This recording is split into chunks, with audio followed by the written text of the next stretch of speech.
It's the Mixed Martial Arts Hour with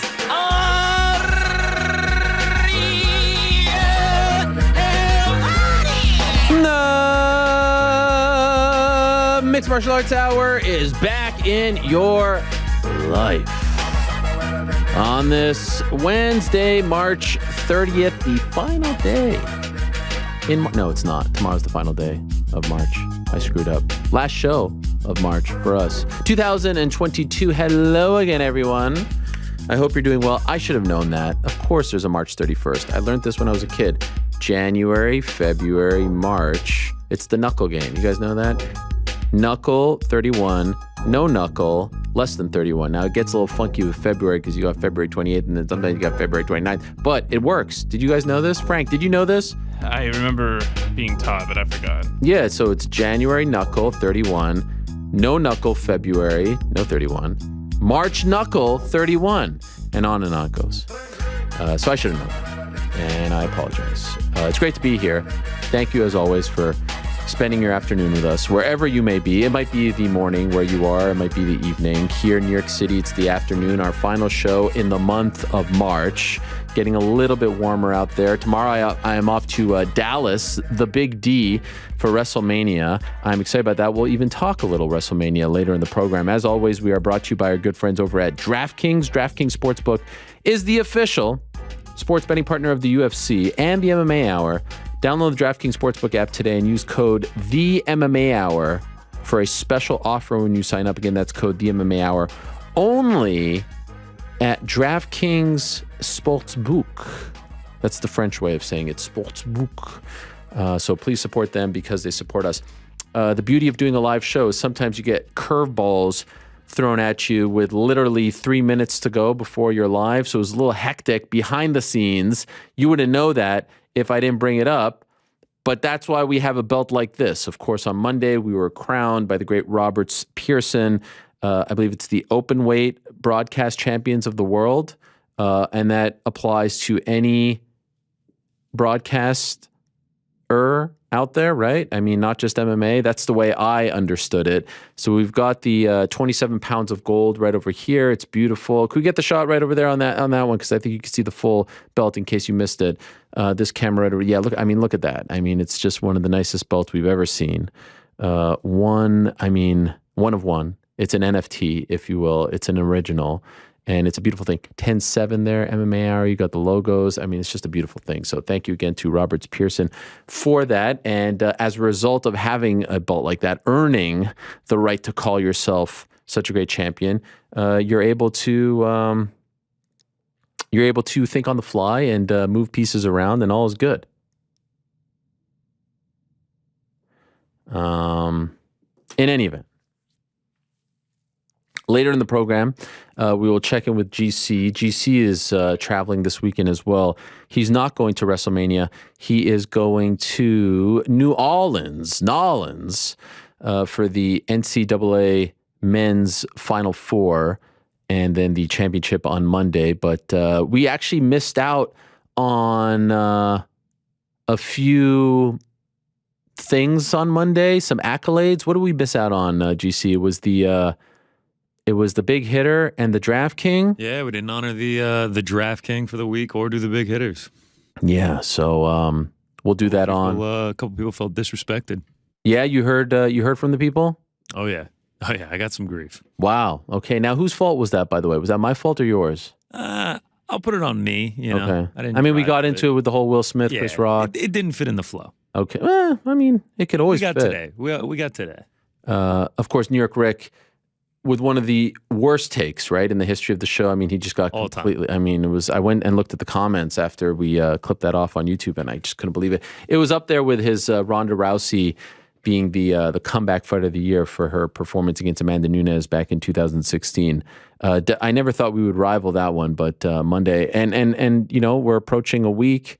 And thus far, there's no sit down interview with the two of them in the works, at least from what I'm hearing. So we'll see if his 1 week prediction comes to fruition.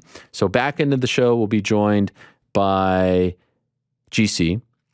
At around 4 o'clock, we're going to be joined by Kai Car France, waking up super early over there in New Zealand. And business has picked up for Mr. Kara France. He is, I think I saw in the UFC rankings, whomever makes those rankings, I'm convinced it's just the UFC at this point. Like, I don't know an actual living, breathing soul that takes part in these rankings. And actually, I prefer it if it was them. Like, I like the way Bellator does it. Bellator just says, this is who we have ranked in the featherweight division, the flyweight. No, they don't have flyweight. Bantamweight, lightweight. They just tell you. I'd prefer that as opposed to the song and dance of, we've asked some esteemed media members to rank these guys, and we've never, I don't even know if these people exist. In any event, according to their rankings, because I saw Kai was very excited about it, he moved up to 2, which is exciting for him. And now you have Davis and Figueiredo coming out and saying, I don't want to fight Brandon Moreno anymore. I want to fight this guy. Now he's saying that there was some racism involved and some poor taste, trash talk, all this stuff. Nevertheless, Kai's in a great spot. I don't think that they will listen to Davis and Figueiredo's suggestion or demand. That's my prediction. And I think they'll go ahead and make that 4th fight, make history, 4 fights in a row. This has never happened before. Belt or no belt on the line. And this one will be winner take all, and the winner will hopefully move on. Now, there could be a crazy scenario where this 4th fight ends in a draw. Remember, the first fight ended in a draw, and now you're stuck with a situation where you have to do a 5th fight.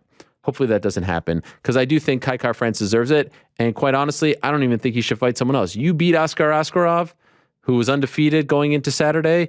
You should sit out and wait if he wants to sit out and wait. If he doesn't want to sit out and wait, then God bless, you can go out and fight someone else. But I'm curious to hear his thoughts on that entire situation. It was his birthday this past weekend as well. So it was a big week for Kai Kara-France. We'll check in with him at around 4 o'clock. At 3 o'clock, we'll answer your questions.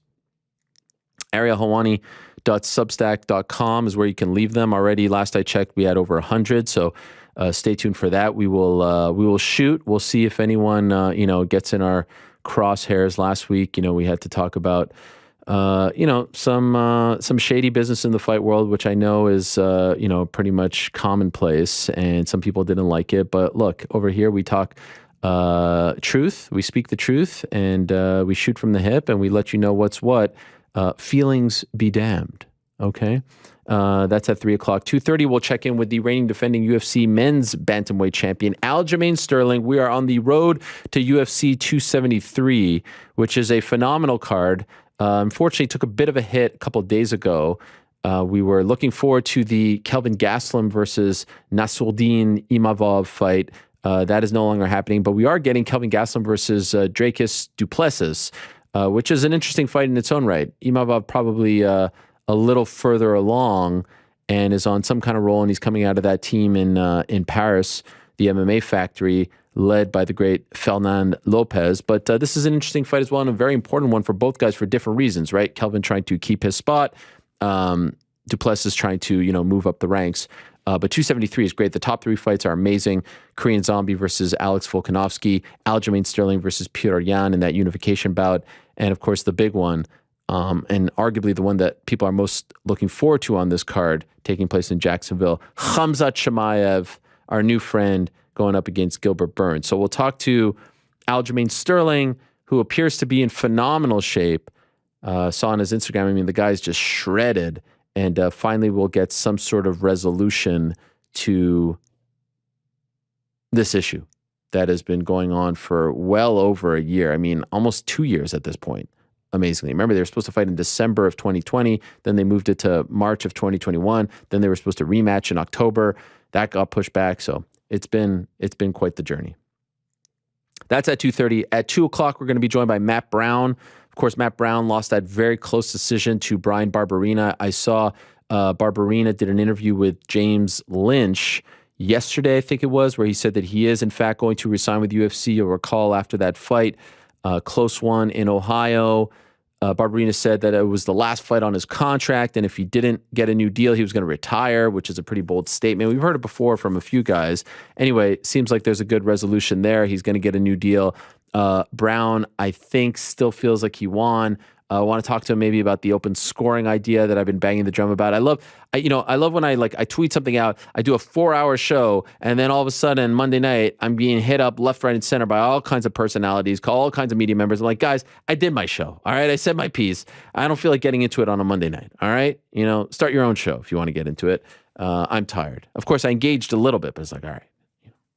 Can't be talking about open scoring 24/7 as much as I love the idea of open scoring. Anyway, we'll see how Matt Brown feels about it at around 2 o'clock. At around 1:35, I can't wait for this. We're going to be joined by arguably the sexiest fighter in the history of mixed martial arts, the man who walks out to "Time to Say Good." Can I sing this? Is that allowed, or will we get flagged? You can sing it. Say goodbye, na na na na na na na na na na na na na. You know that song, Frank? Oh yeah. Who sings it? I know the version that Sarah Brightman was on. What? Yeah, there's an opera song. No. Who's the guy? Who's the main guy? Her ex-husband. What? Wait, who was she? She was married to Buccelli. Yeah, no, Bocelli. Okay, I don't know what I'm talking about. Come on. Wait, Sarah Brightman is awesome. Sarah Brightman, is she American? Yes. An American was married to Andrea Bocelli? No, you know what? She was actually married to the other opera guy. This is crazy. Yeah, I know. You know Andrea Sarah Brightman Bocelli is English. Oh, is she? So she's English. Let's see. Is he married? Was he married? No. There's no Sarah in his life. No. I don't know what you're talking. You're talking about like a remake or something. Anyway, Sexyama returned to action this past Saturday. 1X against Shinya Aoki. First round did not look good for him. It was vintage Aoki. Took his back. He was like it was a human backpack. Got the hooks in. Looked like he was going to choke out Akiyama. Had the rear naked, standing rear naked. And some way, somehow, Akiyama, who hadn't fought in over 2 years, is 46, cutting down to 170, survived the first round, and then came back and blasted Aoki in the second round and won. Now he's won 2 in a row. I love Akiyama. Am I allowed to say what I said at the beginning of the show or, before we started, or is that inappropriate? Oh, yeah. It's inappropriate? No, you should say it. I have a crush on Yoshihiro Akiyama. I mean, I actually think he's one of the best-looking human beings that I've ever laid my eyes on. Is that appropriate or inappropriate to say? It's not inappropriate. Yoon is a big fan of Akiyama, too, our director. She She's knows smiling right now. Yeah. She's very shy. She won't weigh in. I actually invited her to ask him a question. Is she going to ask him a question in Korean? It has to be in Korean. Will she do it? She's saying no. I think he'd appreciate it. Akiyama's waking up. No, well, I don't know if he's waking up. He's staying up till 2:30 in the morning over there in Japan. He lives in Japan now to do this show. Like when they told me it was a possibility to have him on, I said, "You're aware it's 2:30 in the morning, right?" And they're like, "Yeah, no problem." What? How's that possible? He has a daughter. She's pretty young. I can never stay up till 2:30 to do an interview.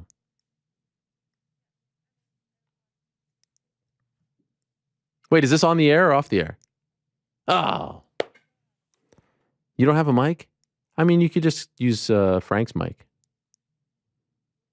Yeah, you say, congratulations on the win. I think you would appreciate it. All right. Frank, what do you think? Can we pull that off? Of course. I think it would be a nice moment. All right. That would be nice, yes. There she is, Yoon. But no one heard her, right, Frank? You heard her. Yeah. I heard her. That's great. Anyway, we'll be joined by him. And in a matter of moments, we're going to be joined by Paul Heyman, the special counsel for one Roman Reigns. We were supposed to be joined by Paul at 105. And I guess this is what happens when you're a big shot, when you got WrestleMania week, when you're being pulled in a million different directions, you're late. And that was the curveball that was thrown our way. Nothing we can't handle, but it does mean we'll probably have a little less time with Paul. So get your popcorn ready, because I have a few things I need to get off my chest to Mr. Heyman. Because last week, when I sent him my promo for Gable Steveson, he took a shot at me. Did you guys see what he tweeted about me? He probably should have had this ready. But he took a shot at me, and I wanted to have him on to maybe mend the fences, so to speak. Let's see how much he tweets, because I might have to go back. And in any event, it doesn't look like the fences are going to be mended because he's late. Yeah, there's too many tweets here. I mean, it would take me a really long time. Something about like me wanting to be him, having fantasies of being him. I mean, it was a little rude if I'm being honest. And Paul and I have had a great relationship over the years. In fact, old school fans of this program will remember back in 2010, after UFC won 17 or 16, of course, 17 headlined by Anderson Silva versus Chael Sonnen, and 16 headlined by Shane Carwin versus Brock Lesnar. Old school fans will remember when he came in AOL studio days with the largest jug of coffee that I'd ever seen. This thing was like this tall, no joke. And this was before I ever even drank coffee. I don't even think I ever even tried coffee in 2010. And how old was I at that point? 2010, 28? 18? No, 28. 2010. Yeah. 2010. He showed up with a jug of coffee this high, and he gave us one of the best interviews in the young history of the show, was shooting all over the place on the business, of course. And it was just tremendous stuff. So this, I think, is his first. No, actually, he came back a second time in studio, and it was in the midst of the. It was in the midst of the whole John Jones situation with DC, the brawl. And I think this is now the third time he's ever been on the show, first time via Zoom. And so without further ado, like I said, there are important people, and then there are apparently very important people who show up late to the number one show in combat sports. So I won't give him a long intro. I was going to say he's the greatest talker in the history of the business. I was going to say he's one of the greatest personalities in the history of the business. I was going to say he was a revolutionary mind, of course, in the 90s. Of course, former advocate, now special counsel. I was going to do the whole spiel, call him the mensch of mensches, but we don't have time for any of that. So let's say hello to Paul Heyman, who's very busy. Paul, how are you? I mean, I don't know if my clock is broken here, but it was supposed to be 1:05. I mean, it's 1:17. You're welcome for my appearance. How's things, Paul? Oh, it's magnificent for me. It's WrestleMania week. How are things for you, Mr. Helwani? Pretty quiet this week. I mean, you're not doing anything really important. No big appearances, right? I'm glad to see you're staying up to date with everything. Well, it's so great to talk to you. It's so great to have you on. I think this is, some might say this was the program that reignited your career. Remember when no one was really talking about you, you came on with a big jug of coffee and really put you back on the map. I think even the New York Post was quoting you back then. You remember that with the jug of coffee, AOL days 2010 after UFC 116. Some would say that, huh? And you read everybody's tweets, don't you? Oh, yeah, especially that one guy who was tweeting us every month afterwards, asking when you would come back on. You remember that guy?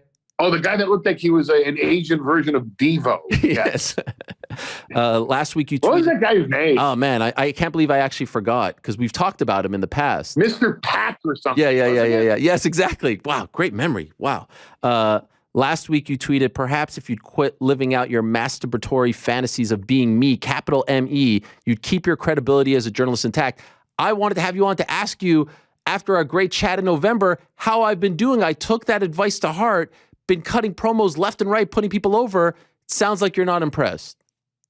Well, it's not whether I'm impressed or not. The subject matter was whether you should be doing it or not. Now, when you cut your Helwani promo on me back whenever that was, I don't really remember what. Though the steak sandwich was really good. Nice. That was a good steak sandwich, Mazel tov. But you asked me how you did on the promo then.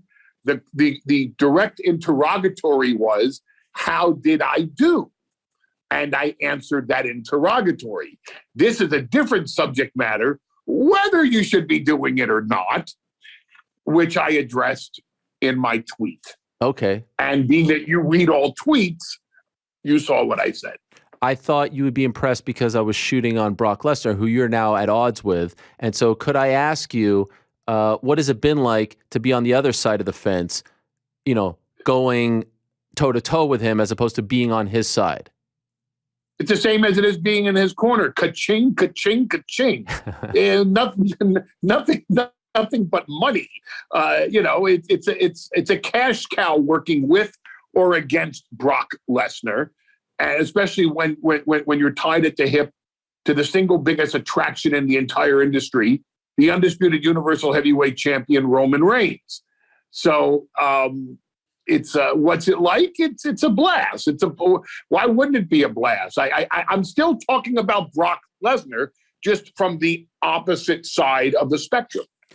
He has been very entertaining, very likable, very funny. Where has this Brock Lesnar been for 20 years? How come we didn't see this guy earlier in his career? You didn't need to. It wasn't time yet. It's the same reason why you didn't see the Tribal Chief in 2012. You had to see the badass, the Samoan badass of the Shield. You had to see the big dog, and you keep on elevating and enhancing and upgrading until finally Roman Reigns was ready to reveal the Tribal Chief. This is part of Brock Lesnar's personality. Brock Lesnar is not a one-dimensional human being. He's barely a human being at all. He's a beast. You saw some of this, though, in the UFC press conferences. There was that famous moment where he was asked about Junior Dos Santos when he was doing The Ultimate Fighter. And he started talking about, oh, yeah, I'm BFFs with Junior. And I think it was against Cain Velasquez. And Brock was asked a question, just, do you respect his ability to do this? And Brock had something in front of him like this. And Brock just went, no, and pushed it away. And the whole place went crazy. I mean, Brock Lesnar has a great sense of humor. He just never found the time in WWE to display it. He displayed some of it in UFC, and this is just a part of his personality. This is what he's like on his farm. This is what he's like when he's hunting. This is off-season Brock, and he brought off-season Brock to fight season this time around because he was going to have to show a different side of his personality since I was attached to the hip of Roman Reigns. So none of this surprises you, right? Like, there's never been a moment where you're like, damn, I didn't know you had that in you. Oh, I always know. I mean, I've seen this side of his personality for 20-something years. Okay.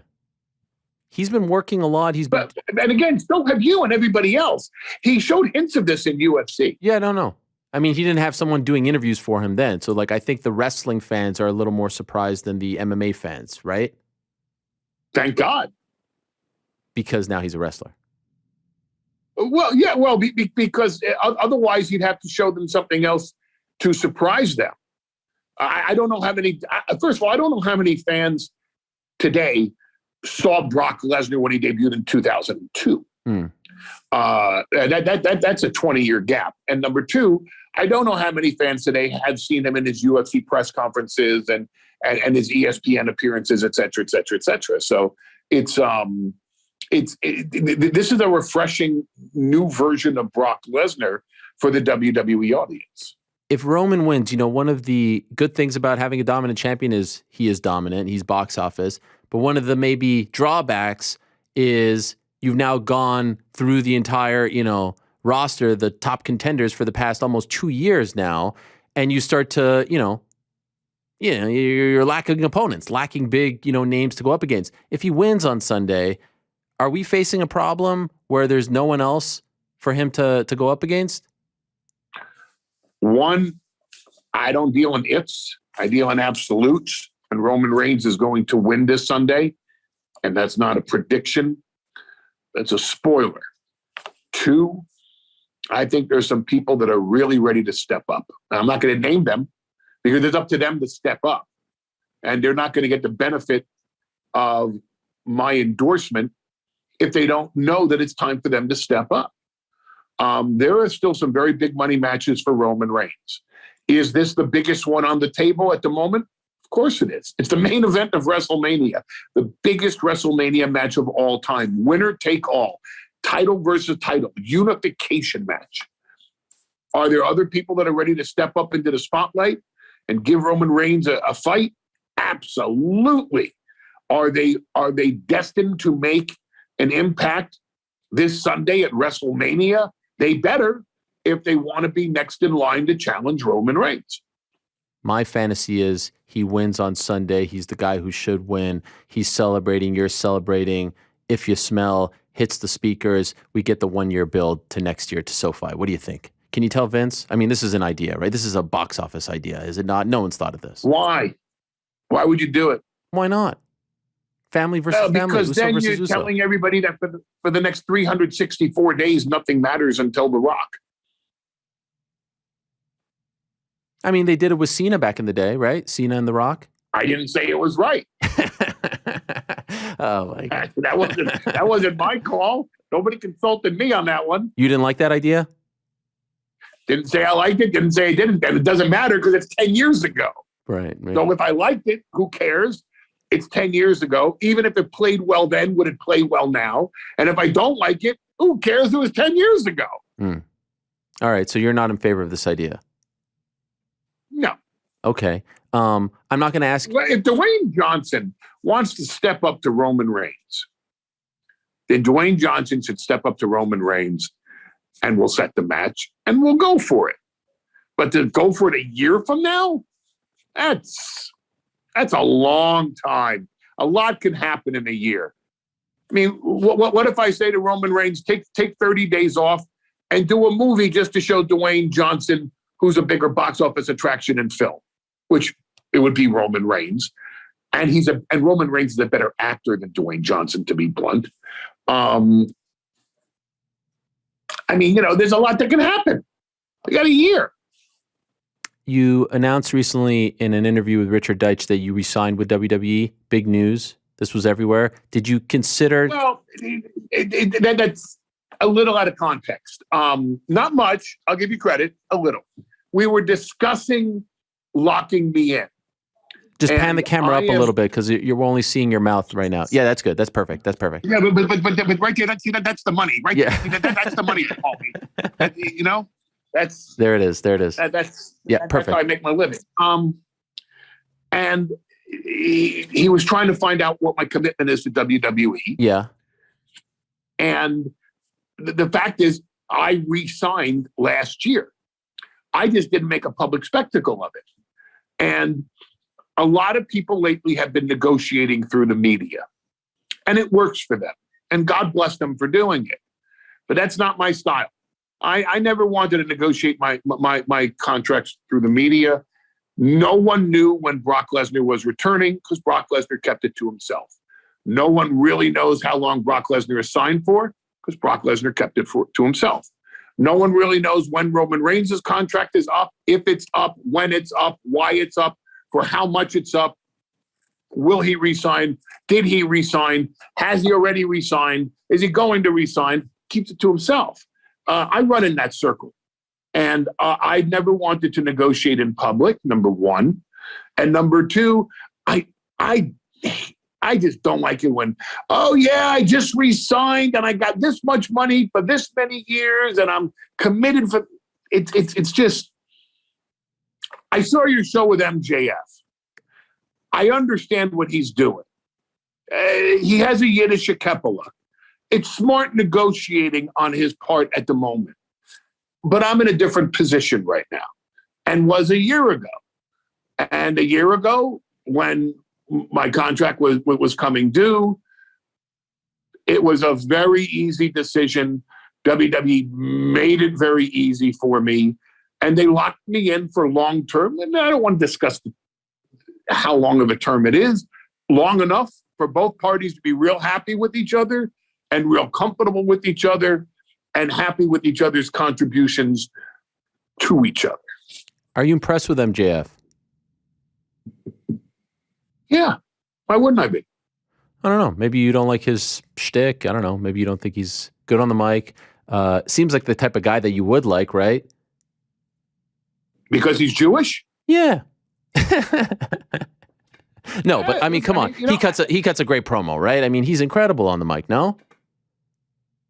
I think he's very credible on the mic. Incredible is not a compliment. Incredible means he's not credible. He's credible. He's very good at what he does. Have you ever met him? And he's very young, and he has a big future ahead of him. Ever meet him? No, not to my knowledge. I may have. If I have, I don't. I'm not aware of it. Okay. Because that was, I mean, you don't hear people talk. Thank you for bringing it up. You don't hear people talk like that in pro wrestling. I'm a free agent as of January 1st, 2024, and WWE has interest. Like, it was kind of, I didn't expect that.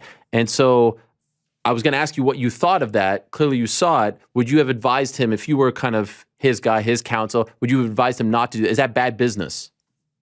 No, from his perspective, no. Okay. In his position, no.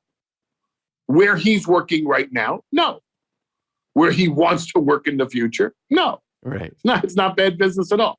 That is fair. For what he views, for what he obviously views his trajectory to be, for what he obviously views his future to be, not bad business at all. Pretty smart, I might even say. Would you be interested in working with him? Might even say, I would say it's pretty smart. Would you be interested in working with him? And I will. It was pretty smart. Would you be interested in working with him? I'm interested. When you say working with them, you mean him as part of the roster, aligning myself with him? We're a long way. Right now, he's in a very enviable spot in an upstart promotion that has tremendous financing and excellent distribution. That's an if. If. And as I've said many times, my father taught me in life, if your aunt had balls, she'd be your uncle. She doesn't, so she's not. That's an if. Let's see what the future holds for him. I'm sure at some point in this life, we're going to bump into each other. I don't want to ask you for a spoiler. You gave us one already, but the news that this is not a spoiler. This is out. This has been confirmed. Just given your history in the business, given what you know, you're one of the best minds ever. The news that Cody was leaving AEW, did that shock you? Mm-hmm. In some aspects, yes, and in some aspects, no.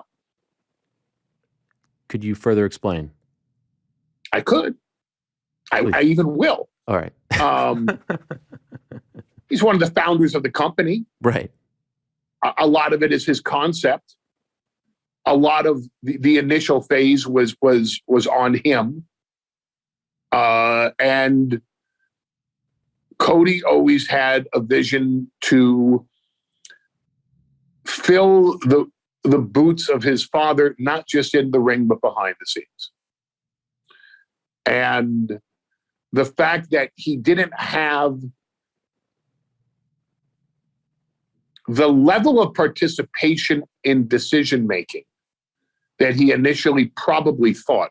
This is speculation on my end. I never heard this from Cody. But just seeing the manner in which the creative end of that company grew, it doesn't surprise me that at some point he was going to say, not what I originally envisioned, and I want to see what life is like elsewhere. So when a founder of a company whose initial vision it was, or part of it was, leaves, that's always surprising. Knowing what I know, and that's admittedly very little of the circumstances, not so surprising. You're doing incredible work. You don't need me to tell you that. I'm curious if you ever go back. I was talking to Logan Paul about this, and I found his answer to be fascinating. He can't watch his stuff from 5 years ago. His YouTube clips, his stuff. He can't watch.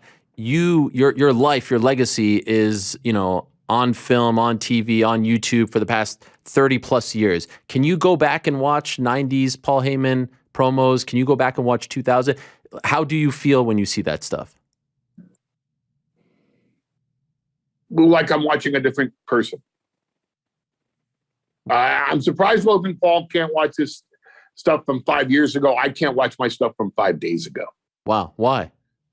Because I see all the things I could do so much better. And I'm 5 days smarter. I'm 5 days more advanced. I'm 5 days more intelligent. I'm 5 days wiser. I have 5 days more experience. I have 5 days to think about how I could have made that scene better, how I could have accentuated a point better, how I could have said things in a different structure that would have drawn even more money, how I could have added to what Roman Reigns was saying with a different look, a different perspective, a different turn, a different way I could hold my shoulders. I'll watch things a couple of times from different perspectives. I'll watch a scene for the scene. I'll watch a scene just to watch Roman. I'll watch a scene to watch the audience. I'll watch a scene just to watch me. And then I'll watch the scene in its entirety. And then I walk away from it. And usually is all the same night or the next day. And then I'm done watching it. I can't watch it past that. I just tear into myself too much. Wow. I don't like it. Fascinating considering how brilliant you are.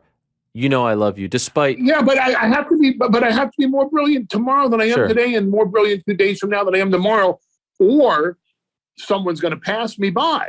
I mean, you mentioned MJF. I mean, kid does great promos. I don't want his promos touching mine. I'm always going to be competitive about that. I'm always going to stay ahead of him and everybody else. And the day that I don't, I got to get out because I'm not the best at it. I want to be the best at what I do. There's not a lot I can do in life. I can't dunk a basketball. I can't tap dance. I can't juggle. I'm not qualified to do a lot of things. This I'm really, really good at. And this is what I like to do. So I want to be the best at it. Anything I do, I want to be the best at. Oh, I don't want to do it. Well, we actually have some breaking news, Frank. Breaking news. You're the best, Paul. Despite your hurtful tweet last week, I still love you. You're the best.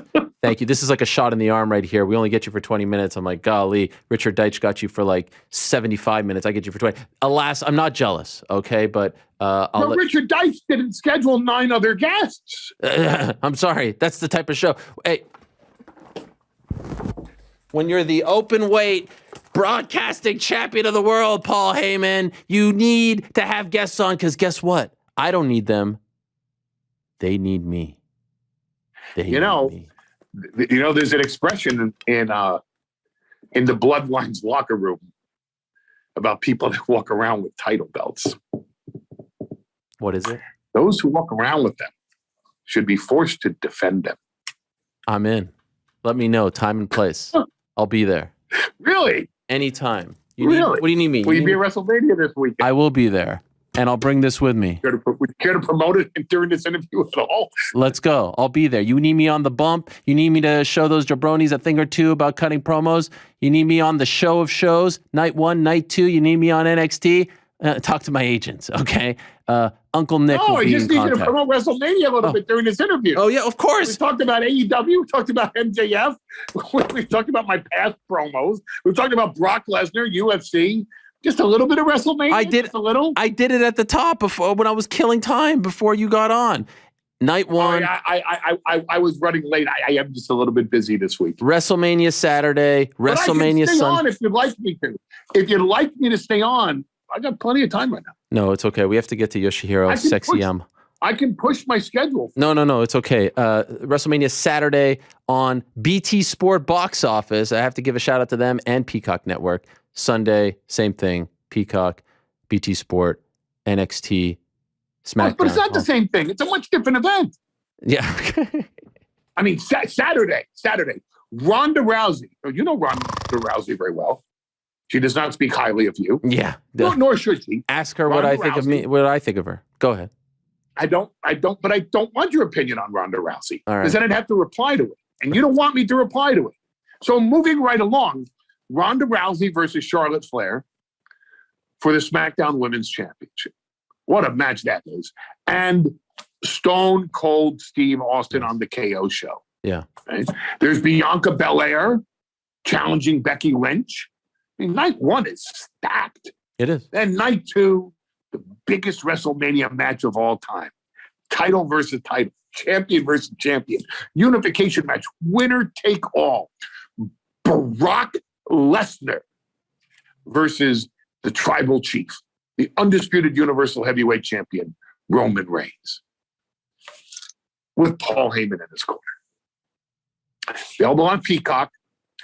Ariel's friends at BT Sports. Got to plug them. All sorts of cable carriers. Fun event. I hope to see you there. Oh, you will see me there. Will you be there? Yes, I'll be there. Live in person? Yes. Are you bringing your children? No. Why? I'm working. It's history. I know. Next one. Where are you sitting? The next one's in L.A. I know. Can't wait. Rock versus Roman. I know, The Rock, Dwayne Yeah. Johnson. Yeah. 365 days. Yeah. I don't know where I'm sitting, but maybe I'll let you know, and maybe we can meet up for a Manischewitz. Why? Don't drink. Neither You do I. drink? No, grape juice. Oh, I thought Manischewitz is the wine. No, No, it's just grape juice. Yeah. Oh, I can do grape juice. That Okay. we can do. I have to go now. Fascinating this past 2 Yes, this has been great. These have been like This is some of our best work. Just gone like This is some of our best work. Paul, I love you. I do have you to think run. so? Yes, I think this is That's great. because This, you don't watch our old work, but you shouldn't watch it. 'Cause yeah, it's, that's right. you know, the Logan Paul Heyman scenario. I'll see you in Dallas. Thanks for doing this. Good luck this weekend. Yeah. There he is. Are we done now? Yes, we're done. We're done. Paul Heyman joining us. What a pleasure. This has been so unpleasant. Oh, I dropped my belt. I don't know if that's it's positioned pretty damn well. All right, sorry about that. Paul Heyman, you know, he comes in like a shot in the arm, and you're not really quite sure what to do with yourself. You're in the presence of greatness, and it's a beautiful thing. What a legend! Again, I'll plug it in case you didn't hear, in case the big wigs didn't hear. Saturday, there's not a lot going on in combat sports this weekend. You got WrestleMania Saturday on Peacock and BT Sport Box Office, and then you got WrestleMania Sunday. They don't call it night 1 and night 2. They call it Saturday, Sunday. And yes, Ronda Rousey is on the first night. You've got Brock and Roman on the second. You've got Logan Paul on the first night. You've got Stone Cold on the first night. And later in the program, GC is going to give us his picks for WrestleMania. And so I am looking forward to that very much. All right. In a matter of moments, we're going to be joined by the great Yoshihiro Akiyama, a.k.a. Sexyama. And as I said at the very top of the program, I have a crush on this man. And I'm not ashamed to say it. He's one of the best-looking human beings that I've ever laid my eyes on. He's an incredible fighter. He's a legend of the game, and he returned this past weekend at 1X, where he fought Shinya Aoki in his first fight in over 2 years, and he won. And the first round didn't look great for him. And he avoided the rear naked. He avoided the attack on the back, the backpack attack, and he ended up winning via TKO in the second. And he said afterwards, as confidently and as boldly as ever, he's bringing sexy back. And so I think this is his first appearance in the history of the show, dating back to 2009. I am looking forward to talking to him very much. Yoon is a big fan. He's got a great YouTube channel, which I suggest you go check out. He does great stuff with his family. Actually has a very popular reality show with his daughter, who is a celebrity in her own right. His wife is a celebrity as well, and he was kind enough to stay up very late to be on this show. I was actually shocked when they told me that he'd come on this late. And so without further ado, let us say hello to the legend, the one and only, the inimitable, the incomparable, the often imitated, never duplicated, the man who comes out to time to say goodbye, the one and only Yoshihiro Sexyama Akiyama. Wow. Let me stand up for this man. Hi. How are you, sir? I find good, but today in Japan, it's now 2:40 a.m. So know, big geez. sleepy. I know. I can't believe it. I'm embarrassed. I'm actually embarrassed that you stayed up so late to be on my show, but thank you so much. I very much appreciate it. Thank you. Arigato. Yeah, no problem. And we have a translator with us too, right? Yes, that's Yeah. correct. Okay, thank you so much for joining us as well. So, congratulations on the win this past Saturday. Could I ask you, what were you thinking in that first round? He had your back. He's a hard guy to defend, hard guy to get rid of, and you did brilliantly. What were you thinking, and how close were you to actually tapping in the first round? まず最初、土曜日の勝利おめでとうございます。1ラウンド目でタフな守りを見せていましたけれども、どれほど苦しかったか、そしてタップアウトなど考えていらっしゃいましたか1ラウンドの時にですね、2回落ちそうになりました。それで、2回目落ちそうになった時に、ファンのみんなが、セクシー山コールが起きたんで、ここで落ちたらかっこ悪いなと思って、死に物狂いで耐えました。So in the first round, there were around 2 times that I felt like I was going to lose. And then the second time around, actually, I heard the fans call out Sexy Yama. And so I thought I can't back down now, so I have to go all in. Wow. And then going into the second round, were you tired? I mean, just having to defend him from the chokes, from him on your back, were you very tired going into the second? And were you worried that maybe you were going to be too tired to turn the tables around? そして2ラウンド目では、青木選手からの締め技が背後からあって、で、かなりの重さとかも感じていたと思うんですけれども、疲れなども感じていたと思うので、そこからどのようにまた波を変えることができるかとか、そういったことを考えてましたか？体力はまだ少し残っていて、けど2ラウンド目に入った時にちょうど青木選手の目を見たらすごく疲れてたんですよね。なのでここは始まる前にいけると思って、僕も最後の力を振り絞って前に出ました。So in terms of energy, I still had a little bit of energy left. And in the beginning of the second round, I saw Shinya's eyes, and I saw that he's tired as well. So then before I began, I thought I could do this, and I kind of pushed myself forward. It seems like there's a rivalry between you, like you guys don't like each other. Can you tell us why? Why did it seem so intense between you and Aoki all week leading up to the fight? What's the root of this issue between you two guys? 青木選手とのライバル関係というか、試合の1週間前もですね、かなりライバル意識があるというか、火花が散っていたと思うんですけれども、その背景についてちょっと説明していただけますか？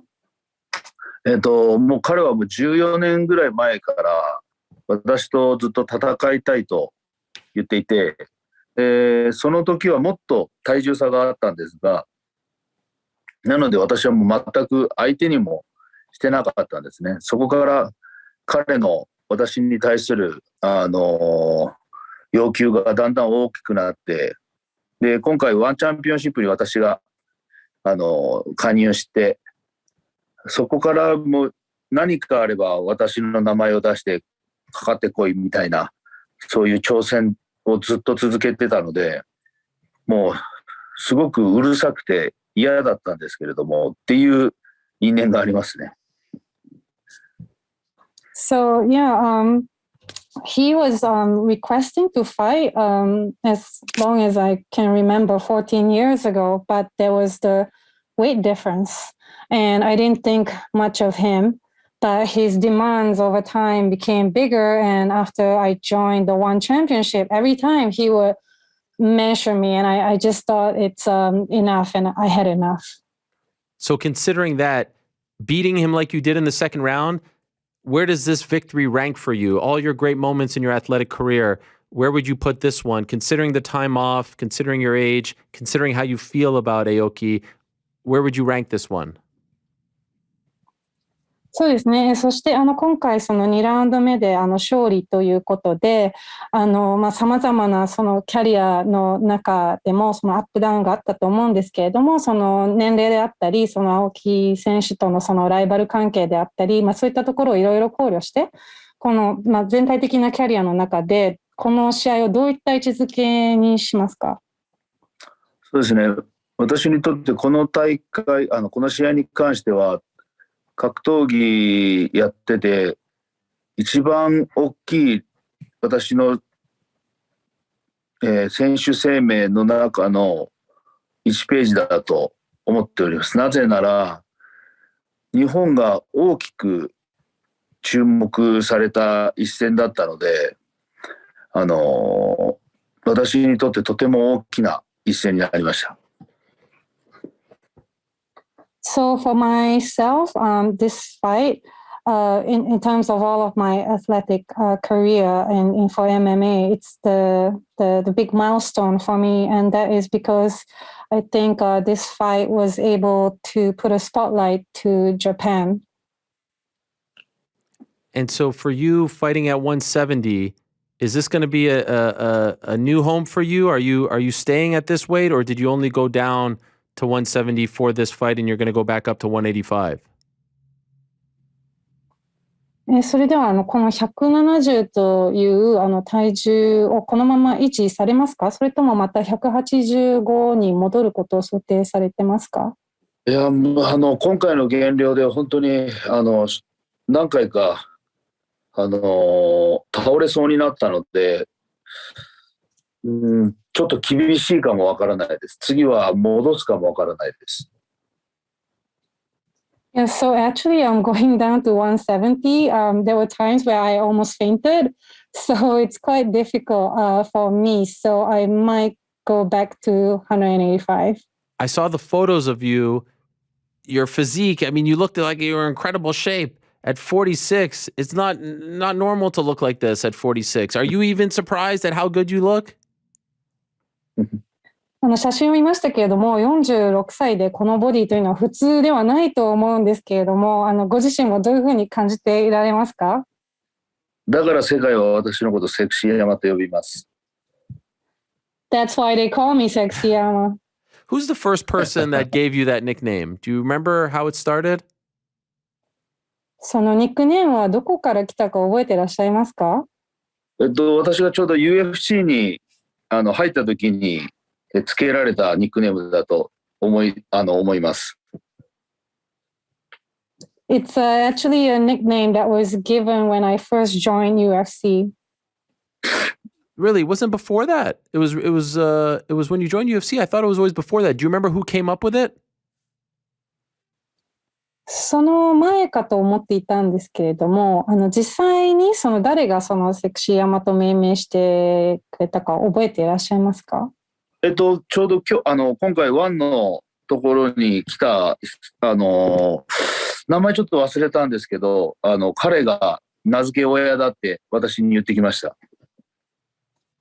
Actually, this time at one championship, somebody came up to me. Sorry, I forgot his name, but he did tell me that he was the one who came up Wow. with the name. That guy deserves a lot of credit. How does your wife feel about the nickname? ね、素晴らしいですね、その人は。奥さんはそのニックネームに対してどう思ってらっしゃいますか？世界で一番最高のニックネームだと言ってます。She says it's the world's best nickname ever. Wow. Okay, that's very nice. I love the relationship that you have with your daughter. I don't understand. I don't speak Japanese, but I see your pictures on Instagram and I see the videos, and I know that you have a reality show or had a reality show with her. And so I'm curious about bringing her into the public, having her on camera, showing her. Is that something that you had to think about?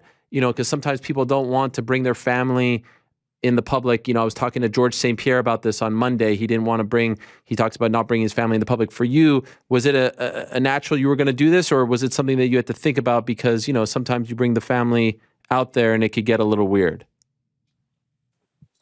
娘さんのインスタの写真や動画であったり、またテレビ番組などを拝見させていただいたんですけれども、その家族をカメラに映すということ、プライバシーとかいろいろあるので、そういったことも考えたり、その心の準備とかされましたか？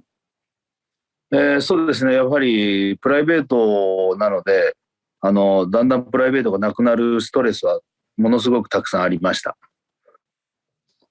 Yeah, of course, because it's part of my private life, and I did feel the stress when, like, my private life was slowly eroding away.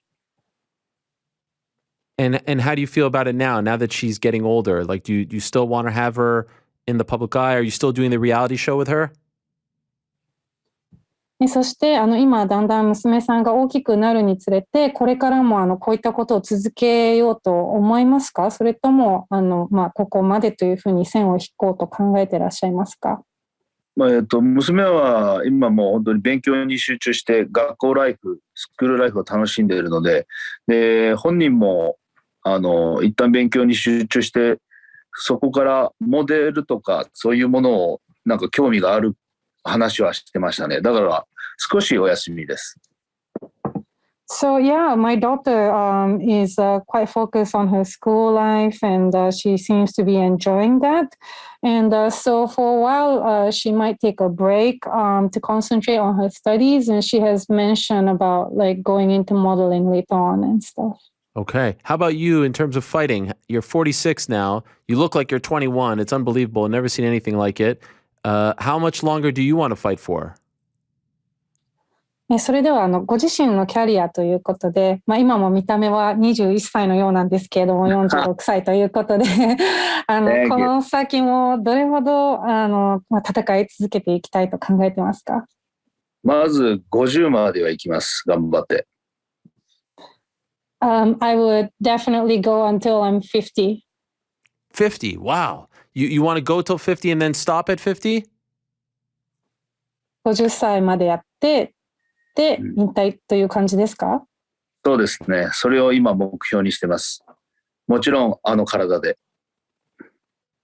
Yes, that is my current goal, depending on my physical. And how many fights is that? How many fights do you think you'll have between now and 50? 今から50歳まで何試合ぐらいされると思いますか？1年に2試合以上と考えた場合、今から6なので、7、8、9、10、約4年あるので、8試合ぐらいはできるんじゃないかなと思ってます。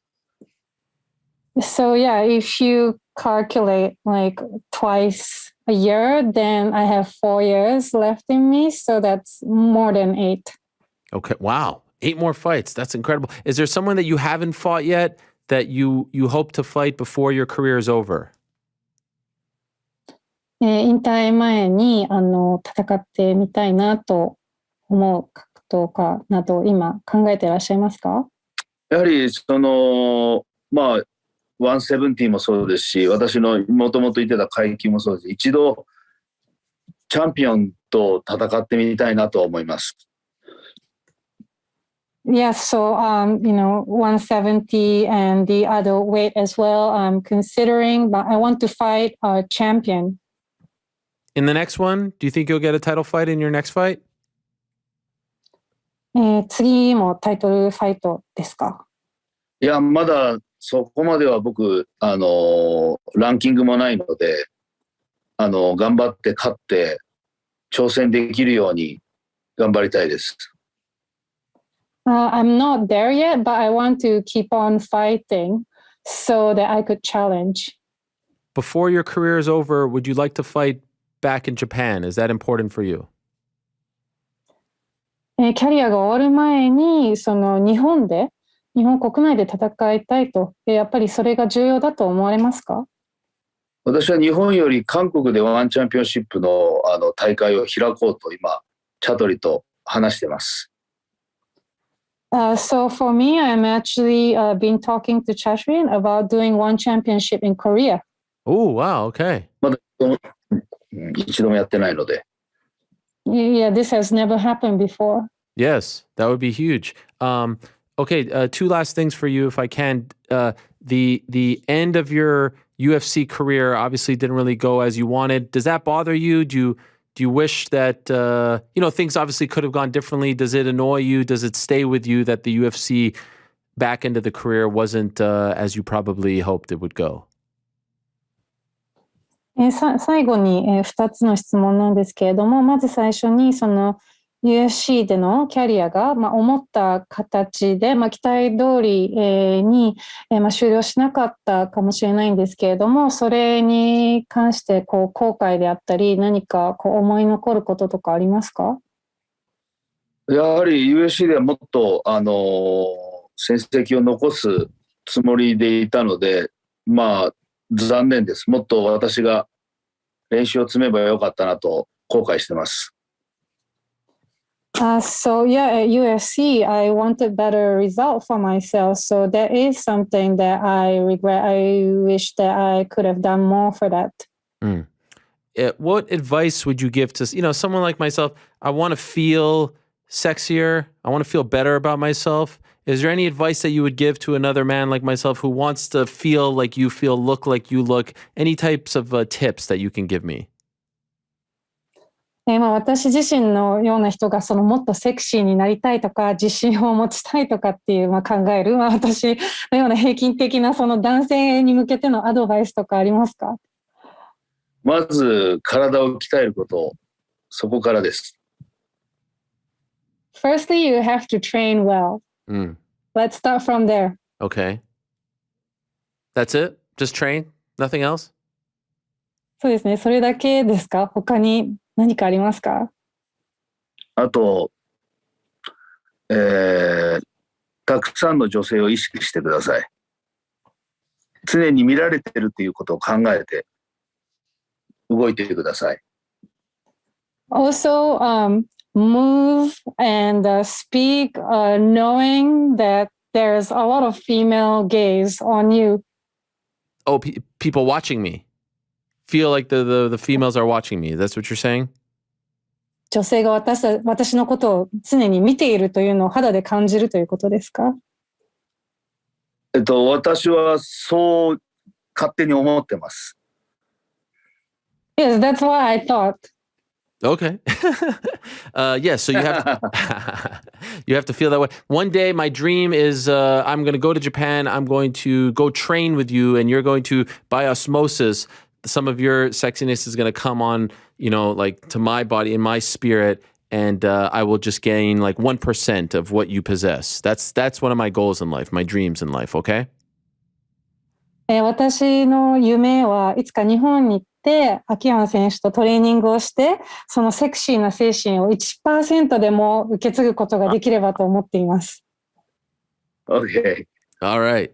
I'm going to let you go to sleep now. Akiyama, thank you so much.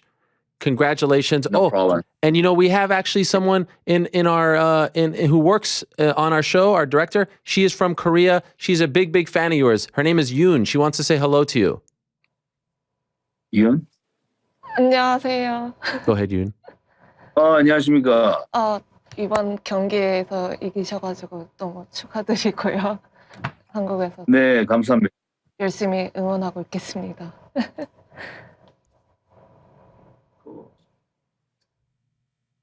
think that was it.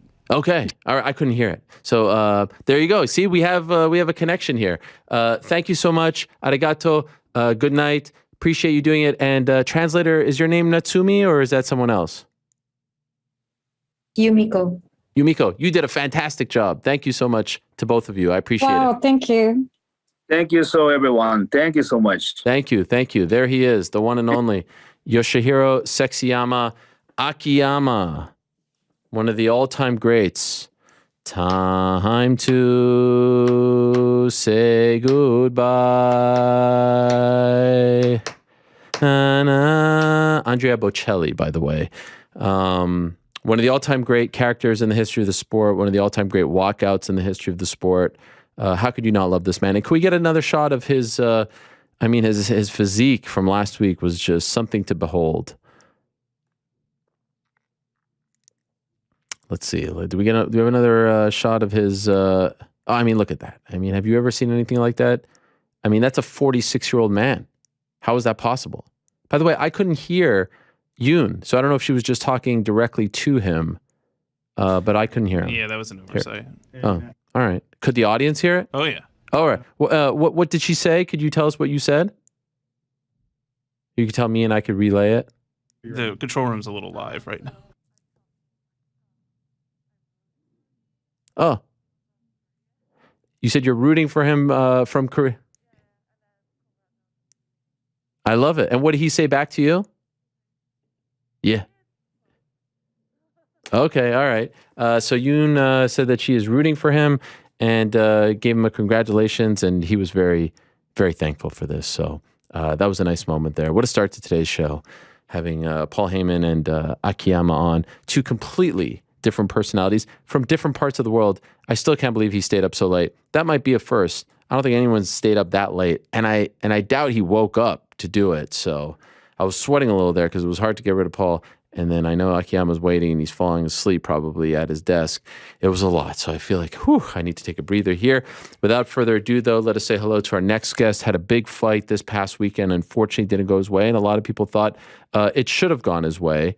A lot to discuss with Matt Brown, who we had on prior to his fight against Brian Barberina this past weekend. Let's say hello to the immortal one, Matt Brown, who's kind enough to join us. Matt, how are you? Very good. How are you guys doing? How you doing, Ariel? I'm doing all right. Thank you for joining us. So here we are 4 days later. I know you were disappointed. How do you feel about Saturday night and the fight itself?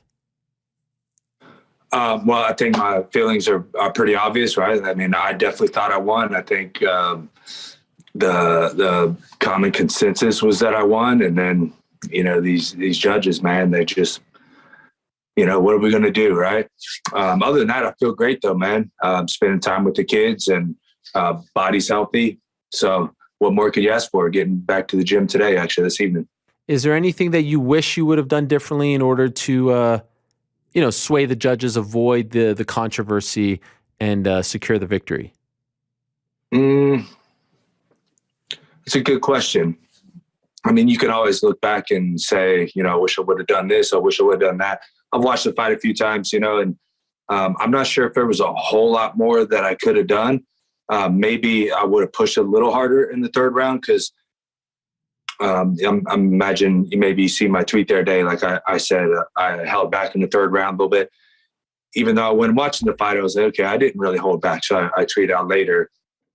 But in my head, I was holding back. I was thinking, I don't need to push as hard as, I don't need to go for a finish right now. So that was what was going through my head. I don't think I actually did that in the fight. I think I went out and, went to pressure him and went to try to win. But yeah. So. After watching it and seeing how it unfolded, were you tired in the third? Were you hurt in the third and just didn't remember that? How would you assess that third round? No, I was very tired. Yeah. As was Barberina. Yeah. Yeah, no doubt about it. I mean, we're definitely tired. Like, that was a grueling fight, man. All right. We had a lot of fun, man. Yeah. It was such a fun fight, it's tough, man, because, you put all that into it and then judges take it away. And I guess, one thing that kind of bothers me, it's always bothered me about this sport, is I don't know that the judges are taking it away. I walk into that third round thinking, I got the first two rounds. I can play it safe. I can, try to pick them apart, which was kind of what I was trying to do, trying to pick them apart and not really take big chances, but also not be a bitch and run away. Right. So it's kind of ridiculous, in any other sport, you get to see the score, right? Other than boxing, I guess, not necessarily combat sports, but, in wrestling, or like if you're playing football, right, and it's a fourth quarter, like, that you're down by a touchdown, you got to go for it, man. You got to throw the Hail Mary. Wait a second. My ears are perking up here because I don't know if you know this, Matt, but for the past few months, and really for a long time, I've been banging this drum known as open scoring. I feel like the sport needs open scoring. The fighters need open scoring. And quite frankly, if I'm being honest, I feel like I'm on an island in terms of the media and the fans. No one seems to agree with me. However, every time I have a fighter on or a manager or a promoter on, even in boxing, they're all in favor of it. Are you saying right now that you too are in favor of open scoring? Oh, 100%. That's kind of what I'm getting at without, being too obvious, I guess. No, I mean, be obvious. Yeah. We need this. It's crazy. Yeah, you guys don't know where you stand, like in no other sport. And the excuse that I get is, oh, it'll ruin the fight, the entertainment. Who gives a crap? This is your livelihood. Yeah, that's a really foolish argument, If you watch wrestling, they know that when they're down. Now, I would also be in favor of some other things, like maybe stalling, like they do in wrestling. Like you can't just run the entire third round if you're up, but again, that gets very subjective. But as subjective as the scoring is already, as we've seen in my fight, which, everybody can make their own opinion about it, but it's obvious that the fight was very close and neither one of us knew where we truly stood. We were only going off our own intuition of where we stood. I thought it was very clear in my opinion, but obviously I was wrong, right? So that why should we not get to know where we stand? You actually bring up an amazing point that I haven't brought up. Because of the fact that the scoring is so subjective, you can actually make a case that more so than, say, in hockey or soccer or football, where you can literally count, okay, you scored, it's 1-0 you. This sport needs it even more because you never know where you stand.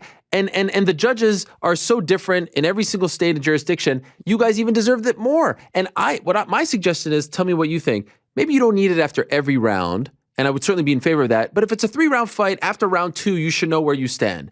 And the idea that the guy who's down 2-0 isn't going to go for broke is crazy, right? And the guy who's up 2-0, you can have a system in place where you can penalize someone for stalling. In Japan, they had that back in the day. They used to have the yellow card. They still have it. It's very easy to rectify that.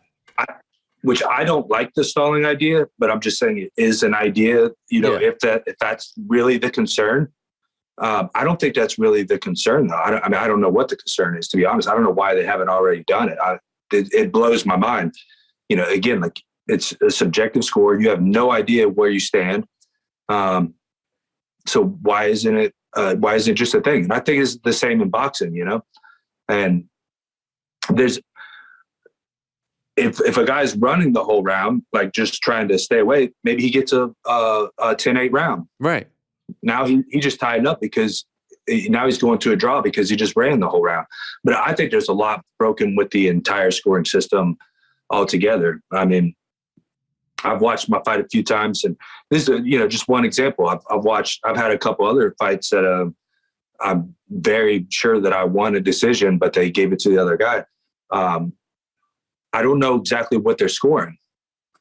I can't, I've been in the sport for 20 years. I've been in the UFC, 14 years now? Mm-hmm. I don't know exactly what they're scoring. I mean, like I could win, for example, they gave the second round to Barberena. I won at least 4 minutes of that round. I think pretty unquestionably. He rocked me, at least looked like I was rocked. I don't remember being that rocked in the fight. He rocked me once and won maybe the last 10 seconds, maybe last minute. And they all gave him the round. But it's like, dude, I just did 4 minutes of work. Like, why are you giving him a round based off 1 minute? So I don't know what it is that they're scoring exactly. And of course I could look it up and read about it, which I have, but I don't know if they, I don't know if these guys understand the sport well enough. And I don't know if fighters are the right solution either. Fighters are very biased, and that's a difficult situation also. Okay, so let me ask you this, because this is the argument everyone always brings up. If you were up 2-0 in that round, let's say it was open scoring in Ohio, and you find out going into the third you're up 2-0, how would you fight that third round, knowing that you're up 2-0? Well, I believe that I was up 2-0, so I may not have fought any different, because I don't know if my mind can fight different. Right. That's That's just natural for me. But I got to think that I would have, been a little more picky with my shots. Like there was still a little question, like, okay, maybe I'm not up 2 rounds. But again, I think that's kind of my natural fight style. But, I think I would have been a little more picky with everything. I certainly wouldn't have thrown down at the end. There was a time about, I don't know, a minute or two left in the fight where, we're just winging shots back and forth. That'd be foolish of me to do. So here's an interesting thing. 2 weeks ago in London, I don't know if you saw this, but the UFC gave a bonus to every person who got a finish on the card, right? Yeah. Which is great and kind of proves that, they're able to do this, but we're not going to get into that discussion. My remedy to the idea of, because I hear this a lot, if someone finds out they're up 2-0 going into the third, they're just going to take their foot off the gas. It's going to be a boring third round, which again, I think is hogwash. You're in a cage fight. I mean, what are you going to do? Run around? But all right, if the UFC system was now every guy on the card or gal gets a finishing bonus, right? A bonus for a finish. Now you're eliminating that because if you're up 2-0 and you want that bonus, you might go for a finish as opposed to sitting back, there's $50K. Right now, you do that argument's out the window. I think that's a great idea. Thank you. I do. I think that's a great idea. Get rid of performance bonus, institute finishing bonus. Yes, and the performance bonus, even though I've gotten a few and it's made my life a lot better, I'm not so much a fan of that. Like, again, that's a subjective thing. I like to take as much subjectiveness out of this as possible, right? I think like we should all get, in a perfect world, we all get a flat pay. It shouldn't be a show and win. Yes. Like I got half of the pay last weekend, and was there a loser in that fight? Even if they gave it to me, and which they should have, and Barberina walks away with half, he didn't deserve half of his pay. He deserved his full pay. I think that's... Yeah, and speaking of subjectivity, there have been times, actually, I think it was 2 weeks ago, where there was a really close fight, and they ended up giving the win bonus to the guy who lost because they were like, hey, but in your case, I wish they'd do it for me, but I didn't see it in my bank account yet. The show win drives me nuts. This is a good model that was in place in 2001 when the Fertittas took over and they needed the fighters to be incentivized. You guys are putting your lives on the line. You don't need to be incentivized anymore. Like you're a professional athlete. You deserve to know how much you're going to make the moment you step into that cage, win or lose. Yeah, and I think at a minimum, at least like when you've had a certain amount of fights with the UFC or some sort of standard of you got this ranking or something, where. Okay, you've earned your keep. We know you're going to put on good fights. We know that you're here. We know that you're professional. Because, some of these guys that, they're not professionals. And even in the UFC, there's guys that probably aren't deserving. But, you show up, you make weight, you put on a good fight. Like things happen, this sport. I mean, you do all this work, all this training, preparation, the sacrifice, the grind, and then you go out there and some bullshit happens. I mean, how often have we seen like some fluke shit happen in this sport? It's a almost like weekly occurrence in the sport, right? Right. And and now you just lost half your pay for that. It's crazy, and it's crazy that or judges, or bad judging, that you lose half your pay because of bad judging, which has happened to me more than once now. Does this make you feel a different way about the sport? I mean, we spoke a couple of weeks ago. No, it doesn't make you feel like, the hell with this crap? No. I have my opinions on this stuff and I'm very strong about it, but I'm also very blessed and very grateful that I'm able to live the life that I live. I love what I do. It sucks. Like right now, okay, I thought that I won the Carlos Condit fight, which was way more closer, I thought, than this fight. So I'm not, as mad about that. But, and now this fight. Now, if I would have got the judge's decision in both of these, I'd be on a 3-fight win streak. And, looking at a top 15, maybe at least top 20 opponent. And at my age, like that was kind of what I was shooting for, Whether that's a goal now is kind of what changes, right? Now I just re-signed with the UFC They offered me a new contract straight away. After the fight or before the fight? After the fight. Oh, was that your last fight? It was not my last fight, but I was kind of pressing for a contract before, and Dana and Sean like me, so I put on good fights. So I think everything just worked out, and I got a raise. So I'm happy with the amount they gave me and everything. Again, I live a great life. I love what I do. I think now it's just a lot more about the love of the sport and the fun, have fun. Getting back to, maybe trying to put together a win streak. I'm just going to see, whatever happens, So my point being, my love for the sport hasn't changed at all. I freaking love this sport. I love getting out, especially in front of the fans. The last 2 years under COVID kind of sucked, no fans. Mm-hmm. But being back in front of the fans, I mean, bro, this is the most glorious thing on this planet, man. And anyone who hasn't experienced it, I can't explain. I can't put in words what it feels like. And I'm very blessed and grateful to be able to experience it in my life. That fight on Saturday, tougher pill to swallow because it was in Ohio, and you always want to win at home, or not matter? No, it doesn't change. All right. There's, throughout my career, I've had some tough pills to swallow. I've had ups and downs, lots and lots of injuries, this and that. And look, I know how to deal with this stuff. And I wake up on Sunday, my kids are here, they love me. I have a nice house, I live a good life. I keep it up, man. And I keep my head up. Don't let it get me down. Don't let it bother me. Move forward, man. I'm a warrior through and through at the heart. And that's what I live for, is the battle. Do you think that, Brian mentioned afterwards, they will, he said like he was on the last fight of his deal, and if he didn't get a new deal, he was going to retire, which is a huge statement to make. Do you think that they'll keep him around? No, I freaking hope so, man. He's a great guy for sure. All the respect in the world to that guy. And he can't put on a fight like that and not re-sign a new deal, right? Right. I mean, not to blow my own horn, but that was a hell of a fight, I think, man. I watched it a couple of times. Like that was a hell of a fight. And he put on a hell of a fight.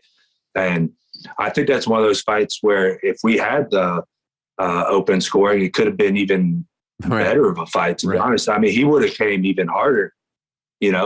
That guy's a warrior, man. He was going to come, balls out. So imagine if he was down 2 rounds and he knew it going into the third. Or imagine if we knew what the judges scored, which was junk, but we're 1-1 going into the third. Oh my God. Yeah. It would have been even crazier, so there's, I don't doubt that there would be a guy stalling occasionally. I don't doubt it. And again, if it became a big problem, maybe you find a solution. I think, you had a good solution. Thank you. We've discussed some different solutions, and I think that could be a matter of discussion in the future. But currently we don't even know. Right. But what we do know is that guys walking into third rounds of fights not knowing where they stand. It's crazy. Particularly, again, the Carlos Condit fight, I think, would have been even better example, where I was 1,000%. I think Carlos was the same, 1,000% confident that I'd won the first round. I don't think anybody in their right mind thought that I lost the first round. And then if I got to go into the second or third round, knowing that I we either tied up or I'm down 2 rounds, I would have certainly fought different. You think we'll ever see it? Open scoring? I hope so, man. These commissions are a bunch of dinosaurs, man. So it's hard to say, maybe when the next generation of commissioners start coming in, I think, there's there's a lot of changes that could be made and need to be made. I think this is probably just one of the bigger ones that could make an immediate impact. I hear people saying, oh, well, then you should tell your corner to do a better job of telling you who's up or down. But again, stupid argument, because we don't know what they're scoring. It's all subjective. Yeah, my corner told me I was up 2 rounds. Right. You mad at them? No, they were right. The judges were wrong. Right. Not my right. corner. I understand you were fighting with a heavy heart on Saturday. Can you tell us about that? Yeah. My man, Louis Simmons, man. One of my idols and one of the greatest people in the world. I recommend his book, The Iron Samurai. Check that out, man. He's I've known him before I was in the UFC, legend of the strength game. Everything, whether you're a high school athlete, whether you're going to the recreational athlete, going to LA Fitness, doing your thing, you're doing things that came from Louis Simmons in some capacity. There's no doubt about it. He changed the strength game in the world, in America at least, more than anyone in history. And maybe some people don't know, but I'm a huge strength and conditioning guy. Like I was a personal trainer before I was in the UFC, and I've studied it for many years. And to have access and be friends with someone like Louis was like a dream come true. There's people that can't believe that I know Louis. How'd you meet him? Well, funny enough, his gym was free, so it's a invite only gym, Westside Barbell. It was right down the street from my house. I had no idea what it was or anything, but I knew that I could go there for free because I had a friend that went there. No one told me what it was, but I just went there and was training, and I was like, well, no wonder it's free. It's like his dirty, grungy old, piece of crap gym, and it was probably, I don't know, maybe a year or two later when I started realizing where I was. I had no idea where I was or anything. So it's just a friend introduced me there. And then when I kind of started realizing what Westside Barbell was, because I was a personal trainer before that. And to me, what the science was and strength and conditioning was the ACE manuals or the NSCA, things like this, the National Strength and Conditioning Association, things like that. I didn't realize that everything started with Louis Simmons.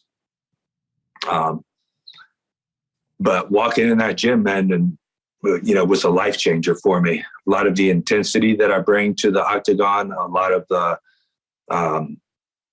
mentality that I have, all comes from Louis Simmons, who's the greatest coach in history, and just a savage man from top to bottom, through and through, till the day that he died. And when did he pass? It was last week, right before day or two before I fought. Damn. How did that affect you? Like going into Saturday? It didn't. No, it didn't affect me in the fight at all. Okay. Yeah. No, I've fought for a long time. I've had many things like this happen before a fight. It doesn't affect me. You get in the fight, and the fight's a fight.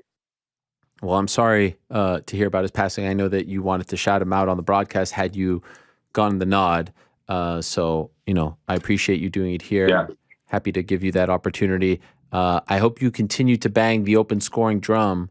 We need more people doing that. Will.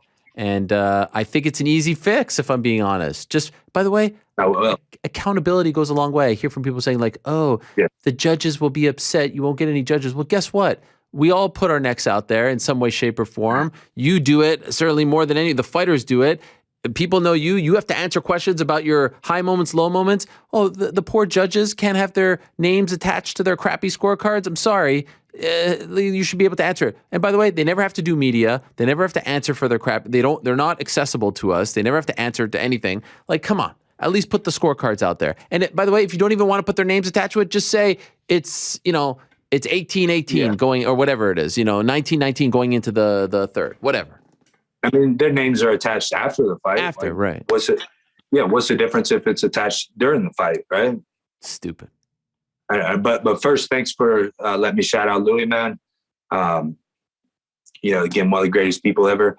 And thanks. I had no idea that you were such a proponent of open scoring and fixing the sport. And, that's again, that's one of the many problems, but I think that's a low-hanging fruit right there.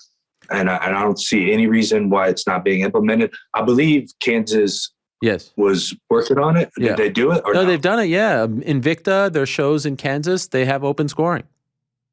Okay. Well, there we go. That's Yeah. a good start. Yeah. And I appreciate them doing that. I have 3 like raisons d'être, as they say in French, like reasons to live in this world. 3: open scoring, fighter pay. The balance of power needs to be, the contracts, we don't have to get, I could go on for hours. And Hall of Fame. We need the Hall of Fame.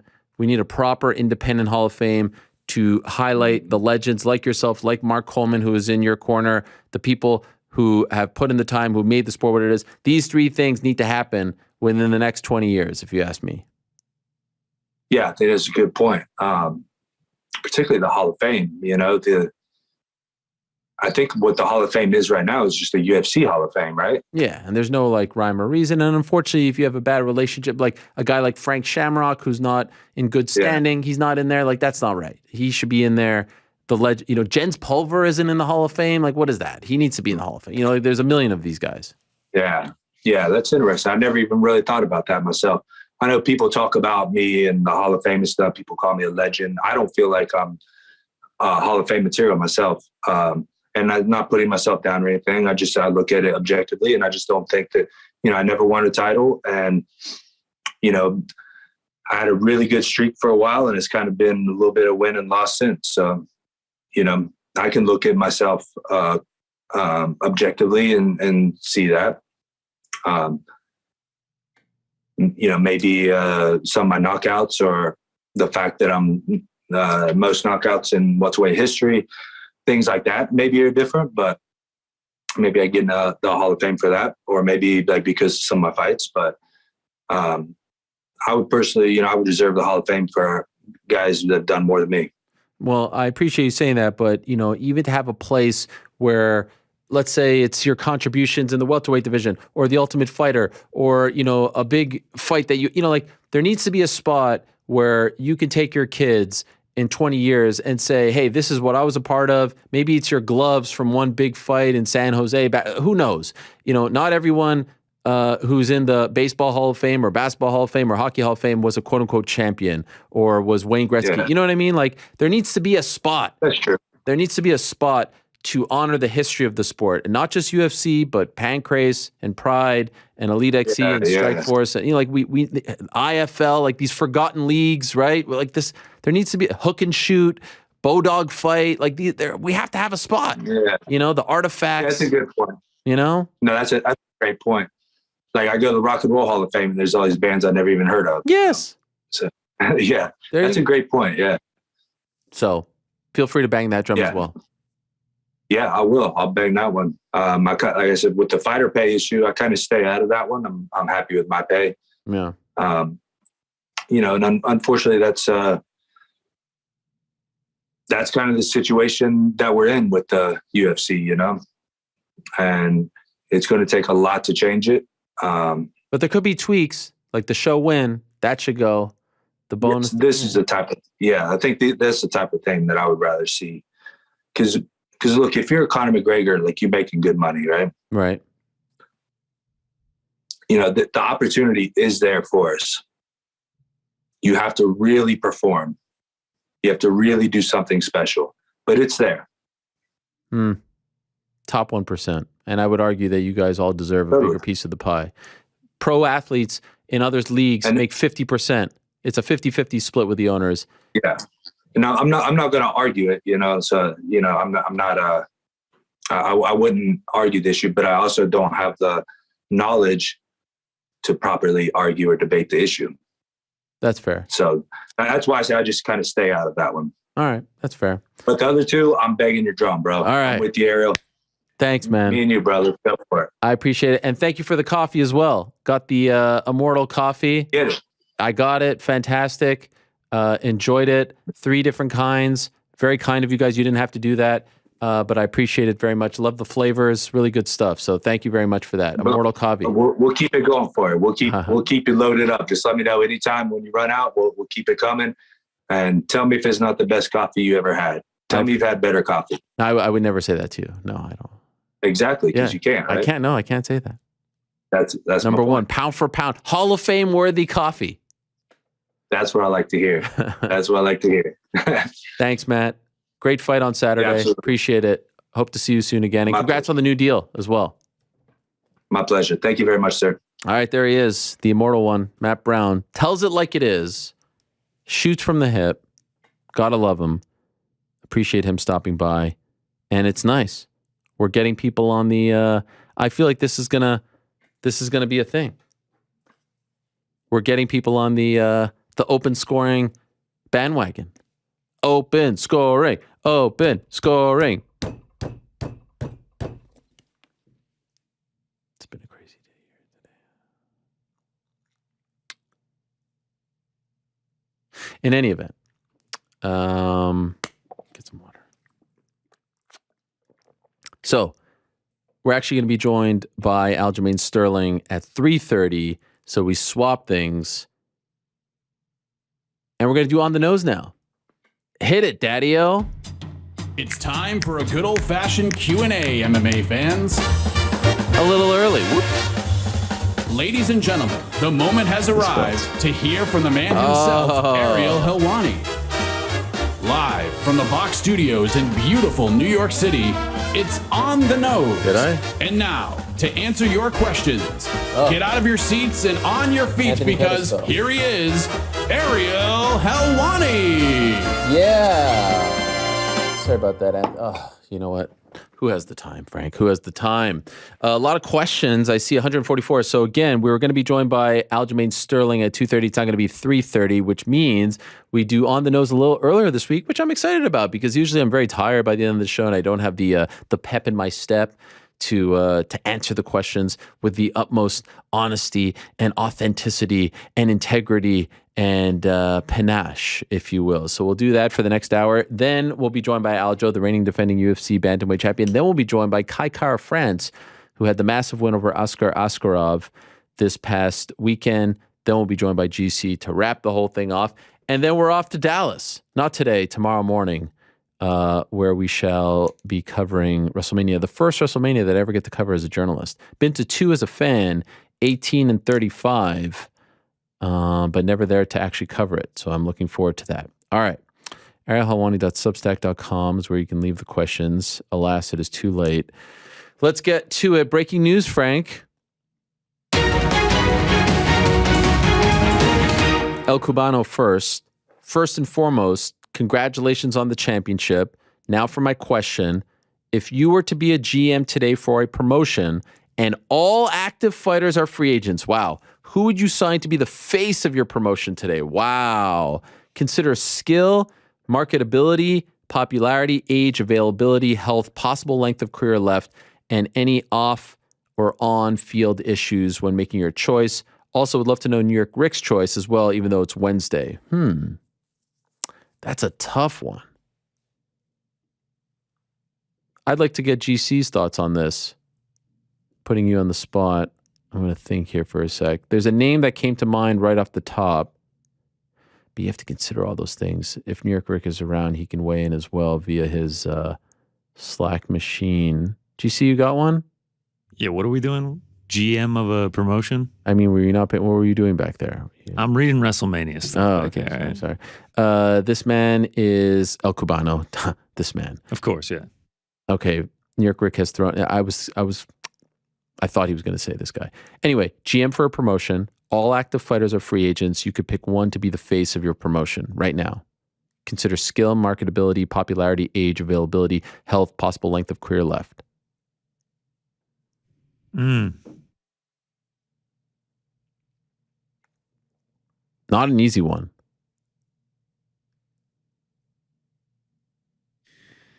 Yeah, like do you take a current champion? New York Rick is going with Khamzat Chimaev. That was my knee-jerk reaction. His personality, the way he's building his YouTube, the potential of becoming a champion. I'm going with Izzy. I think I'm gonna go with Rick here. I think I'm gonna go with Khamzat. Yeah, I don't know, the health issues. Still, the jury's still out. All right, so there you go. Khamzat, Izzy. Frank, you want to weigh in on this? No, I don't. Okay, perfect. Newman. Hello, Ariel. Hello, Newman. I don't have a question this week. Rather, I'd like to propose a suggestion that could revolutionize the On the Nose segment as we know it. Wow. How about that? What about instead of sorting by chronological order, you sort by top first, which will list the questions by how many likes they get, rather than the order in which the questions are posted. Your loyal subscribers will like the questions we want to hear from the most. Yeah, it's not bad. Okay, let's do it. Starting next week, the ones that get the most will go first, and we'll see how it goes. Nico, ça va, Ariel? Oui, ça va. A couple weeks ago, you and I agreed Nathan Diaz is an underrated chess player in the game. By the way, I hope someone hot tagged me today. Oh boy. But I won't tell you why. While Nate's situation doesn't look great from the outset, as you pointed out on Monday, could it be we mere peasants, who are you calling a peasant, are unable to recognize another 244-esque power play by Nathan Machiavelli Diaz? No, I feel like it's pretty cut and dry at this point. Guy wants to fight. Guy is frustrated. UFC is keeping him on ice in hopes of making the trilogy fight. I had a little soliloquy about this on Monday. Don't need to get all into it again, but I mean, I hope that they meet and figure this out. I don't think anyone who is a fan of Nathan Diaz wants to see, and by the way, it is Nathan Diaz, you jabrones. That's his freaking name. Go look at his freaking social media. It's Nathan Diaz. His friends, you know how to spot the noobs? It's the people who say it's Nate, not Nathan. If you know anything about him and his brother and his relationships and his inner circle, they all call him Nathan. Anyway, I hope they meet at some point and figure this out, because even if you're a fan, you can't be enjoying this. Lewis, my man Ariel, good afternoon. I wanted to get your take on fighters' additional income streams. Some personalities within the fight game lend themselves to streaming YouTube channels, others sell product or merchandise. With so many branching out into other ventures, do you think you could ever reach a precipice where the promotion turns around and says, we want to cut? You built your name off our brand, cut us in. It's a negative viewpoint, but it's been a week of fighters receiving shady practices. Much love, Lewis. Dare I say, this is the case in WWE. And so I will actually, look, again, to the people out there who say too negative, too negative, too negative. And again, I would then say it's actually positive because I'm trying to argue for things in favor of fighters.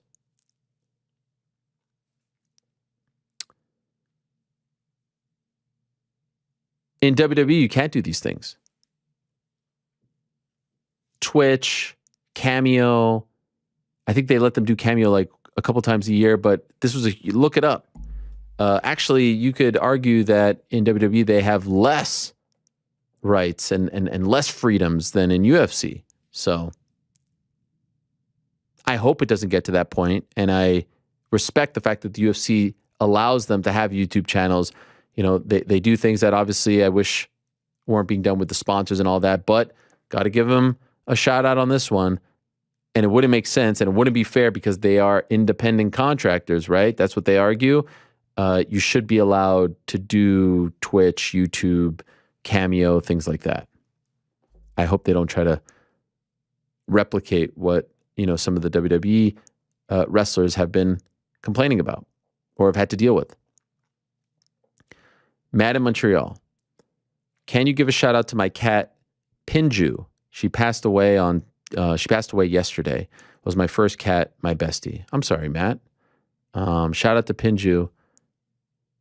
Sorry that this happened. My condolences. He writes, she was an amazing cat. She passed on while sleeping on a blanket mounted in the cupboard. As good a way as any. Oh, that's a bummer. I'm sorry, Matt. Hope you're doing okay hanging in there. Nim.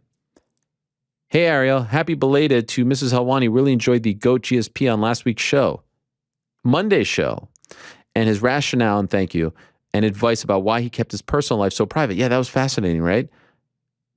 Was so compelling as it showed how cerebral he was about his opponents and mental warfare. It made me wonder, what is the most insightful thing / clever insight you've ever heard an MMA fighter say about their approach to the fight game? Man, there's been so many. Again, some of these like most ever questions are tough. I'll tell you the one that came to mind right off the top was that line from Dominic Cruz after he beat TJ Dillashaw to regain the title. I asked him, is this the happiest day of your life? His response, no. The happiest day of my life was when I realized I didn't need a belt to be happy. Man, think about how that must have changed his mindset. His raison d'être, right? You're no longer chasing the belt for happiness. You're happy while on the journey. And at the end of the journey, that particular journey, you get a little cherry on top. Complete shift in the way you treat the daily grind, the way you view the daily grind, the way you act. And we've seen this. Guys who are obsessed with the belt, typically crumble, stumble before they get to the belt. But if you don't allow the belt to be your engine, your fuel, your motivation, it just so happens to be a part of the journey. It's a different way to look at things. And so that's always stuck with me as one of the most brilliant things I've ever heard someone say, especially someone in his position. Taylor, you've called the UFC's offer to Nate to fight Khamzat a bogus offer. Why is Nate Diaz automatically exempt from fighting Khamzat Chimaev? Fight makes no sense. It's not that he's exempt, but again, think about this. If promoter X was working with Nathan Diaz, let's say Eddie Hearn promoted Nathan Diaz, do you think Eddie Hearn or any promoter, has nothing to do with Eddie, but I'm just giving you the most famous one right now, would try to book his guy in a fight with someone like Khamzat? Given the matchup, given the skill set, given where they're at in their respective careers, given who Khamzat has fought up until this point, nowhere near the stature, the name of a Nathan Diaz, why in the world would this make any sense for Diaz? Nathan Diaz in the world of boxing would never entertain that fight in a gazillion years. It would never even be brought to his attention. Why is it a bogus offer? The only reason it was offered was twofold. This is a shoot. The only reason it was offered was either A, if you're going to leave us, you're going to leave on a loss, or B, you're going to turn this down, your contract will be extended. Those are the only reasons. There was never a true, genuine interest. There was not a true, genuine demand to see this fight. So the only reason it's offered is for those two reasons. There's two, so only reasons, and that's why it's bogus. If there was genuine interest, if they were 2 and 3, if they were 3 and 5, if they were 7 and 8, if the fight made sense, if there was demand, if they fought each other in the back, if they had been going back and forth, then yeah, it's legit. None of that happened. None of that was the case. That's why it's bogus. Burns is fighting him, and you've expected Colby and Usman to as well. Well, he has to beat Burns. And I've said on this show, shout out to Gilbert, because he doesn't really have to take this fight. If the rankings mean anything, you don't have to take this fight. Gilbert also isn't on the last fight of his deal. Gilbert has already fought against Usman for the belt, isn't getting another crack at the belt. It actually jolts his career. Gilbert's skill set matches up better, let's be honest, against Khamzat. And there might be a little Canelo Mayweather thought process to this one. If you're Gilbert Burns, catch the guy on the way up as opposed to when he's at the top and, get all the brownie points for it. But you can't, Gilbert's career is not Nathan Diaz's career. He's not on the last fight of his deal. He's not the name. He hasn't been at the time. He doesn't have the same skills. Like it's apples to apples. Apples to oranges. And I have never said that Diaz deserves Usman. Never, ever said that. But Poirier, sure. Tony, sure. Those types of fights. Since when are we giving fan favorites easy fights on the way out? I mean, so just because it hasn't happened means it should never happen? And I'm not saying no one gets an easy fight in the UFC, but why would you begrudge Diaz for not wanting this fight? And I just told you the real reasons. Anyway, I'm arguing with, a computer screen here.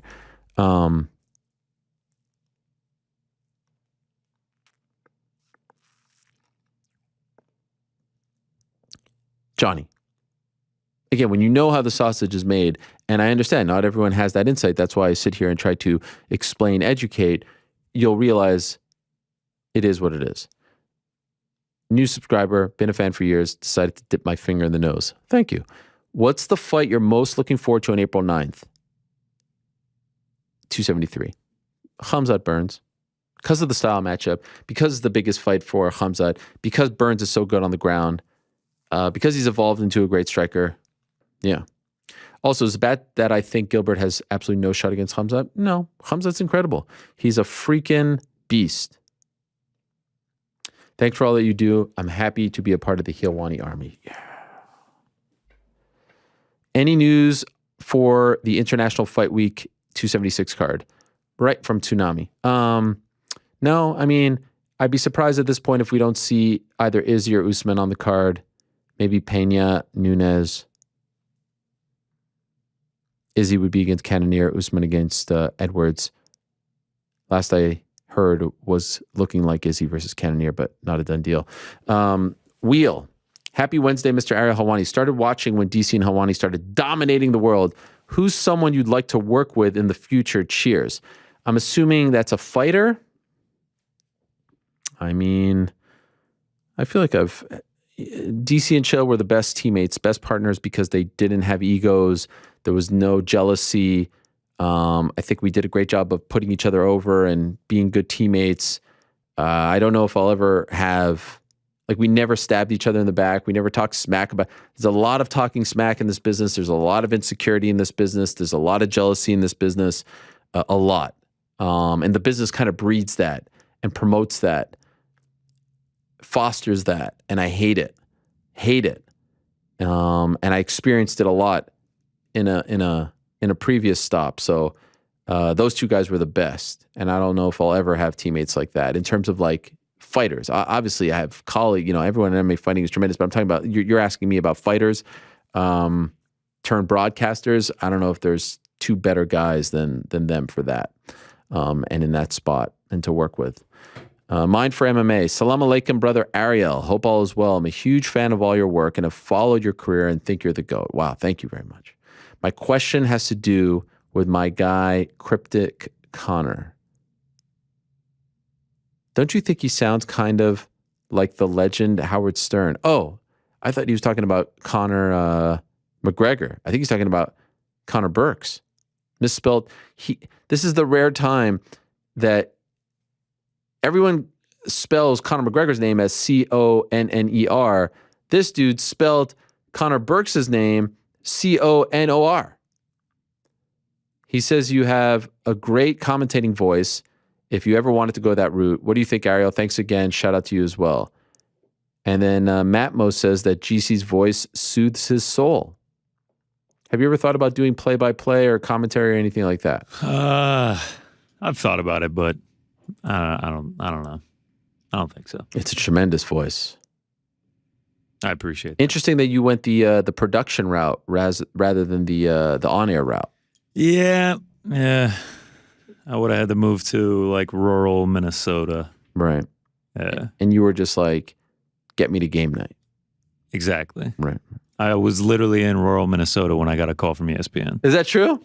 Yes. I was at the Mall of America about to fly back to Atlanta after going to a one traffic light city in Minnesota for an on-air job. And I almost took it. And were you working there? No, I went there for a job interview. They flew me out. Who was it with? Some radio station. And like, I'm talking the middle of nowhere. One hotel, one traffic light. The only restaurant was a Subway. They were like, are you cool with it being below zero for like weeks at a time? At least they asked you that. Yeah, Mall of America, by the way, historic site of the first ever WCW Nitro. Did you know that? Nope. Yeah. Nate Diaz, shout out from Delco. Where's Delco? Anyone know? Nope. Nate got robbed against Clay Guida. Joe Daddy was scared to actually fight. Thought it was Grappler's Quest. Got robbed in the Gray Maynard rematch. Don't think Dong Young Kim did enough to warrant a win. Rory handled him. Benson handled him. Thompson fought very scared. What the hell is this? RDA smashed him. Beat Michael Johnson. Choked Connor. Okay, you're going through the whole damn Nathan Diaz resume here? What was the point? Pride Nate beat Leon. Technically, he's on a 6-fight winning streak right now and really only has about 4 losses. Okay, thank you. Is Petr Yan considered a heel? No, I don't think so. By the way, Petr Yan very soon could be the best fighter on the planet, pound for pound. He's that good, in my opinion. Pejeda versus Strickland is absolute fire. Yeah, I saw that. Fun matchup. A little surprised that Pereira is getting pushed that quickly. And I'm surprised to a degree that Strickland has taken him. But again, there might be some, let me get the guy before he gets to the top. GC, you were very excited about this matchup when it was announced. Yeah. Why? Strickland Pereira? Oh, Yeah. I just think it's going to be sick. I know, but aren't you surprised after his last performance that he got bumped so high up the... Yeah, I feel like they're trying to move him along, and if he beats Strickland, then maybe one more, and then they try and get him to fight Izzy. Yeah. I was hoping for Strickland versus Vettori, but I guess they're buds. Well, they also got Vettori Whitaker. Right.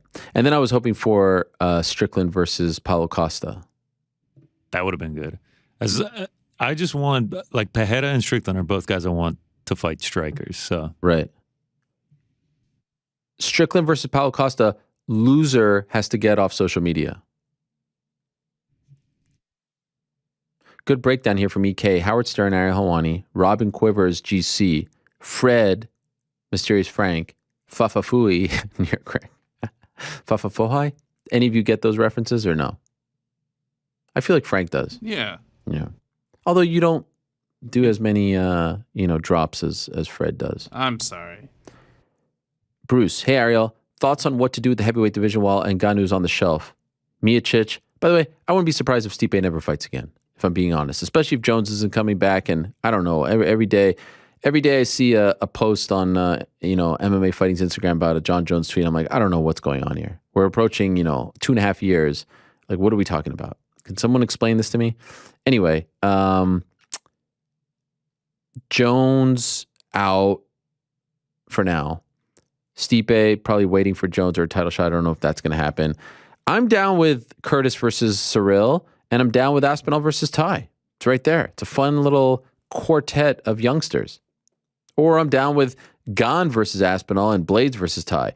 Or I'm down with Ty versus Gane and Blades versus Aspinall. Blades versus Aspinall would be pretty damn cool, right? With Aspinall's BJJ. I'm down with any variation of those four guys fighting each other next. Liam, happening, Ariel, looking proper good today, probably. I was just about to say, how do you know how I look? And then he said, probably, so you wrote this earlier. Paul Craig asked Dana for an event in Glasgow against Anthony Smith. Unfortunately, it seems like Smith is set to fight Ankalaev. My question is, if he wasn't, do you think an event this year would happen in Glasgow? I mean, I don't think Smith's booking has anything to do with them going to Glasgow or not. Sorry if the question is shite. It's not. I mean, maybe they'll go. It sounds like they're going to go back to the UK. It seems like Aspinall knew something that we didn't, so stay tuned. By the way, in case you're wondering, I had my butternut squash soup before the show, and now I'm starving. Greetings, Mr. Helwani. What is your favorite stylistic matchup to watch in the UFC, and has grappling grown on you over the years? I've always appreciated grappling. I've always been someone who's like, like the Curtis Blades thing. Oh, you wrestle too much. What? You're allowed to do that. Get over it. I mean, GSP loved him, and it's not exactly like he was, freaking Edson Barbosa in his early days doing spinning wheel kicks and stuff. So I appreciate all of it. Obviously, the striking is fun. Obviously, you have, we've had amazing strikers over the years like Anderson and Connor and John Jones. Kane was amazing, how he blended the two. Jose Aldo, Dominic Cruz. So, obviously you're going to be, but I've always appreciated the grapplers, like a Ryan Hall I love, like a Damian Maia, much respect. There's just been so many over the years. Question for GC from Dave in the North Bay. GC, you find yourself accosted by 3 big goons in a dumpy dive in rural Atlanta. Which UFC fighter in their physical prime is your dream wingman that helps you fight them off? Wow. I wish I had known this before. I'm going to go with a heavyweight. Yeah. Someone in the comments offers a suggestion, but I don't want to, you're thinking here. Right now, do I not go with the heavyweight champ? If he's healthy from knee surgery, Francis Ngannou, I feel now like this is in their physical prime, so you could pick 2000 prime, 20 Francis or whatever. Yeah, I'll take Francis. I'm taking Davison Figueiredo. What? No, I'm just kidding. Rose Namajunas. Rose, yeah, she'd scare everyone just by standing there like. Good day, MMA Hour Crew. Or give me Yuri. Oh, yeah. He'd be punching trees, yeah. Yeah, with the freaking, Jan Blachowicz, legendary Polish power. Got a few short questions. Correct me if I'm wrong. It's from David. But if you're implying that the Nate retirement talk is all tactics and not serious, so that being said, in your opinion, is Diaz still likely to get a new contract? TBD. It's all games at this point. It's gamesmanship, chess, if you will. Is a Diaz-Poirier bout still the most likely bout to get done? I'm losing faith. This is what he says. I think if it was up to them, they would buy their time for the Conor trilogy. The problem is we don't know when Conor's going to be available. I think that's their top choice. Is there any chance Barclays Center gets a UFC event this year? Haven't heard it, but wouldn't say no. It's still early in the year. Is the reason we sometimes don't get pay-per-view buy numbers revealed because the event didn't sell well? No, we'll never get it because they don't want the fighters to know the numbers and use that against them. GC, wow, look at this question. How bad would you beat Ariel in a one-on-one in basketball? 11-0. That's you or really I guess think it would just be 7-0. I'd skunk you. Wow, you really think so? That's great. I was always actually a better one-on-one player than a 5-on-5. Though I would say I would need some time. Since I moved to New York, I haven't found you think I'm playing in the free? I mean, who am I playing against? You're out in the driveway. I know it. I'm freaking, elbows, posting up, boxing out. I mean, I'm not ashamed to say little tricks. If you're not cheating, you're not trying. That's my mentality, okay? I come from the Charles Oakley School of Basketball. I'm only like 6'1", but sneaky post moves. You're more of a shooter. You're more of a Jonas Jerebko type. Corner 3. That's your spot. That's what I think. You're not getting down and dirty in the paint. You're not taking charges. That's what I'm saying. Not boxing out. Shooting is my bread and butter. Sneaky post moves, and I'm going to need those in one-on-one. Shalom, Ariel, boxing blogger. As a host of many big spectacles yourself, thank you.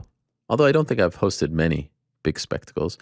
How do you think Chris Rock handled the incident at the Oscars with Will Smith? I thought he handled it pretty much as good as you could possibly hope someone in his spot could handle a situation like that. Got slapped in the face on live TV pretty hard, didn't make a fuss, didn't fight back, didn't punch back, didn't slap back, made a joke and moved on. You could tell he was a little rattled, moved on. And then he apologizes afterwards. Did you see this, GC? He apologized afterwards. Will did too. I don't think Chris Rock had anything to apologize for. Beyond the apologies, I'm more concerned about the sit-down interview and whether that happens within a week. Oh, yeah. So what was that? March 27th? It was Sunday, so yeah. April 3rd. 3 more days.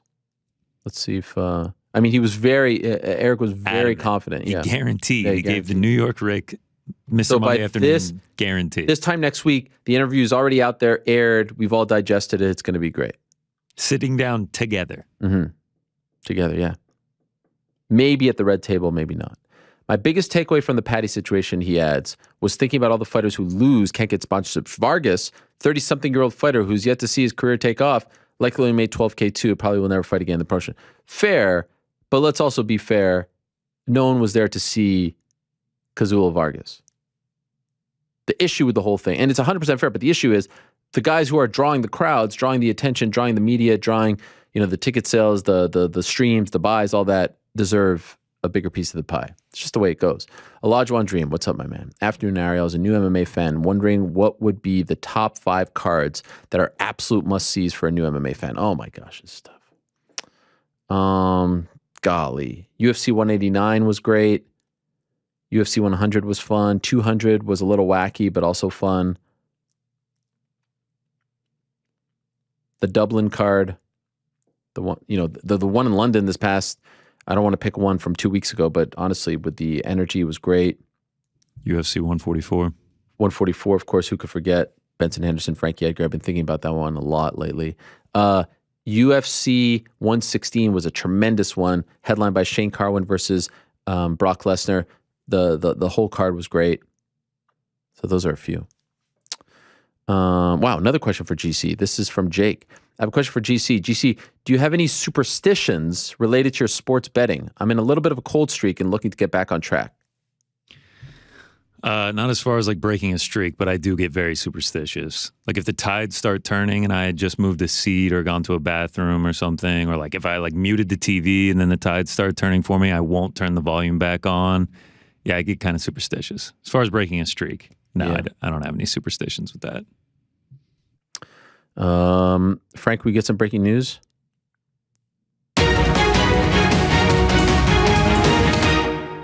Some potentially good news here for our pal Chael Sonnen. Just saw this through the wire. Chael Sonnen received positive news at an amendment hearing in Las Vegas regarding an alleged incident this past December that had him facing multiple charges at a hearing Wednesday that took place in the Las Vegas Justice Court. Prosecutors dropped a felony charge and 4 misdemeanor counts against Sonnen in relation to an alleged attack committed by Sonnen at a Four Seasons hotel in Las Vegas on December 18th. The Las Vegas Review-Journal reports. You can read more from our man A.K. Lee on MMA fighting, but I just saw this and wanted to read that. Let me go back to the questions. What is next for Jose Aldo? I hope Dominic Cruz. Nolan. That was from Tip. Nolan. Hello, Ariel. Never got to say this to you, but Happy New Year. Well, thanks. Jeez. Happy New Year on March 30th. Tremendous. If you had to pick one fighter to introduce a new fan to, which would you pick? Ooh, wow. Again, I say Izzy. I think Izzy has it all. But it depends on the kind of style of fighter. You know, Usman, Khamzat. I mean, you could be a zombie guy. Petr Yan. Justin Gaethje. Yuri. Francis. Aspinall. Max Holloway, he says. That's a good one. But how many does he have left? Ariel, do you play chess from Penny, my good pal? The game of Kings and Queens online. If so, my handle is Professional Breather on Chess Time app. I think it's time. Golly. Penny is challenging me to a chess match. My son Walter is a great chess player. I'm comme ci, comme ça. Probably the weakest, other than Claire in the family. I would rank them wife, Jacqueline, Walter, Oliver, myself. Claire. Halloween best and worst candy. Never was a fan of the candy corn. Love a mini Twix. Love a mini Reese's. Love a mini Snickers. What about you, GC? Kit Kat and Reese's, top two. Worst? Charleston Chew. For some reason you got that. Bounty? Joe says Almond Joy. I love Almond Joys, actually. Don't love it. I actually, surprisingly, I like Dots. A lot of people hate Dots. Wait, what Shout are out to Dots? Dots. Candy corn? No. Dots are like, they're like little like hard Gumdrops. gummies. Yeah. Nah, those are whack.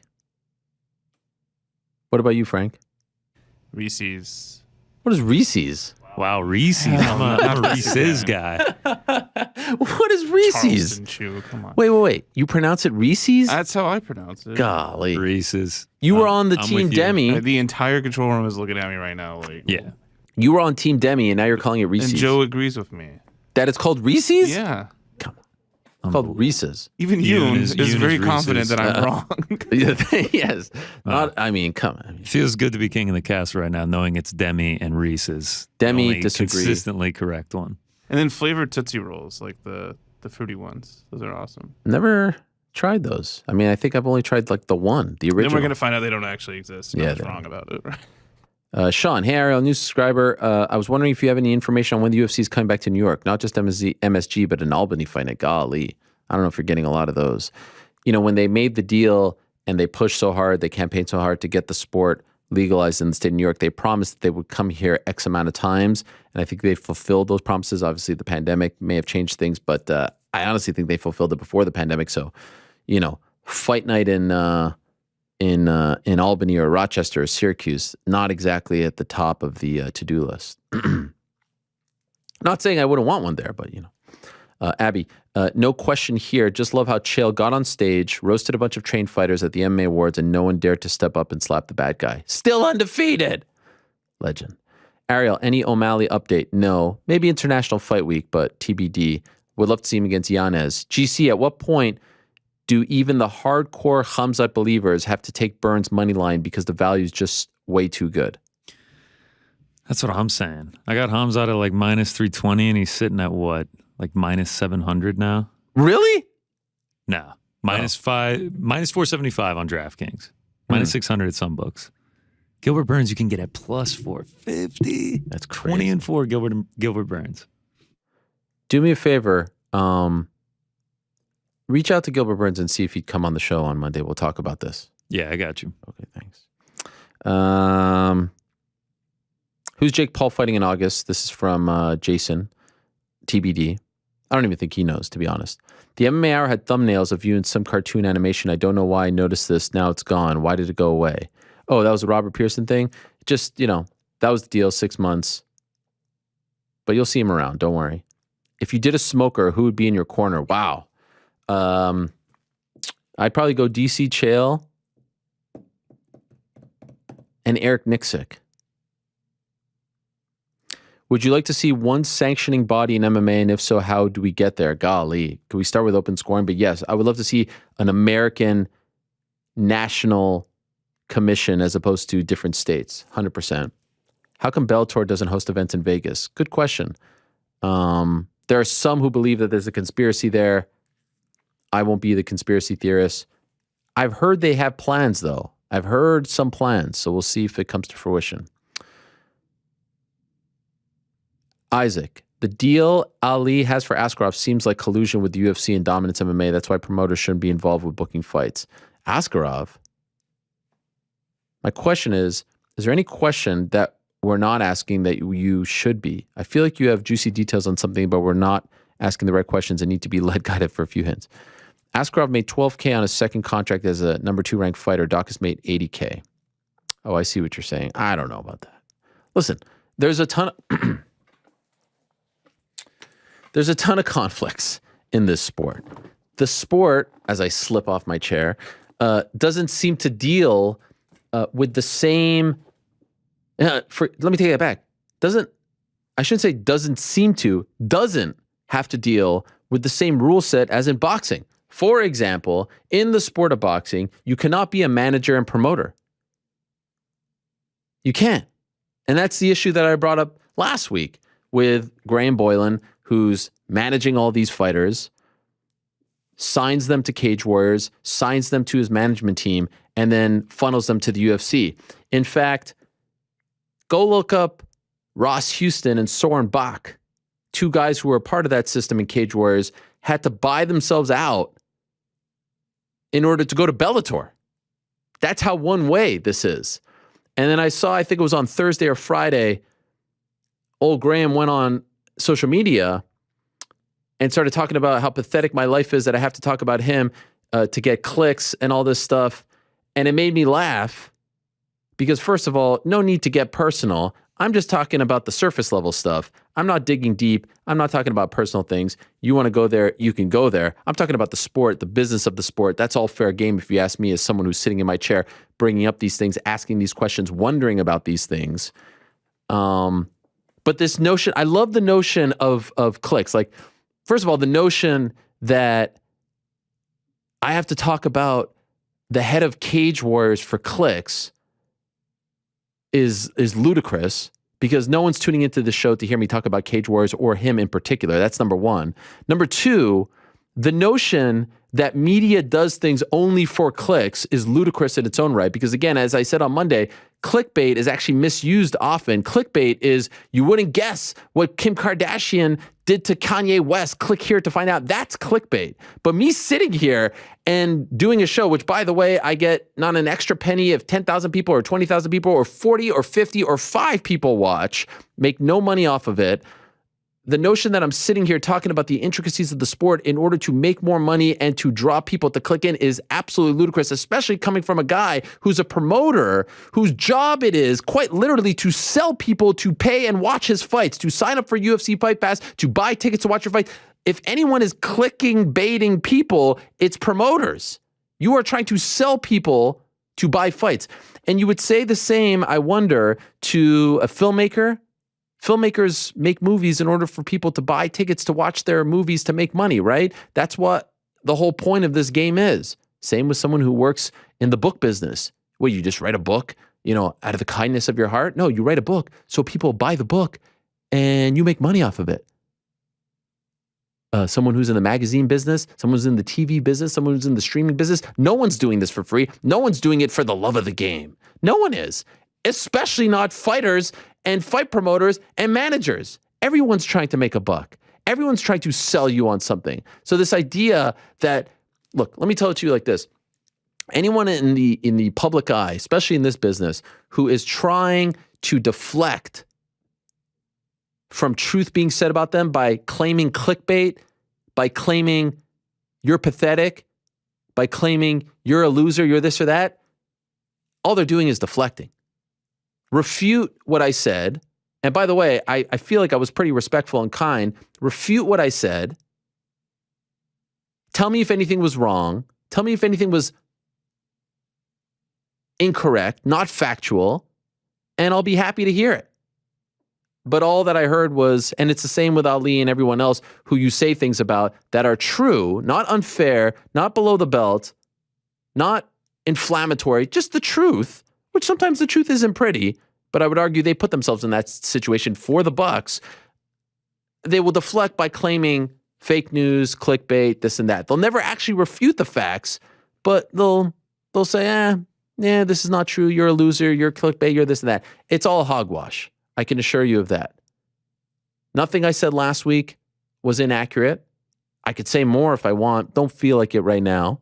But golly, the people that came out and said, it's about time someone speaks of this conflict of interest where you have someone acting as a promoter, signing people to the promotion, and then funneling them to the UFC, signing these deals that, if we're being honest, don't really seem fair for the clients. I'm arguing on behalf of Paddy Pimblett, deserving more. So I don't know why he would be upset about any of this, and I don't know if he is. Meanwhile, you're in a business relationship with the entity that you are supposed to be negotiating with. You're getting money from that streaming deal. You're telling me that there's not a ton of conflicts of interest there? And the response is clickbait? That's the response? That's the best you got? Clickbait? What clickbait? What are you talking about? Oh, yeah. I want people to watch this show. No, you know what? I'd rather watch this show. I'd rather do this show when there's 5 people watching. That's way better. Like, what? What are you talking about? Of course I want people to watch the show. I'm not lying to people. I'm not hiding from things. I'm not trying to give them the old bait and switch. That would be closer to clickbait. This is just the truth. And there's a lot of these situations, like the one that this man Isaac brings up in this sport. This sport is filled with conflicts of interest, filled with them. And by the way, I'll raise my hand. I was once in that conflict of interest with Fox. Biggest regret of my life, biggest regret of my career. I can come out and talk about it and say, you know what? I effed up. I'm comfortable enough saying that. You won't get that from a lot of the people in this sport. They won't tell you that. They'll just keep trying to make their bucks and, cut these bad deals and try to, make money from both sides of the fence. Things that in boxing, the sport that we love to point our finger at and say that sport is corrupt, that sport has problems, that sport needs to be fixed. I would argue we should point the finger at ourselves because this sport has a lot more issues than that one, especially when it comes to the fighters.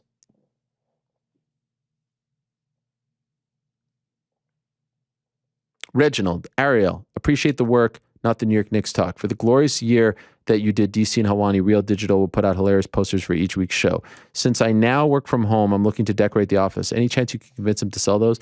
You'd have to hit him up. And I think ESPN probably owns them. I don't even know if they do, to be honest.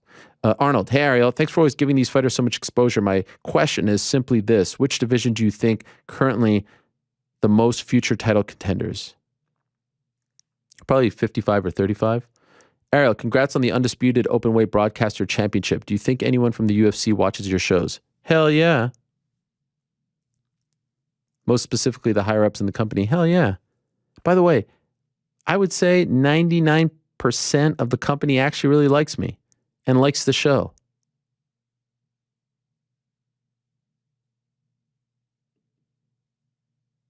They're all fans.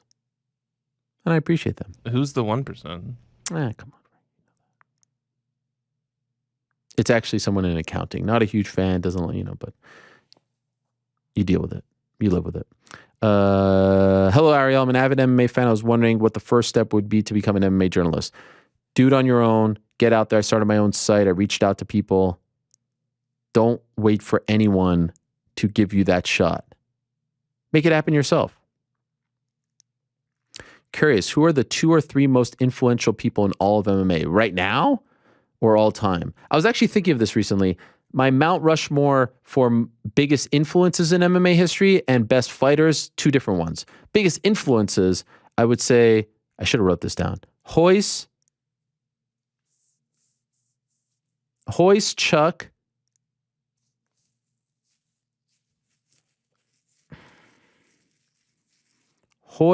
Chuck, Connor Brock, maybe GSP for Canada, but probably Hoist, Chuck, Connor, Brock. Hoist, Chuck, Brock, Connor, in that order. Best fighters, PEDs and all that allowed. GSP, Anderson, this is UFC. GSP, Anderson, Khabib, DJ? No, GSP, Anderson, Jones, Khabib. GSP, Anderson, Jones, Khabib. Shalom, Citizen Helwani. Who would win in a game of one-on-one basketball, you or Adam Sandler? Me for sure. Come on. Not even close. What are you talking about? What were your thoughts on the Rotang Mighty Mouse fight? I enjoyed it. I liked it a lot. I thought 1X was a great show. Great broadcast. I enjoyed it. Shout out to my guy, Mike Mansouri, doing great things on the production side for them. Always look forward to the MMA. Happy birthday to my friend Tim Ota. Congrats on his engagement. Congrats. Ariel, International Fight Week will be my first UFC event, and it takes place on my birthday. I'm thrilled to get the chance to meet the fighters, but nothing would mean more than meeting Mr. 10-7 himself. What's it going to take to get Helwani to Vegas for International Fight Week? Stay tuned. Helwani might be going back to Las Vegas. Sing it with me, Frank. We're going back to Las Vegas. You could just say Vegas. We're going back to Sin City. Oh, I like that one. What went down in Houston? I'm sorry, I spoke about this, and one day I will speak about it again, but now's not the time. Favorite segment of the week, 2 questions. Any chance of you and the Morning Combat guys doing something in the future? We did something in December. Oh, he said he saw that. Nothing on the table at the moment. I don't think they can handle this machismo that I possess. GC, if Frank actually comes to the UFC party next Saturday, will you splurge for better pizza than Domino's? Better pizza. He's promised buffalo chicken dip. He's saying he's coming. Wow. And there's a peace treaty on the line if he does show up. What is the peace treaty? I don't know if I want to reveal it right now. Frank, do you want to? No. All right. Hey, no, Frank already knows. We know something you don't. I will make my announcement of who I'll be rooting for at Serrano Taylor, because Frank is heavily invested in it. Really? There's some betting involved? I mean, I'm sitting in the hole. I gotta pick it back up. Yeah, that's true. Bonjour, Lord Ariel. Did you know that when 2 black holes collide, the gravity is so immensely strong that stars can be ejected out of the black hole's gravitational orbit at speeds of 100,000 kilometers per second? This phenomenon is known as hypervelocity stars. The universe is filled with billions of these nomad hypervelocity stars zipping around in the darkness of the interstellar space at 1/3 the speed of light. Wow, that is amazing. Thank you for that. What's up, Ariel? With WrestleMania being days away, I wanted to get your perspective on the relationship between MMA and pro wrestling. It seems like a lot of MMA fans try to shut it out. Bizarre. I'm not sure why it seems like everyone is forced, because I could tell you why. They all were wrestling fans. It makes them feel weird that the roots of mixed martial arts are firmly entrenched in the world of pro wrestling. If there wasn't pro wrestling, there wouldn't be MMA. And that's, I think, an undeniable fact, and you can see the influences till this day. And it makes them feel a little weird that this sport that they love so much has, all these influences and is really a byproduct of the quote unquote fake stuff. That's why. But let's be honest. That's the truth. What's the latest from WFL? It was interesting when they were on the show, but haven't heard much. I don't know. I've heard a little bit here or there. Jury's still out of my mind. Not sold. And I said this. I've said this to them. Fabricio, GRP in the house. Respect. As we get ready for WrestleMania, had a quick question. How long do you anticipate Stone Cold's quote-unquote match will be? I say around 20 to 25 minutes. And I think it goes last. It better go last. It's the most interesting thing on that night. That or the Rollins-Cody Rhodes. We presume it's Cody Rhodes' match. With Dustin seemingly moving on from the Diaz fight on Twitter and Conor and Nate going back and forth, when can we assume it happens? I don't know. They're holding him. I don't want to say hostage, but he's on the sidelines. Maybe November. I don't know. So much can happen between now and then. Do you have any information or guess on who Robert Soldich would fight? It's not a done deal just yet, but they did have a good talk in London. Let's see how it goes. I think it's too early to speculate. Keep up the great work and greetings from Montenegro. Did the fighters get a cut from the Project Rock deal? I don't believe so. How's your wife's hand? Thank you. My wife's hand is doing much better. I appreciate that. Also, I was thinking back to the London card and how exciting it was. When you're watching events like that, do you have much physical reaction to crazy knockouts or do you stay seated? At home, I pretty much stay seated, but you get excited. In honor of New York Rick giving us one of the worst takes possible, Reese Smith Brock, maybe the worst take on your show since is Rousey being the comeback fighter of the year. That's what I said at the beginning of the show. I'd like to know what you think your most unpopular MMA and non-MMA opinion is. Oh my. That's tough.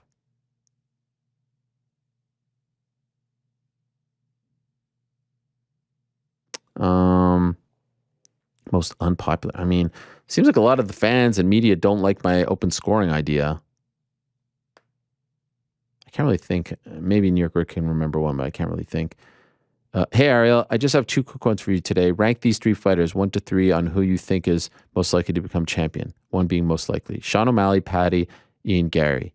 I'll go Ian, Sean, Patty. Second question is, does Volk get an immediate rematch if he loses? He should. Gilbert Burns said in a recent interview with Luke Thomas that he had been training with 2 Dagestani fighters who requested to be unnamed. Any idea who these guys are? No. Have a great time in Dallas. Thank you. If the UFC were to come back to Pittsburgh, who would be the ultimate headliner? There's no real great one. I did enjoy that one event with Nate Marquardt there. Well, he was supposed to be on the card and then he got pulled, and Charlie Brenneman fought Rick Story. Crazy, 11 years ago. Now that UFC 275 was officially announced, International Fight Week is next. Who do you think headlines? Probably Izzy. Just wanted to thank you for sharing EKC's journey. A few months ago, this show inspired me to start learning BJJ, something I thought I'd never do. Hearing EKC's story makes me want to do more of it now. And to anyone else that watches these shows and thinks, man, I want to learn a martial art, but I can never do that, don't limit yourself. Take that leap of faith. You won't regret it. Respect Trey. Hot take, Leon beats Usman by submission or points. How about that? Great interview with MJF, but remind me of the Sasha Banks interview. 100% refusal to put down the gimmick. No, I disagree. He did it in a very sort of charming and endearing way and gave us a lot of stuff where you're kind of questioning, is it real or is it not? Sasha was 1,000% working and didn't give an inch at all. And there was nothing endearing or charming about any of it. So couldn't disagree more. What are your thoughts on Thug Nasty's path right now? Featherweights are stacked. I think he's going to get like a top 6 or 7 guy. Do you know of any up-and-coming Canadian fighters that might break into the scene? Not a ton at the moment. There's a few here or there, but there's no like Rory or GSP that I know of right now. Want to give a shout out to Robert Pearson for the work he's done for DC and wanting the MMA Hours. Artwork was always something that I looked forward to. Respect. P.S. The MMA Hour belt looks better than the ESPN one. Yeah, I agree. I was wondering how you managed to remain optimistic in the face of adversity when you encounter hostile people that don't even want to consider constructive criticism and would rather tear you down and force their ideology. Sounds like people I was just talking about. Lastly, do you see passion as a skill? 1,000% yes to that one. And basically, at some point I decided I'm not going to let other people dictate how my story unfolds, how my life unfolds, how my career unfolds. Just because they're miserable, just because they don't like me, just because they don't want me to succeed, doesn't mean that I'm going to let them do that. Because again, as I said a couple of weeks ago, our minds are not hotels. We don't let people come in, check in, and just squat there. All right? We don't give them that privilege. That's not how this works. And it will never work that way. All right. Done with the questions. Might get to a few more once we're done, but we got a lot there. How many we had? 66. Shout out to Mario Lemieux. Appreciate all the questions. Appreciate all the love. Let's go back to UFC 273, April 9th, Jacksonville.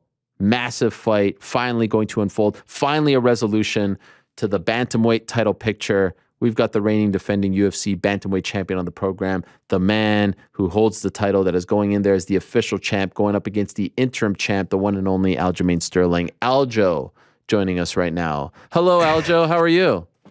What's up, Ariel? You know what's funny? I do have to say this. I feel like when you have the other guys on in the bantamweight division, I feel like the tune is a little bit different. And then when I feel like when I come on, you always tee me up with this different kind of energy, which is so weird because I feel like I get the respect. And as soon as someone else comes on as a competitor, I get like almost like tucked down or knocked down a couple of pegs or something like that. So I just had to say that. You know what? I appreciate that. I like a good conflict. I like a good, but are you saying it's coming from me or it's coming from them?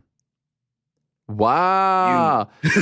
Do we have any examples here? Or are we just going to throw it out? Like, can you tell me, when you were talking to this guy, you were throwing shade? Like when you're talking to Marlon Vera, when you're talking to Petr Yan, when you're talking what did I say to Marlon Vera?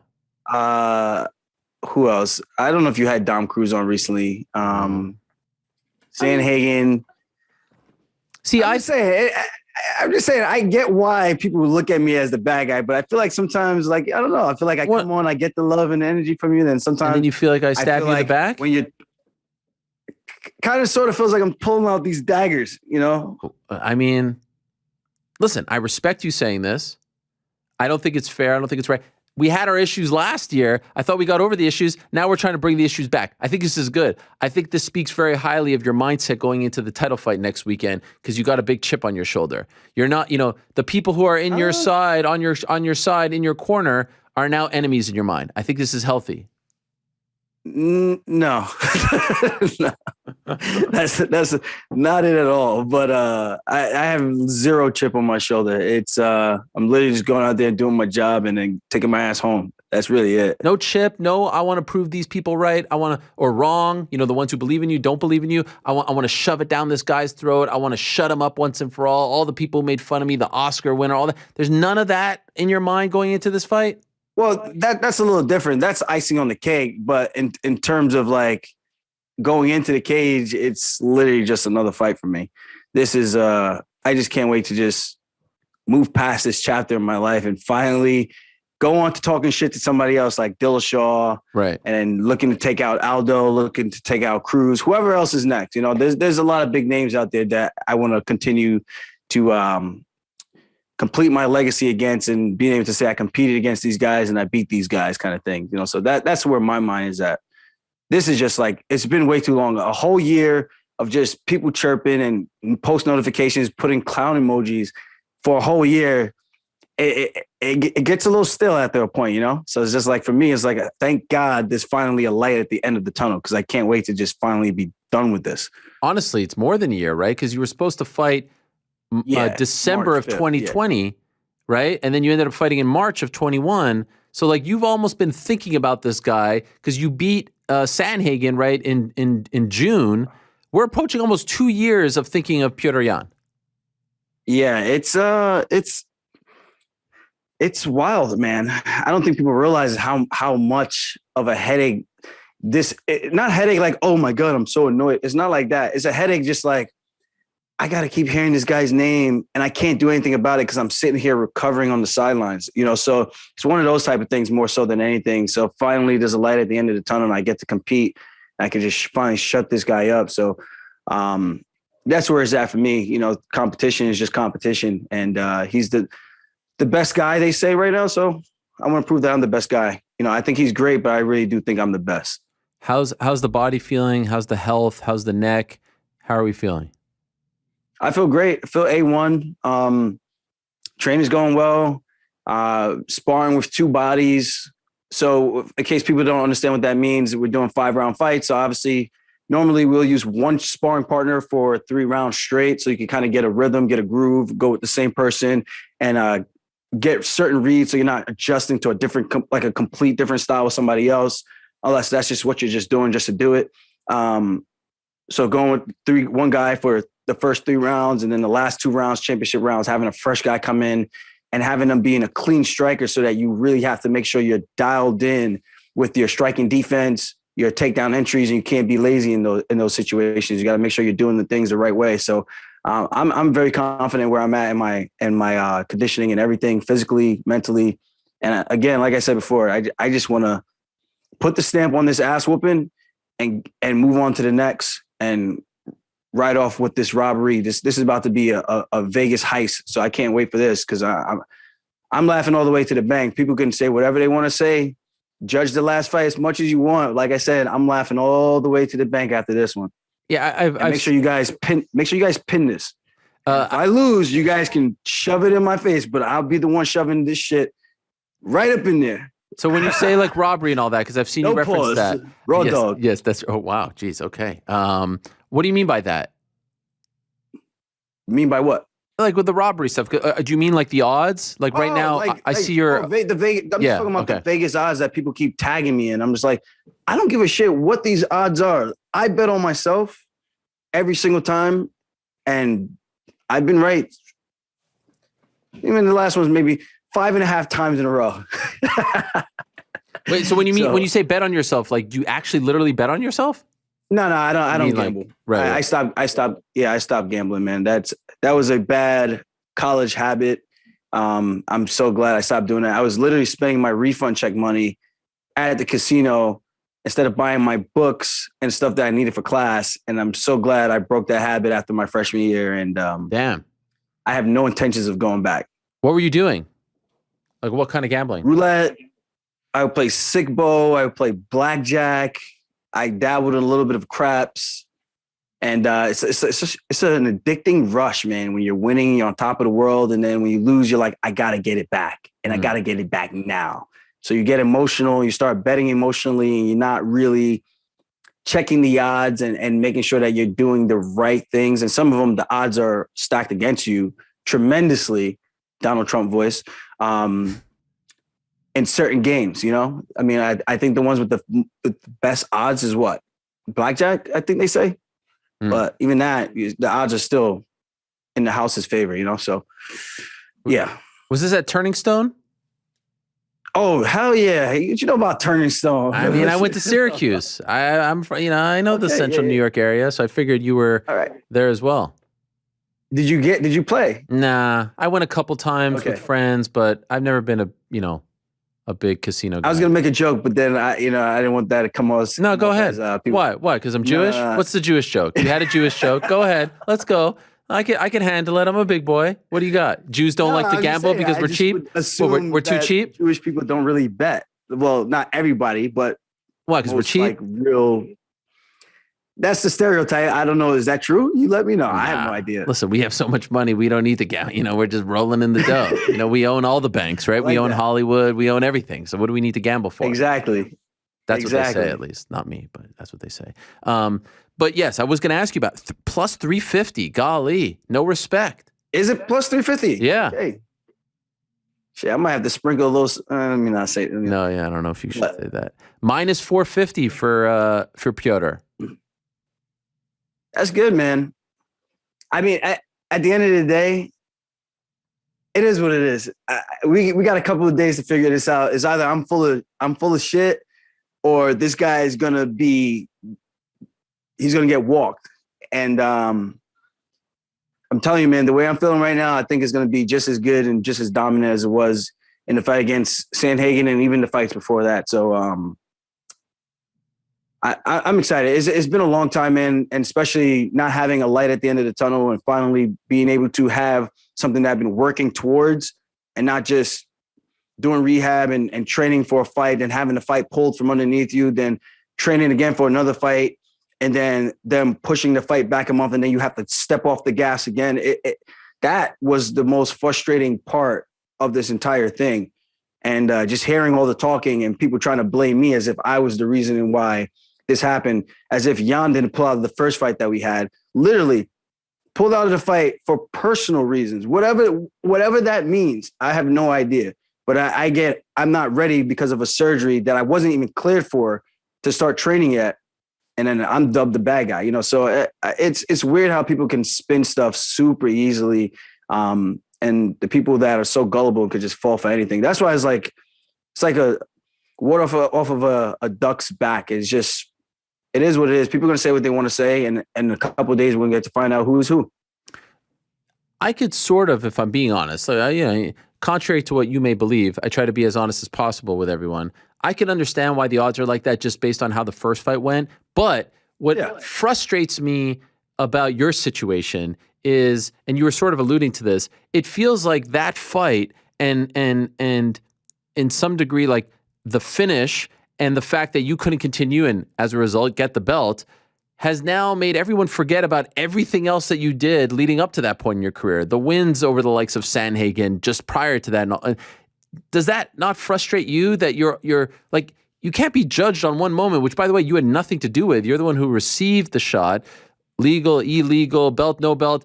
You're one of the best fighters on the planet, best fighters in maybe the deepest division in the UFC. And it feels like we never talk about that. We just are judging you based on that moment. That has to annoy you. That part definitely annoys me. I mean, I think I'm tied for second with most wins in bantamweight history, not including the Barao fight, because the commission didn't think he could make 135, so they made it a catch weight. Literally, like the last week, I think the fight week, they actually switched that. So I think my resume speaks for itself. And if people want to forget everything I've done, I mean, you can't do MMA math, but there's a reason why I was able to throw Corey Sandhagen down like that and get a finish like that in the first round. And it's because my skills are freaking legit when I get on your legs and when I get on your back. So if people want to ignore that, that's on them, because I really do feel the way the last fight went in the first round. I mean, people are going to say, oh, he dropped you on your head. Yeah, he did all those things. But the fact that I was able to get a takedown that easily when I felt like shit coming into the fight, it's just like, for me, the light bulb goes off and it just goes, well, when you're feeling good, what's going to happen? What is really going to happen? And that's the mystery right there. People are going to say, oh, he was just warming up and gauging you. I'm like, all right, man, you guys are fucking just people just say the craziest shit. And at the end of the day, they can talk, as their prerogative. They can do whatever they want. But two guys got to figure this out. And that's myself and Petr Yan. And at the end of the day, if I felt like he was better, I would have said, yo, the guy's here, I'm here, and I need to do some work in between from now to then so I can close that gap. I'm not saying that. And there's a reason why I'm not saying that. So I maybe I'm crazy. Maybe I'm really delusional, but we're going to find out in a couple of days. And it makes me feel good because I know the work we're putting in behind closed doors. I mean, people could check out the vlogs and stuff on my YouTube channel and all that. And you tell me how I'm looking, so fresh bodies, going with 4 bodies in our grappling sessions, going through every single position that we could go through and still getting submissions, still getting takedowns, all 5 rounds, 6 rounds sometimes 7. I'm in a great spot. And like I said, it's going to be night and day from that last fight, that last award-winning Oscar-worthy performance. And here's my other issue. So I'm going to tee this up for the casuals out there. Okay. There's rules that we get in the back room. There's rules that we know going into the sport. We agree upon them. You're in the fight. I'm down on my knees. You knee me in the head when I come up. Legal. Then we get back to that same position. You wait 6 seconds. The ref tells you at the beginning of that 6 seconds that he's a downed opponent. You speak English at the press conference. You speak English when we're face to face. Now, all of a sudden, you don't understand that down means he's a downed opponent and you can't throw knees to the head. The guy's not looking. You throw an illegal knee 6 seconds later when you're winning the fight at that point. Why not let the guy up? That's all I want people to understand. Why not let that guy up and continue to do the damage and the carnage that you were doing since you're so great? So make that make sense. The guy was frustrated. He thought he was going to get away with one, and that's really what it comes down to.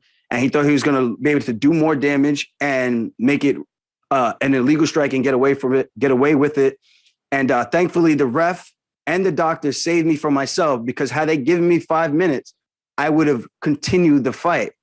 But they stopped it, whatever time, 2 minutes or a minute, 30 seconds in after talking with each other. I forget exactly how long it was. I have to go back and watch the tape to see exactly what the time was in between.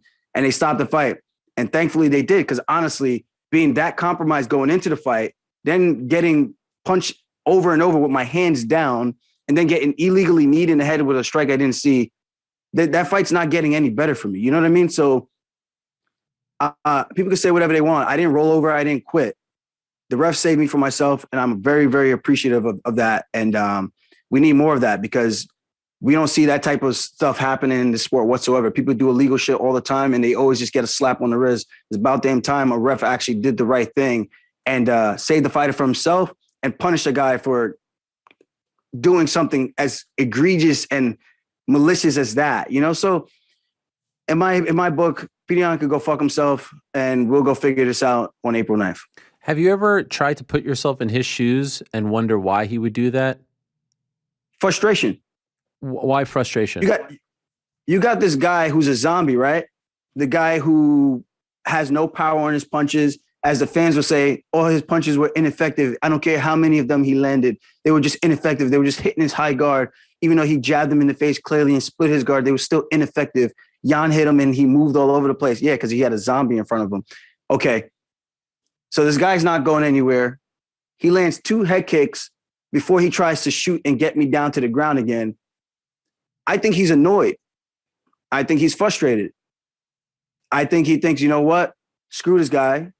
I'm going to throw this strike, because one of my cornermen told me to throw punches. The other guy tells me to throw a kick, and I'm too dumb to move my hands to see where his knees are. And I just going to throw an illegal strike. You know, so it just, you have to make it make sense. Like, which one is it? Am I the actor, or is this guy a piece of shit? You know what I mean? Or is it both? But whatever. At the end of the day, I'm just glad the ref did the right thing. And all the other refs who claim that it was mishandled, or ex-refs that used to think that it was handled poorly. Yeah, because you guys are the reason that there's problems in this sport, because you guys give a slap on the wrist for everything, and you never want to deduct a point, and you never want to call a disqualification for anything in this sport. Yeah, we're fighting, but if we're going to fight and abide by rules, let's abide by the goddamn rules. You know what I mean? Otherwise, let's go fucking have a street fight and then figure it out in the fucking bathroom. This shit's so stupid. That's the only thing that annoys the shit out of me. Other than that, it is what it is. People can say whatever they want to say. They can have their opinions, but we're going to figure this out in a couple of days. And again, I'm going to eat a lot of shit, or I'm going to be talking a lot of shit. And right now, I feel like I'm the man who's going to be talking a lot of shit, and people are going to have to just deal with it. The same way I had to deal with it for a whole year and I couldn't do anything because I couldn't train. All right. We'll see how that feels. I saw some videos of you on your social media. We have some of these. You look ripped, man. Holy smokes. Have you ever, I mean, I know this is like the classic best camp of your life, blah, blah, blah, but I don't recall you looking that ripped before, especially this far out, you know, far out at this point, 2 weeks, 10 days, etc. Is this an accurate thing? Like, I mean, look at this. We're showing this right now of you. You can't see it, but this is from your Instagram, so obviously you know what I'm talking about. Like, you are freaking ripped there. How much do you weigh in these videos? I think one of them I was about 158 in the morning, and one of them I was about 155. So I'm still got a lot of weight. That was about a week and a half ago and a week ago, something like that. So I still got a good amount of weight to go. So when I get down, I'm gonna be even more vascular than that. But man, I'm proud of the work I put in once again. And it's nice to not have any neck pain like that again. And it's nice to see that Petr Yan is actually putting on some size himself too. He is actually pretty shredded. I think this is the most shredded he's ever been himself. I think he, just because he knows he needs to lift a little bit more to compete with me in that department. And that's on an off day, you know? So like I said, man, I'm going to be a fucking hammer in there. And it's going to be a big difference when this guy can't get me off of him on the cage or when he's down on his back. Because this time I'm not going to throw a stupid hammer fist because I got brain fog. I'm going to take him down. I'm going to control the wrist, pass the guard, throw the hooks in, smash this guy, and then choke him the fuck out. Just like that. So it is what it is. Like, I feel good. I feel like I'm in great physical shape, and I think it shows. So people want to say lifting weights. I'm not lifting weights, bro. I'm doing my strength and conditioning work and a lot of conditioning. So let's go, man. Bring it on, because I'm ready for everything. I hope people bet their houses and their mortgages on Yan, because there's going to be a lot of sad people. It's going to be a lot of freaking sad people. It seems like you're in New York, right? Yes, sir. How do you Strong Island. how do you decide? Like, it seems like you've been in New York for most of this camp, but in the past you've done some in Vegas recently. Why New York this time? Well, it's all the same. I started the camp for this one in Vegas, jump started everything, strength and conditioning, PI, having the PI team there. So doing my lifts there and getting the rehab, making sure I'm taking full advantage of all of that before I jumped into fight camp, where I'm going to go home and mostly focus on skill work and just strength and conditioning work type of thing. So I think that helped get the wheels turning. And the main thing is I got to get my time in those states so that I could get my residency. So that's the other part of it. So I made sure I stayed in Vegas and got that time in that I needed to have residency in Las Vegas and not pay any state income tax. And I did, what did I do? 7 weeks here in New York. Okay. So I got to get some good work in Vegas, sparring with Kai Kamaka, emulating Petr Yan for me, sparring with Javid, not really emulating anybody for me, just being himself, getting to spar with him, getting to spar with his brother, sparring with Patchy Mix. So, man, I've gotten so many different looks, and I'll tell you one thing, man, the results tend to be the same, and I'm very, very excited with this fight and everywhere that it's going to go. So the main thing I got to do is not get too overconfident and allow this guy an opportunity to get back into the fight, because once I get going, man, it's going to be a hard time for him to catch up, and I'm betting on that. So like I said, it's either I know what I'm talking about or I'm going to look really, really stupid. And I am telling you, man, I'm confident for a reason. I'm very, very confident for a reason. Does this mean Matt's back in your corner? Unfortunately, Matt's still not going to be able to make it down. So I got Ali Quinta, Ray Longo, Dennis Bazookia, and I got Merab Dvalishvili. Wow. What a corner. Yeah. So with Merab, like what I told people, because some people were asking me if I was nervous and trying to tell me that it was nerves that made me feel the way I did, which is, it's bizarre. It's like going to the doctor, telling the guy your head hurts, and the doctor telling you that it's something to do with your toe. You know what I mean? When I cornered Al for the Khabib fight, getting to make that walk with him and to see what that walk is like, the arena packed out, and walking down that kind of helped me envision what it would be like for me if I ever got to that point. And I felt like when I made the walk out, it felt like I'd been there before, you know? So I had the most confidence going into the fight. It was just knowing that I'm compromised going into the fight. And that's two completely different things, you know? So it is what it is. And I told Merab, I want him to get that experience so that when he gets here, it won't be anything different for him, and that he'll have an opportunity and knows exactly what it's going to feel like when he makes that walk, so that he can feel all that energy before he has his turn to make that walk for a title fight as well. So wow, that is cool of you to do. Looking out for him the same way he's looked out for me, and the same way Al's looked out for me and everybody else. I love that. That is very cool of you. You're not really team Will Smith, right? Oh, 100%. That's crazy. I mean, come on. I'll tell you too. Show me, explain to me how that's crazy. Yo, it's comedy. He made like a small joke. Wait. Are we at a stand-up show or are we at the Oscars? The Oscars, where they roast everyone and have for 40 years. They do this all the time. I don't know about that. Yes, you always see this. The guy walks up, it's Jimmy Kimmel, it's Ricky Gervais, and they make fun of everyone in the audience who's an actor. And his wife is an actor. That's a more recent thing, though. That hasn't been a staple of them of the beginning of what the Oscars were always about. That's like a newer thing that they've been doing, thinking that is okay, because the jokes that they have been making hasn't been anything like.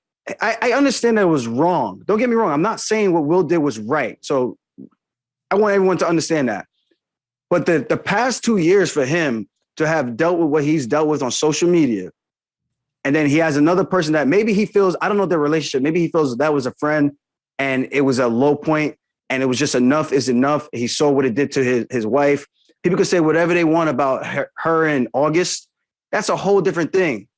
But it gets to a point where we're all human and we all have breaking points. And I think people forget that, like, you're trying to tell this man when his limit is and when his threshold is. That's wrong. That to me is wrong. You can't tell me I should feel this way at this time in this place, and I should be able to contain myself at this time in this place. You don't know what I'm dealing with. The same way you wake up one day and you could be more pissed off or agitated about something that normally wouldn't bother you. Mm-hmm. You see what I mean? Yeah. And I'm not saying it's right. No, I think he just got to the point where he was just like, yo, man, I'm fucking tired of this shit. And it was just one of those moments. I'm glad he didn't punch him, and I'm glad Chris Rock didn't press charges. But at the same time, I was disappointed in Will that he did that on a national setting to Chris Rock. And even if it was to anybody else, like, it doesn't matter if it's Chris Rock or Joe Schmo or regular everyday civilian, you shouldn't do that. But I understand why someone could do that. It's the same thing of Passion of Love, a crime of love, passion, whatever the thing is called, where someone kills their spouse out of anger because they feel this crazy and passionate about the person, you know? So we can sympathize about something like that, but a smack, we get all pissed off and butthurt about it. Like, you know what I mean? So it's just like, you got to be able to put yourself in both sides of the equation. And again, I'm super shocked Chris Rock didn't do anything back. Crazy. But I get it. But also I don't agree with it, but I get why he did it, if that makes more sense, to clarify my stance on it. So can I just ask you this to tie to MMA? You know, asking you, someone who has been abused online and been, you know, bullied, whatever you want to say, do you understand why Jorge did what he did? Oh, 100%. 100%.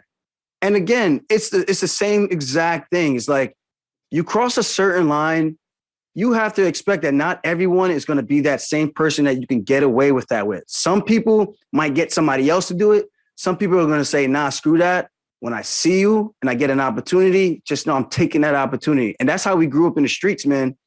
You said some shit, someone's able to catch you slipping. Bro, it's a bad night for you. Probably the last night for you. You know what I mean? So Jorge did what you would think that he shouldn't be doing at this point in his life and his career. But listen, some people live by the code, die by the code. And I can't knock him for that. I'm not saying it's right. I don't agree with it. But again, I can't tell him how to feel. You know what I mean? I can't tell this man what's enough. Like, now Kobe's coming after him on a legal sense, doing the opposite of what Chris Rock did. So you see both sides of the equation here, a different handling of the situation. Kobe's not that street guy. He could fight his ass off. If they were to fight again and he approached him, it probably might end up the same fight, or maybe Masvidal headbutts him and turns into something else. You know what I mean? So it's to each his own, man. I think it was fucked up, but you had to know that something was going to happen at some point. And it's unfortunate it happened at a restaurant like that. And the same thing, it's unfortunate it had it at the Oscars. It's just, it's shitty. But again, man, people do crazy shit. We live in a crazy ass world, and to think everyone's supposed to react the way that you would react or the way that you think is the most sensible way to react. That's why we have people in jail. Do we not? Because people react certain ways when certain things happen. And that's just the nature of the beast. We are human people, and we all have flaws. Like, people need to stop acting like they're perfect. That shit annoys the hell out of me. It's just like, you point the finger at me, I guarantee you there's so many more things that you've done in your closet that you don't have a magnifying glass to spotlight and have people get an opportunity to judge you and your character. Last thing, and I'll let you go. The way, I don't know if you were talking about me specifically or about the people in general, but I'm still not sure where we stand. People in general. Okay, cool. You know, I will say, by the way, it seems as though you're not like too happy with me right now. The fact that you still came on says a lot about you, and I'm cool with that. And just for the record, I'm cool with that. Wait, why do you take when someone says something as them not being okay with you? I mean, it seemed like it's like if we were boys and we were bullshitting, like, you see what I'm saying? Like, we're in a crew, and I had something that was bothering me, and I said something that doesn't mean I don't like you. Okay. You know what I mean? You see what I mean? But you were feeling a certain way. An issue. Most people in your position would be like, "Nah, F Ariel. I see he does this and that. He says that. You know what? Screw that guy. You still came. Respect. That's soft. I think that's a little softer, because it's just like, you're just doing your job. So I can't be mad at that, but I also don't have to take it. Sure. And I also don't have to just eat it. I can say something and speak on it. I love it. I'm doing. Love it. That's why I'm giving you respect. That's the way people should be. I feel like this world, this society is so, we are so butthurt by the smallest things. And it just, like, people say like, oh, I said this to Aljamain Sterling. I know that got under his skin today. I'm just like, okay, guy, I'm going to go play chess now on my phone, or I'm going to go to the gym and go train. All right, cool. Yeah. You won today. Yeah, you really won. So when you envision the fight, when you dream about it, how do you see it playing out? I see myself coming out forward, taking center. And I've been trying to figure out how would he approach this one too. Is he going to come out more aggressive this time? Is he going to come out the same way, taking a back step first? Is he going to just wait for me to lead the dance kind of thing and then try to do the same thing and hoping that I get tired again, which is not going to happen. But I see myself coming forward, taking center, pushing him back like I've done Jimmy Rivera, like I've done Pedro Munoz, like I did Corey Sandhagen. Forward, assertive. And when the opportunity presents itself, my wrist is fixed, my neck is fixed. I'm just going to pressure him and whatever he gives me, man. I break these up into like, we do sometimes for myself, I do 5 to 7 rounds of BJJJ, BJJJJ, BJJ. And we have guys with the goal of trying to stand up. That's the goal. The sole purpose is for them to try to stand up. Halfway, we switch to our first guy. Same thing. I got to keep them down. Their goal is to stand up. I got to not return them. I got to pass the dominant position, get to back, get to mount, finish the fight. That's the way I train, So when I see this, I break it down like each round is 5 rounds of BJJ. Like I just got to make sure I don't stand in there and trade punches with the guy, hit him where I can hit him. And then when I can get an opportunity to take him down, I'm going to win the fight. That's just the way I break it down in my head. It's literally that simple. And it's more complicated, obviously, because it's a fight, 4-ounce gloves. It obviously hurts a lot more. But in hindsight, it's all the same thing. When you break it down like that and not make it this big, the fighting becomes a lot more simple, yet complex at the same time. So that's just the way I analyze and break things down. And that's really the way I think the fight's going to go. So it's like, who's going to get tied first? If we did 5 rounds of BJJ with ground and pound, who gives up first? That's the way I look at it. And I'm sure he's never had someone who's doing what I'm doing. So it's an interesting fight. At the end of the day, we've seen the first one. Wasn't my best night. It was his night. He looked great in those later rounds. And, he was on his way to winning the fight. He made a mistake. He fumbled the package. He missed the Hail Mary touchdown. He missed the game-winning buzzer shot. He was on a fast break for a layup and missed. Now we get to do it again. And this time there's going to be no excuses. And that's all I want. I just want no excuses so we can really just figure out who is who. What a crazy sport, man. A couple of years ago, the Marlon Moraes fight, we don't know where your career is going to go. Now it looks like he's retired. You're fighting for the belt. You're the champ. Isn't it amazing, like, how things can change? Like, who would have thought that it would turn out like this a few years later? He's essentially out. You're on top. Big pay-per-view, massive fight. It's a crazy, crazy sport, and I'm happy that we're going to get some kind of resolution to this whole story next Saturday. The reigning, defending UFC bantamweight champion. There he is, the pride of Strong Island, the pride of Jamaica. The Funk Master. I should have been the champ when I fought Corey Sandhagen. That should have been for the actual vacant title, but it is what it is. The UFC does this popularity contest shit. So it is what it is, man. I'm just excited to be able to compete again. I'm happy that my neck is fixed. Quality of life is night and day. I can drive. I can lay down in my car. I can have sex. No pain. It's and I can train. That's the most important part, of course. Right. Yeah. I can train with no pain again. That's obviously the most things you got to be. Like, it could always be worse. I look at things when I see people complaining about things in life. At the end of the day, your situation is somebody else's situation. It can always be worse. I'm grateful to be here. All the fans, even the haters, the ones that are talking shit, I don't care. At the end of the day, just make sure you guys actually pay for the pay-per-view and don't stream this shit. Yeah. If you want to talk shit, put your money where your mouth is, and at least make sure Petr Yan and myself get paid because he's the interim champ. He also gets pay-per-view points. I get pay-per-view points. Nice. And it's nice that both guys get paid. And I think that's the way it should be for anyone fighting on a pay-per-view card should get pay-per-view points. So you guys are going to be in for a show. It's a big card. This is a huge fight for Jacksonville. And I'm just excited to make history once again in the bantamweight division. And I can't wait to just right this wrong and shut everybody the fuck up. Good luck, Aljo. And that's a great point, by the way. Like, champion, challenger, if you're both selling the fight, you both should get pay-per-view. 100%. Interim, official champ, same thing. So great point there. Thanks for doing this, man. Good luck next weekend. Can't wait. Thank you, guys. Take it easy. Peace. There he is. Aljamain Sterling. Great point. Like, it's crazy that Colby didn't get pay-per-view points. That fight is interesting because of Colby, because of the dynamic between Colby and Jorge. Say what you will about Colby. You could be a fan or not. Colby deserved pay-per-view points for that fight. 1,000%. 1,000,000%. Interim champ, pay-per-view points. Official champ, obviously pay-per-view points. One half of a main event on a pay-per-view that doesn't involve a belt, pay-per-view points. Big time, like Hamza deserves pay-per-view points. Gilbert deserves pay-per-view points. When you actually break it down and see who gets it and who doesn't, it's kind of wild. Anyway, I'm looking forward to it. 273 is LIT lit, as the kids say. No UFC this weekend, but there is one the following weekend, and it's the big one. It's the pay-per-view. I also love the idea of a week off in between pay-per-views. I bet you would see over time an increase in buys because you miss it a little bit. You want to buy, oh, there's a pay-per-view? I'm definitely going to buy it. Every pay-per-view has a week off before it. How about that? There's 43 or so events in a year, so it could kind of work out. Every pay-per-view, week off before it. The weekend before, off, and then you got the pay-per-view. I think it increases the demand, the interest in the card. Now, big win, big moment, massive moment, maybe the biggest moment from last weekend's card in Columbus. Talked about it on Monday, been talking about it since Kai Kara-France's win over Askar Askarov. Talk about big underdogs. We were just talking about that with Aljo.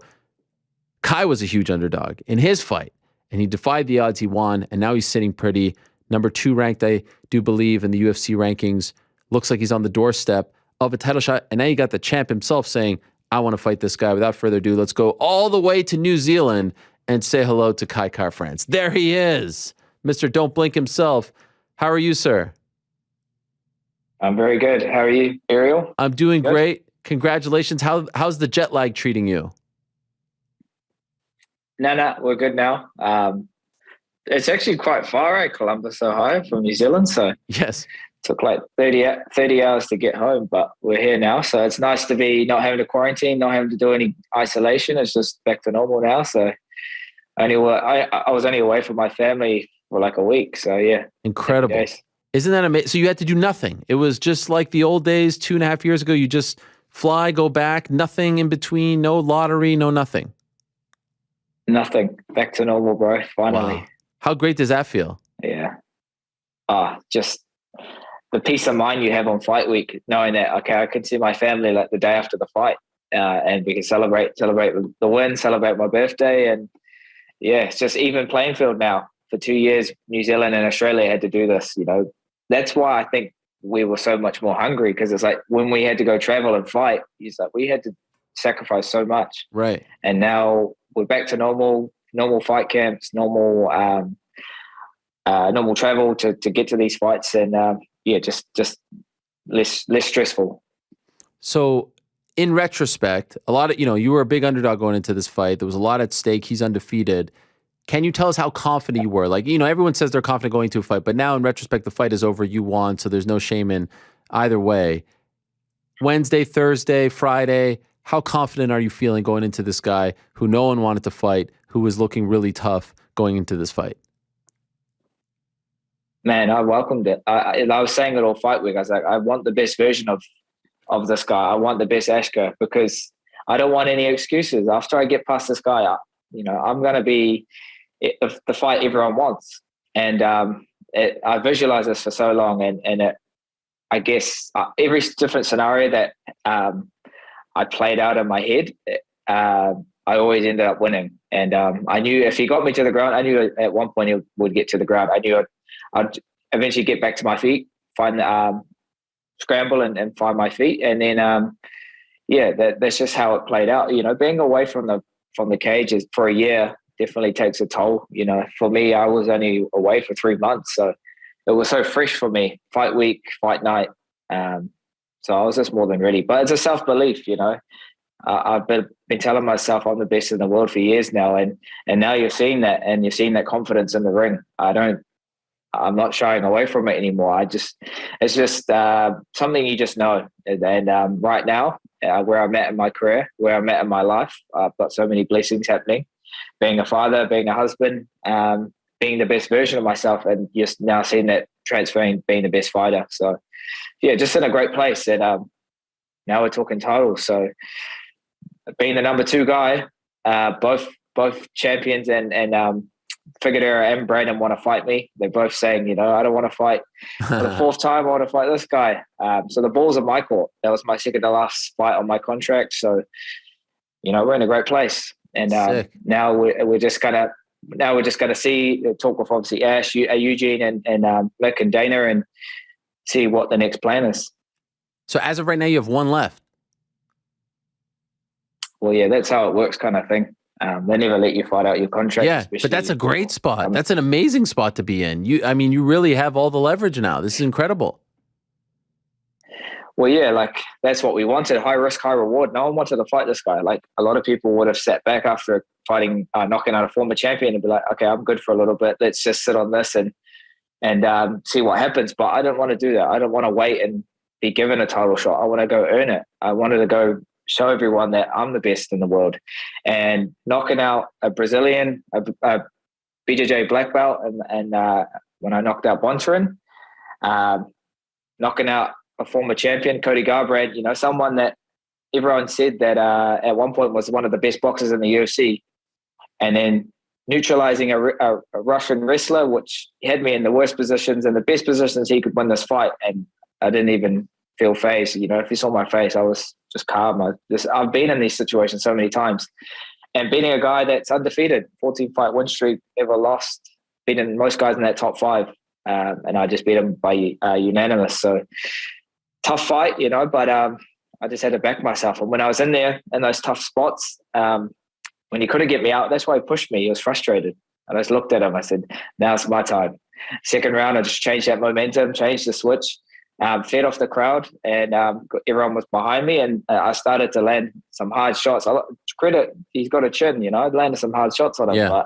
But you could see him, he couldn't get me down. I was stuffing all the takedowns, and I was coming back with high volume, heavy shots, and you could see the change in the fight. And then third round, I wasn't just defending takedowns, but eventually, I was finding more targets. I wasn't just headhunting. I was mixing it up. Different kind of fight when you're fighting a southpaw as well. It's a lot of lead hand fighting, setting it up with kicks, inside leg kicks, outside leg kicks, and then just the pressure as well. So, I did enough in that third round to get the win. So I was pretty comfortable. I knew that I had done enough when we went to the judges. But when it all works out like this, on my birthday as well, 10/29, the same night I fought, just special, man. And I worked hard for this. So high risk, high reward. So I told Mick after the fight, I said, now it's my time, there's no other guy. I'm the guy now. So, yeah, we'll see what happens with this fourth fight. I'm not too sure what the go is with the UFC, if they're going to go ahead with that fight. Both guys wanted to fight me now, so I feel like fans want to see a new face. They want to see a new matchup, and then let me fight the Figgy, and then I get past him, and then I'll fight Moreno after that. So, yeah, that's how I see things happening. By the way, happy birthday to you. I can't imagine you ever forgetting that birthday weekend, one to remember forever. One last thing on the fight, and obviously we'll get to what's next. Anything surprise you about it? Well, we worked a lot on scrambling in this fight. And, Russians and Dagestans are notorious for that body lock, and it's hard to break the grip. So something that we've worked a lot on was getting inside the underhook and turning and then breaking off and getting detaching kind of thing and working our frame. So something that we worked a lot on, but I thought his grip was going to be a lot more stronger. Maybe it's due to the hand injury that he had, but I was fighting the hands pretty good, and I'm one of the best in the division at doing that. So, something that I realized, he couldn't get me out. And when he was going for those chokes, it's just like, well, if you can't finish me here, if you can't get your best position and get the finish, nah, this is building my confidence now. So, yeah, just realize, being in there, it's just another day for me. It doesn't matter where I'm fighting. T-Mobile Arena in Vegas, at the stadium in Columbus. It's all the same. And now you're seeing that the evolution and that championship mindset that it trickles down. I work obviously train with Israel and Alex and so many high level guys in my gym like Dan and Brad. Now you're seeing that evolution in my game where it's all about that top 1%, and then in your head, if you don't believe you're the world champion before you become the champion, then how is anyone else going to believe you? So that's the change. That's the difference in my head. I'm actually believing it, and I'm just backing myself, and I know I'm the best in the world, and now it's my time. So yeah, like we said before, we're in a great place, and now we're just talking titles. Last Tuesday, so the Tuesday before the fight, I found out that they were going in the direction of the fourth fight, and they were maybe thinking of doing it July 30th. So this comes out a few days before, and we kind of thought maybe your fight would be like the official number one contender fight. I'm curious, did you see that stuff when it came out about the fourth fight? And at first, did it kind of like bum you out and you have to say like, I'm going to ignore this? Did it feel like the stakes were weakened a little bit because you found out that they were going in that direction, at least as of last week? Yeah, I got asked that question a lot on fight week. What are your thoughts on it? I just said, it's out of my control. I can only focus on the fight in front of me. And that's all I was actually thinking about. I didn't really put too much thought into it. But I guess now in the position that I'm in, taking out this guy that was undefeated, no one had ever beaten him, beaten most of the guys in the top 5. It's just, there's no other guy besides me now. So it would have been awesome if the UFC waited like a week after to see what they were going to do. But, it is what it is. If they do go ahead with that fourth fight, if they want me to be the reserve fight for it, I'll happily go over to wherever the fight is, make the weight, and be on standby. But that will guarantee me the next shot. And if it all works out, let's bring it back to New Zealand. Let's bring it back to Australia. Now I'm in that position where I can do that. I can be a main event in my hometown, and it would be massive. And this side of the world, we haven't had events in 2 years now. So, what better way to bring it back to this side of the world with one of their own headlining it and fighting for a title. So, this is stuff that I visualized for years, and it's all kind of coming together. And I'm not just, speaking it into existence and manifesting it. I'm going out there and taking it and actually putting it into play. So that's the difference, I haven't just sat back and just try to, I guess, work an angle until a title fight. I've just gone out there and earned it. And high risk, high reward. And the UFC will appreciate that. Do you think there's any chance, do you feel like there's any possibility that you have convinced them to change their plans and go with you versus Figueiredo next? I feel like I've done enough. I feel like I separated myself from this division with this, with getting out, with having knockouts on my record. I've got 11 knockouts on my record now, where in this division that doesn't happen. And then after that Cody fight, they said, he wasn't ranked, so it doesn't really change too much. Taking out a wrestler in his own game and beating a guy that's undefeated and never lost, that's enough to guarantee me the next shot. So for the future, this is a fan favorite fight both ways. If I fight Figueiredo or Moreno, I had a great fight the first time I fought Moreno. I dropped him twice in the first round. Makes for a great, storyline, the rematch, but obviously with Figueiredo being the champion, that's a great matchup for me because stylistically we're both similar. We both like to put pressure on. We both like to go for finishes, and we both like knockouts. So I know he'll be emotionally invested. He'll swing. When I fought Ashka, obviously he's partially deaf, so when I pointed my hands to the ground, that's international language for saying, let's throw down. Obviously, feed to the crowd, like we're here to fight. We're not here to hug. So he shot straight away though. As I said. So that was obviously his game plan. His coaches were saying, we don't want to get into a fight. We want to stick to what we're doing. It's like, man, this is mixed martial arts. If you're not here to fight, what are you doing? Like, you're just trying to get the win? No, I'm trying to hurt you. I'm trying to be exciting. I'm trying to get people to be excited to watch me fight, and that's why Columbus warmed to me. I've never been there. I don't know where it is on a map, but I'm here putting on a show, and everyone was behind me because I'm here to fight, and I'm here to be exciting. So I feel like that would be a great matchup against Figueroa. Both exciting fighters, both guys that bad intentions when we throw, and I'll meet him in the middle, and I'll be right in his face, throwing hard punches and going for those finishes. So it's a great fight, and I think Izzy's trying to get on that card in July. I don't think it's confirmed yet, but it's a possibility on International Fight Week. So, man, what a storyteller will that be? Izzy headlining, and then Nico being the co-main against Figueroa for the flyweight world title. So we've got 2 world titles at City Kickboxing, obviously Izzy and Alex, and I put myself there, and it is about to be a 3rd one. So we're in a great place. Yeah, it was great to hear the crowd. I mean, Ohio chanting your name. You have no connections to that town. It was amazing. Would you be bummed?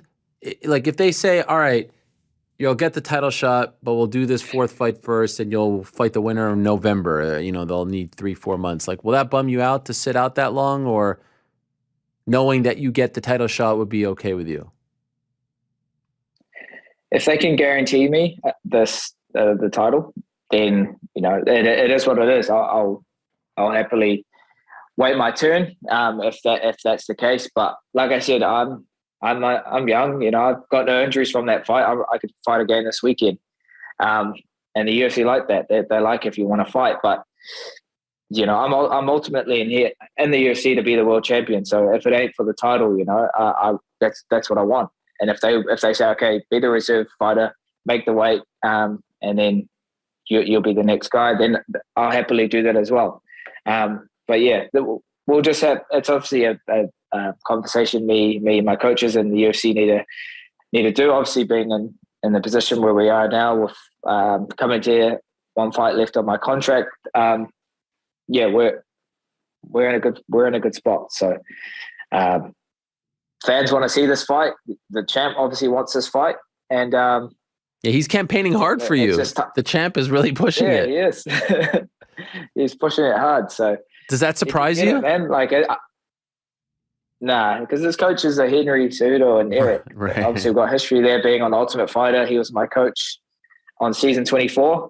So I know them, and they obviously felt disrespected by Izzy when Izzy knocked out Costa, and there was a bit of, back and forth and a bit of beef there. So they keep saying, okay, if we accept this fight against Kai, against Figgy, we want Izzy to be in the corner to, try and make a statement in that. But if he's fighting the same night as the main event, obviously that won't be happening. But yeah, I would love to get a knockout in front of, knock Figgy out right in front of Henry Cejudo and let him know that, that shy young boy that you coached on the Ultimate Fighter ain't the same anymore. I'm all grown up now. I'm matured. I'm experienced, and I'm a seasoned veteran now. So it's a whole different ballpark. By the way, speaking of that, if someone would have told you the night you lost to Brandon Royval less than 2 years ago, right? Year and a half ago. Yeah. That it would turn out like this, 3 in a row, win over the undefeated guy, cusp of a title shot this quickly. Would you have believed them that night? Well, there was a switch that happened that night. When I was rocked from that elbow.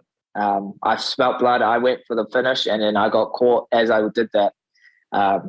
And then when he ended up actually getting the submission, I was on autopilot. I was still rocked. I was still dazed from the elbow. So, full credit to Royval. He got the job done. He was a better fighter that night.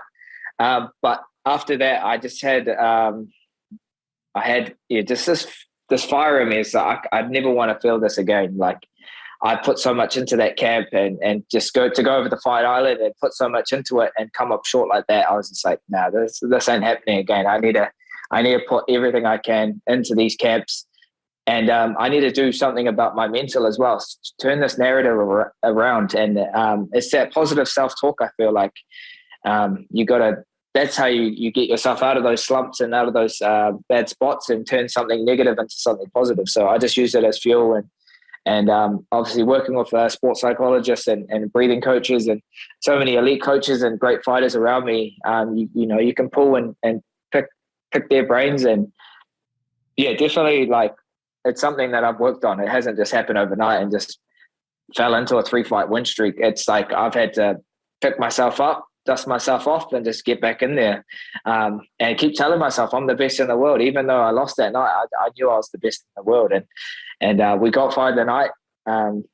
We got a fight of the night bonus, and that I'm not here to just get bonuses and put on exciting fights. I'm here to be the world champion. So I just had to make some adjustments, and we've been doing that. I've made sure that I've been staying in the gym, evolving, not just sticking to stuff that I'm already good at. I've put myself in bad positions, and really try to fix holes in my game, and over time that's happened. And now you're seeing just a combination of everything. I really in these 10-week fight camps that we have, I really do everything I can.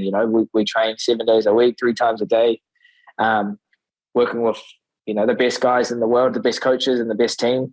And I just put so much into this. So when it's fight week, there's no doubt in my mind. It's like I've done everything I can, everything possible. So now it's the fun part. I don't have to worry about, am I going to gas? Am I going to have enough energy in this fight? Am I going to be sharp enough? Is my wrestling going to be enough to defend this guy's takedowns? There's no doubt that all of this is going to work out. So when I'm in there, it's just like, I'm so ready for whatever is to come. And that's why I feel like it's a momentum thing and it's timing. And all of this is aligning right now. And that's what you're seeing in the cage is championship material. By the way, if they do in fact go with the 4th fight, do you have a preference? And they say you're getting next, no doubt about it. There's no one else. I mean, it seems like there's just 2 scenarios. Either you convince them to fight Figgy next, or they'll do Figgy Moreno and then you fight the winner. I can't imagine them doing anything else. Do you have a preference as to who you fight for the belt? Who wins that 4th fight and meets you? Ooh, bro, like both fights are great fights for me. But I would love to fight Figueroa. I don't know. I just the way he amps up the fight, obviously, and just his style. People really think he's this god of war, but I want to show him that there's levels to this, and there's a new god of war in town, and that's me. And I want to be in his face, and I want to put it on him. I want to test him. I want to showcase that there's levels to this, and I feel like I can put him away. So it'll be a great fight. And bro, imagine doing that at Marvel Stadium in Melbourne, Australia, where Izzy fought Whitaker, 60,000 people, making a walkout, feeding off the energy in that crowd, and putting it on for my friends and family from New Zealand and Australia. Like, that's how I see these fights happening now. And for Izzy being your teammate, he's always taught us the world's never too big.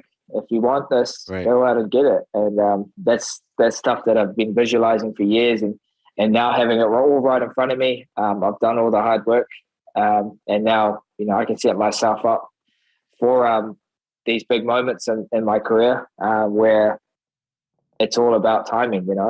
I made my MMA pro debut when I was 17, and that's always been my ultimate goal, to be in the UFC and be the UFC champion. Now I'm 29. I'm a father, I'm a husband, and number 2 in the world. But these are all things that they transfer and they relate to each other, because you're just trying to be the best version of yourself. And it's a great place to be. By the way, no chance they say like, oh, we want you to fight one other guy on the same card, something like, we're not accepting this, right? That's hogwash. It's belt or bust. There's no other guy. Like, you can't. If you're trying to say if there's another guy in the picture, I don't agree. But if they throw it out, a Pantoja or something, like, would you accept that? I think he's still injured. I think he is. So no.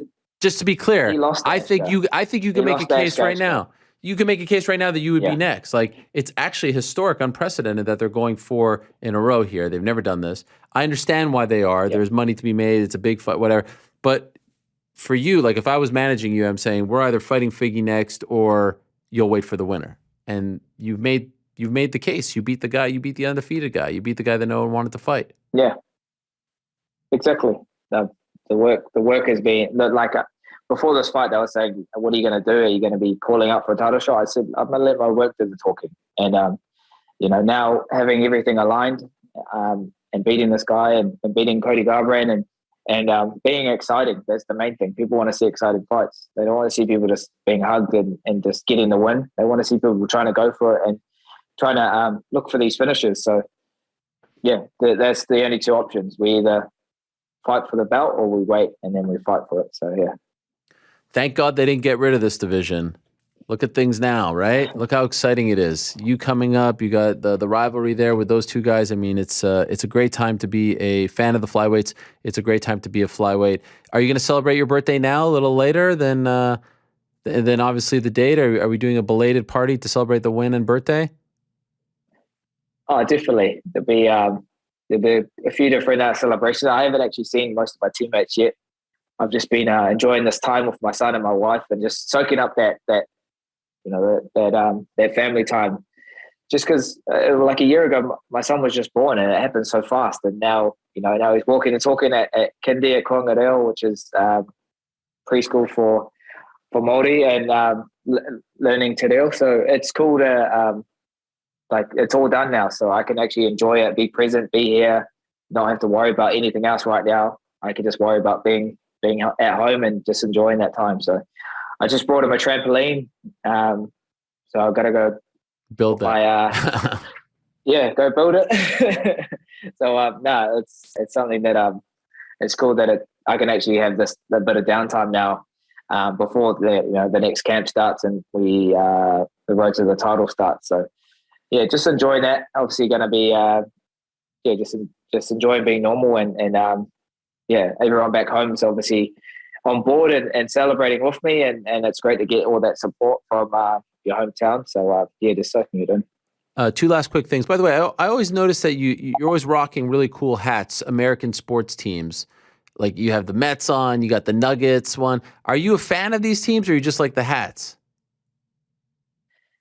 Yeah, I just like the hats. It's the colorways. That's what I like about it. So like, do you even know that that's the Mets? People are like, yeah, of course. People are like, why do you wear that? The Yankees are so much better, but it's like, in America, you guys are obviously big fans. Like after the fight, did you see that when Joe Burrows came up? I don't know who that is. You didn't know who that was? I don't watch NFL. I don't watch NFL enough to know who that is. So he was there, obviously front row seat. And then after my fight, when I was doing my medicals, UFC came up to me. They're like, "Hey, someone wants to meet you." And I was like, "Oh yeah, cool." So then Joe comes up to me. He's like, "Hey, bro, big fan. I love your fight." And then I was like, "Oh, hey, bro, what's your name?" And then he's like, "Oh, I'm Joe." And I was like, "Oh, do you what team do you play for? Do you play NFL?" And he's like, "Yeah, for the Cincinnati Bengals." Yeah. Yeah. And then I was like, "Oh, that's cool. I've been to one game. I've been to a Raiders game." And he's like, "Oh, we've got to get you out to a game then." And I was like, "Yeah, for sure. That's us." But like, it was just so like organic because it's like, I just finished the big win, obviously. And I don't watch NFL that much because it's not big in my country. Sure. Rugby is our main sport. So it's just cool to kind of, meet all these guys, but not have any expectations or I actually think they might appreciate it because like everyone knows who they are. So I think it actually kind of humbles them that they meet an athlete who has no idea. They think that they're, kings of the world. And you're like, yeah, who are you, bud? Oh yeah, you went to the Super Bowl this past year? Big deal. I'm not very impressed. That was amazing. I love that. Yeah. So also loved how emotional you were fans afterwards. Man, to see that emotion was really incredible. I would imagine like just you put so much into that fight. Like to see you openly crying on the way out was pretty damn incredible to see. Yeah, it's just obviously a lot of things you put to the side and you don't actually feel it because you just have so many things to prioritize. But when I was walking back, I was just thinking about my son, thinking about my wife, and then obviously remembering it's my birthday. I didn't even think about that until after the fight. It just made me think about the journey that I've been on.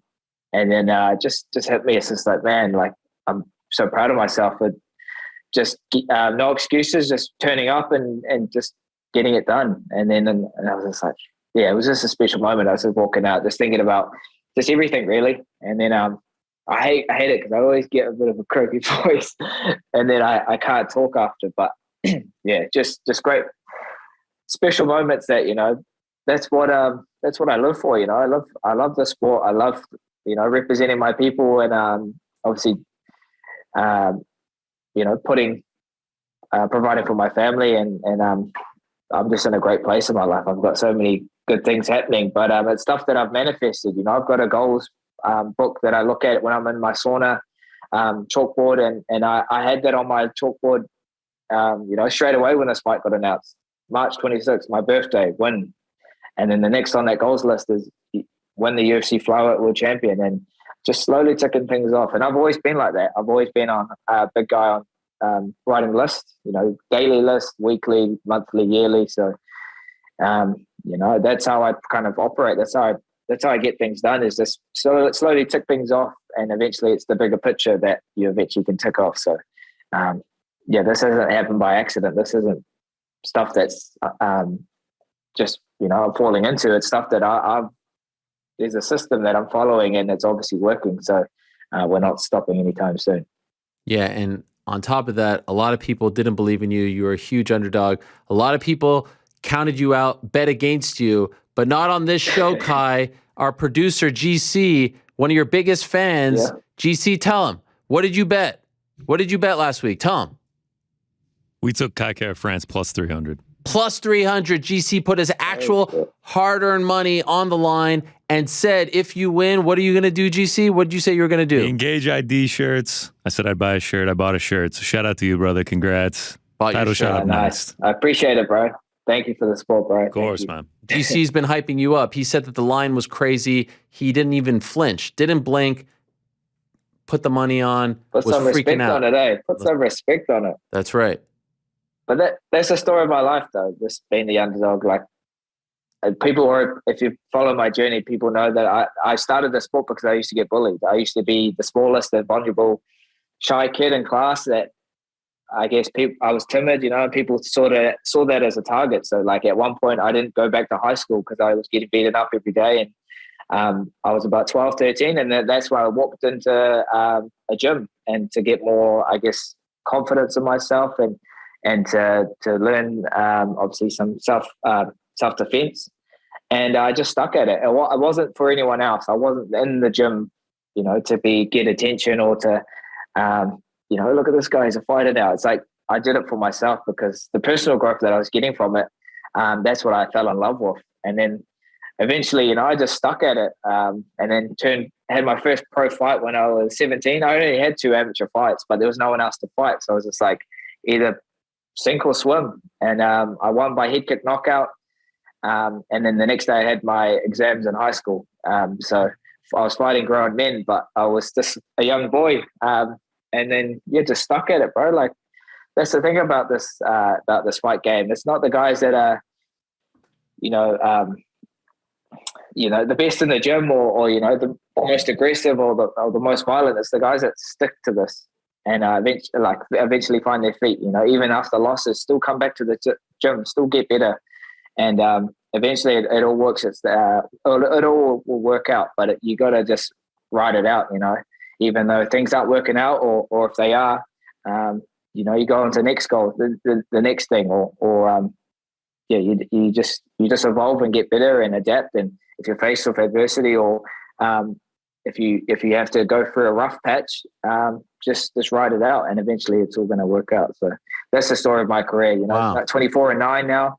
At one point was on a 3-fight lose streak. Living in Thailand, had no more money left in my account. I couldn't ask family for any more money because I'd kind of sick of doing that. And then that's when I dropped down to flyweight and turned it all around. 9-second knockout, 12-second knockout. I ended up getting 5 first-round knockouts all in 1 year. So that's how you can turn something around, by just sticking to it and I guess, backing yourself. What a story, man. Thank you for sharing that. I didn't know about the bullying as well. It was that bad that you couldn't go back to school? Yeah, I didn't go for a week. Wow. I obviously had all these bruises on me and just... What? Yeah, it was in a tough spot, man. Beating you up? Yeah, I remember getting like full Nelson in the bathroom, and then just the boys body shotting me and dropped me in the bathroom. Yeah, man, this was just like a normal thing. For what reason? Just because you were a small guy? just because I was small and they thought, let's beat this guy up. He's looks vulnerable, obviously easy target, and then they've obviously got a lot of insecurities and shit happening on in their life. But crazy story, I actually bumped into one of my bullies like not even 4 or 5 months ago. I was just at like a takeaway spot close to my house, and then this guy comes up to me. He's like, "Hey Kai," and I was like, "Oh, hey bro, do I know you?" And then he was like, "Yeah, it's me." I won't say his name, but he's like, "Yeah, it's me. We went to high school together." I was like, "Oh shit, I don't recognize you at all," because obviously that was more than 10 years ago. And he's a tradie now, different life. But he was like, "Oh, I've been following your journey, bro. Big fan." And I was just, in my head, I'm just like, "Bro, I should give you a hiding right now. I should knock his ass out." But then I was like, I should probably thank you because you're the reason why I started this. And here we are now. Like life works out, and I'm one of the best fighters in the world now because of you. Man, I'm sure there's a lot of kids out there hearing this story who are going through what you went through, who can't even imagine the story playing out like that, and you have just given them a lot of inspiration. That is amazing. Those dudes must feel like such crap now. And yeah, you're right. You should thank them because they did turn your life around, but no one deserves that. And I'm sorry you went through that, man. That's horrible. No, I appreciate it. Yeah, like I'm glad I had, that mental toughness to kind of push through. But, you can see how people get caught in that spiral and do silly things. It's definitely isolating when you feel like that and you feel so vulnerable. But martial arts is such a great tool. And this is something I'm going to teach my son, straight away, get him on the mat when he's older and teach him jiu-jitsu because that's life lessons, being on the mat, learning how to problem solve, learning how to face adversity, learning how to, discipline, all these, core essence of martial arts. And that's lifelong, that this will be, even if he doesn't want to do fighting, he will still have that, those attributes that he would have learned from the sport. So, if I have any advice for parents out there, get your kids into martial arts, start them in jiu-jitsu, obviously not being as violent because you're neutralizing and you're using your body for self-defense. That's the best sport to get into. And obviously if they want to progress into it, get into kickboxing, boxing, wrestling. But yeah, that's the best advice I can get for parents or for kids that are facing, tough times. Walk into the gym, you're going to find so many amazing people and you're going to meet so many amazing people, and they're there for the right reasons. They're there to better their lives and better themselves. So that's the story that I try to inspire, coming from that kind of vulnerable state that I felt. I hated that, but then using martial arts as a tool to help me develop as a young man and see where it can take you. Now one of the best fighters in the world. So living proof, man. Man, much respect to you. Thank you for sharing that. We're big fans of you here, how you fight, how you represent your country, your story. I hope you get that title shot very soon, my friend. Thank you for doing this in the morning over there. I hate asking you guys, you, Alex, Izzy, Dan. I always feel bad asking you guys to come on so early, but you always say yes, so I appreciate it very much. Congratulations, happy birthday, and and by the way, congrats on the new contract that you're probably going to get as well. So I hope that they take care of you over there. No, I appreciate it, Ariel. Always, appreciate your time, and yeah, definitely jump on the hype train if you're not on already. Yeah. I feel like it's going full force at this point. Sometime this year, you are fighting for that belt. I would be shocked if that doesn't happen. So good luck to you, my friend, and we'll talk to you soon. I appreciate it. Thank you, brother. All right. Talk soon. Yes, sir. There he is. Kai Kara-France. Wow, what a guy. Definitely a guy. Again, imagine they would have gotten rid of that weight class. Definitely the kind of guy that you want to have leading the charge of a weight class, of a division. A guy that you can hang your hat on. A guy that can open some doors. And what a story. I didn't know about the bullying story. Imagine that 10 years ago, this guy's in, well, I guess a little over 10 years ago now because he said he's 29. But at some point in high school, this guy's getting beaten up so bad, bullied so bad that he can't go to school. And now he's one of the best fighters in the world, just beat an undefeated Russian on the cusp of being a UFC champion. How could you not be inspired by that? And how could you not be a fan of that guy after hearing that? Amazing. Curious to see what they do. I can understand why they're doing the fourth fight. I can understand. But golly, did he give them some things to think about? And if not, he better be next. Forget even standby fighter. He does. I mean, get paid fine. You're going to cut the weight. A bit annoying. Fly all the way. It's not exactly like he lives in the U.S. If he wants to do that, even more respect. But he should be next, or he should be next, if you get what I'm saying. He should fight the winner of Moreno-Figueiredo, or just fight Figgy off the bat. If they promised it to Moreno, keep the promise. Give him his fourth crack in the summer, and then hopefully, October, November, something like that. Abu Dhabi card, something like that. I don't know if they're going to go to New Zealand or Australia so quickly. He gets that shot. Can't wait to see either matchup. The rematch against Moreno, the fight against Figgy. All right, one more thing to do. Check in with GC. But first, college basketball fans, join the action on the court this weekend. Final Four, championship. You know where to go. Go to DraftKings Sportsbook. Turn your team's victory into your own big win. New customers can bet $5 on any team to win and get $200 in free bets if they do. It's that simple. If they win, you win. If Sportsbook isn't available in your state just yet, you can still join the college hoops action with DraftKings pools. Everyone can play for free with pools all month long for a shot at a share of over $250,000 in prizes. Simply join a pool, answer questions like who will make it to the next round, who will hit the most 3-pointers, then track your results. Of course, there's only 3 games left. You get the point. Download the DraftKings Sportsbook app now. Use promo code TheMAR. Bet $5 on any college hoops team to win and get $200 in free bets if they do. If they win, you win with promo code TheMAR this week at DraftKings Sportsbook. 21 and older. Restrictions apply. See show notes for details.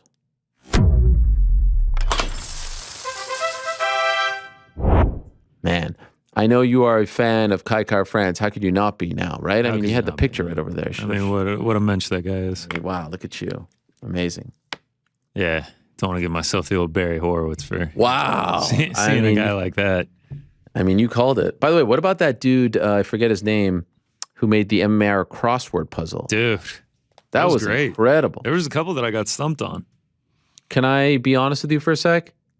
For some reason, I think it was just like annoying tweets or criticizing lineups. I actually had that guy muted. The only reason I saw it was because you responded. I mean, listen, there's annoying people out there. And if you're going to come into my orbit and try to check yourself into my mental space, my mental hotel, you're getting muted, sometimes blocked. That's just the way it goes. Let's see if I can find who it was. I think I eventually muted the conversation. There were so many responses. Wow. Casey for Days. That's who it is. Shout out to Casey for Days. You muted the conversation. You're one of those? There was a lot going on, man. Everyone was talking about their different answers, what was right, what was wrong. Once Eric showed up, you got annoyed? Yeah. Yeah. That's when it was a lot. I mean, like Eric just pops in his answers. Like, what's up with that? I mean, it wasn't like, I mean, the letters are off on the blocks. Like, it looks like he spent no time on it. But to think that you could just like hijack the thread and spoil it so for everyone. Quickly too. Yeah, didn't even give anybody opportunities to give their own answers. I certainly didn't have an opportunity. Absolutely ridiculous. Did you do it, Frank? I looked at it. Like 16 down, Ariel says in surprise or delight. Is it golly? I think so. I mean, I thought it was going to be oh my, but it's 5 letters. Probably golly, yeah. We need to make this a weekly thing like the New York Times. That would be great. Yeah. Yeah, shout out to Kai, man. What a mensch that guy is. Great. Yeah, he's awesome. Great stuff. What do you think happens? Christian Eriksen. Another goal? Another goal, man. Wow. Did they qualify? Yep. Come World Cup, I think I'm just going to bet every game that he scores a goal. We're just going to ride with 10. Man. What do I think happens next? Are you a big U.S. soccer fan? I support them when it comes to obviously. But are you watching tonight to see if they qualify, all that stuff? Do you care about I'll that? have it on in the background. I'm not going to like sit. You bet on soccer? I got big into soccer betting during like the heavy waves of the pandemic when it was the first sport back. I got like super into Bundesliga. I became a Dortmund fan. Right. Jeez. Yeah. You are really. I needed something, dude. Did they come back before UFC? Was it around the same time? It was like right around the same time in May. Right. Yeah, I was betting on Madden simulations that tied me over. Serious? What's the most obscure thing that you bet on in the early days of the pandemic? Man. Like, did you find like ping pong somewhere or something like that? No, I mean, it was like Madden simulation, stuff like that. Ridiculous stuff. Wow. I think it was Korean baseball was the first thing back. Yeah, that was great. Did you bet on that? Oh, yeah. ESPN put it on. I'd be working the overnight shifts. It'd be on. Man. And would you just do it blindly? I mean, I'd like look some stuff up. I mean, there was a pretty strong community of people that were betting on that at the time. I mean, there's nothing else to bet on. I thought you were going to ask all time that I've bet on. I mean, what's all time? I mean, everything. The hot dog eating contest, the Tour de France. I made a lot of money on the Tour de France last year. Really? Last year? Yeah, I mean, if they'll put a line out for it, I'll bet on it. I have no shame in these degenerate ways. Which is a great transition to WrestleMania. WrestleMania. Yes. oh, WrestleMania. That used to be like one of the theme songs. Is that the theme song? It used to be back in the day. I've never watched a WrestleMania before. In your life? Nope. How is that possible? I don't know, man. I just don't get it, huh? It was just never really my thing. And I'm not going to watch Saturday. You're not going to watch? Because I'm going to be at the Final Four. I know. I might tune in on Sunday. I might tune in on Sunday. Second night is better than the first night. But the word is you've laid down some lumber. Yeah. Now, I actually feel bad about this one. I feel like I'm peer pressuring you into this. Yeah. My mom called me. She's not happy with it.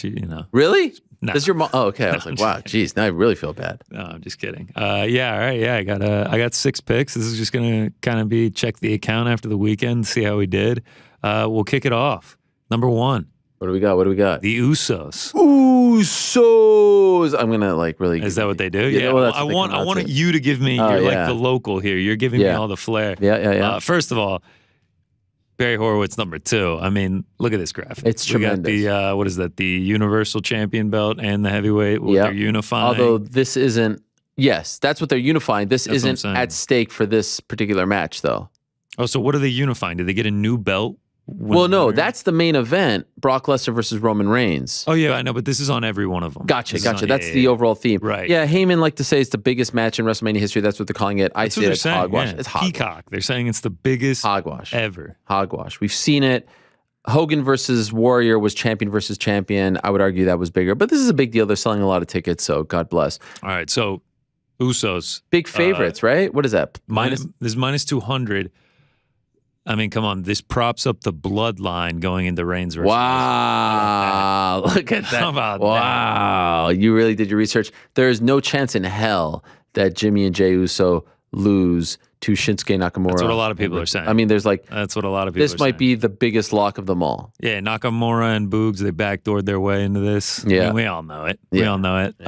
Yeah, I mean, it's my biggest bet, which is only 0.67 units. I'm not going heavy on this. So, yeah, there's that. Next up. This is a lock. That's what I'm thinking. Yes. You might have just jinxed it. Next up, I'm taking the Mysterios. Oh, interesting. Yeah, this one's a coin flip. I'm taking a minus 120 against The Miz and Logan Paul. I mean, Logan took the luchador mask. Yeah. Wow, look at you. I mean, Mysterios, don't forget about that. So Ray and Dominic, father-son. Yes. I think no matter what happens, one teammate is going to turn on the other. Either it's going to be on The Miz on Logan. Wow. And then they're going to fight. Or it's going to be super shocking, and this is how I lose the bet, father-son turn on each other. I think eventually they'll go in that direction and do that match. I don't think now. I think Logan Paul is eating a 619. You, of course, know what the 619 is, right? You know, obviously. Come on.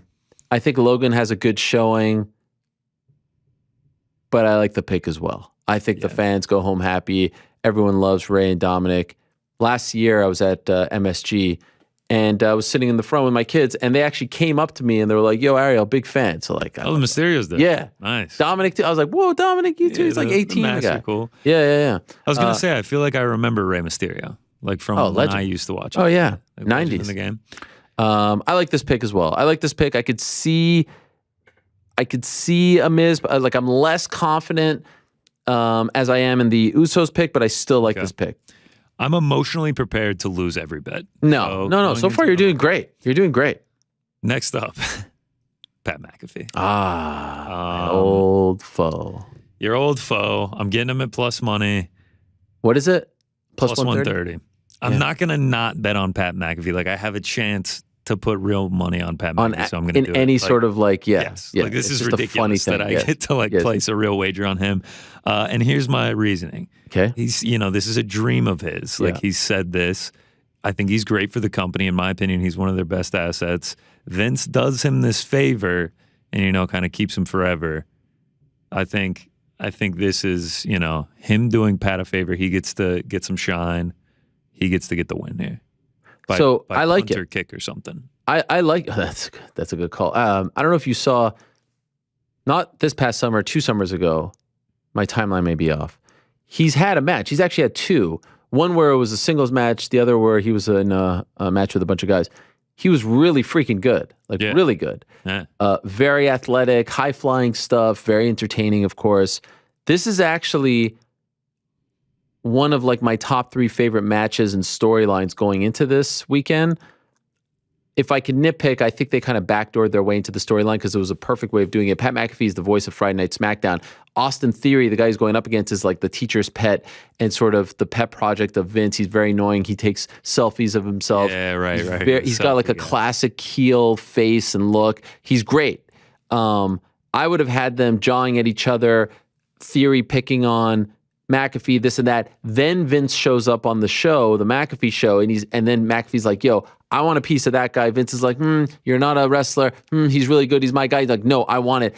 As opposed to what they really did, which was Vince saying, I want to give you a match. And he's like, really? And he said, yeah, I'm going to give you a match. And then Theory picked on him. I would rather pick on him. Yes, your storyline works much better. It would have been much more. It was a little weird the way it happened. It felt a little too scripted if I can nitpick. But the post, decision to put them together has been great. Slapped them, all this stuff. It's been. Then he showed up on Raw. By the way, I agree with everything you said. I think it's the right call. McAfee's the fan favorite. He's sticking around on comms, analyst, all that stuff. I think Vince gets involved. By the way, I do. That's what a lot of people are saying. I think Vince comes out.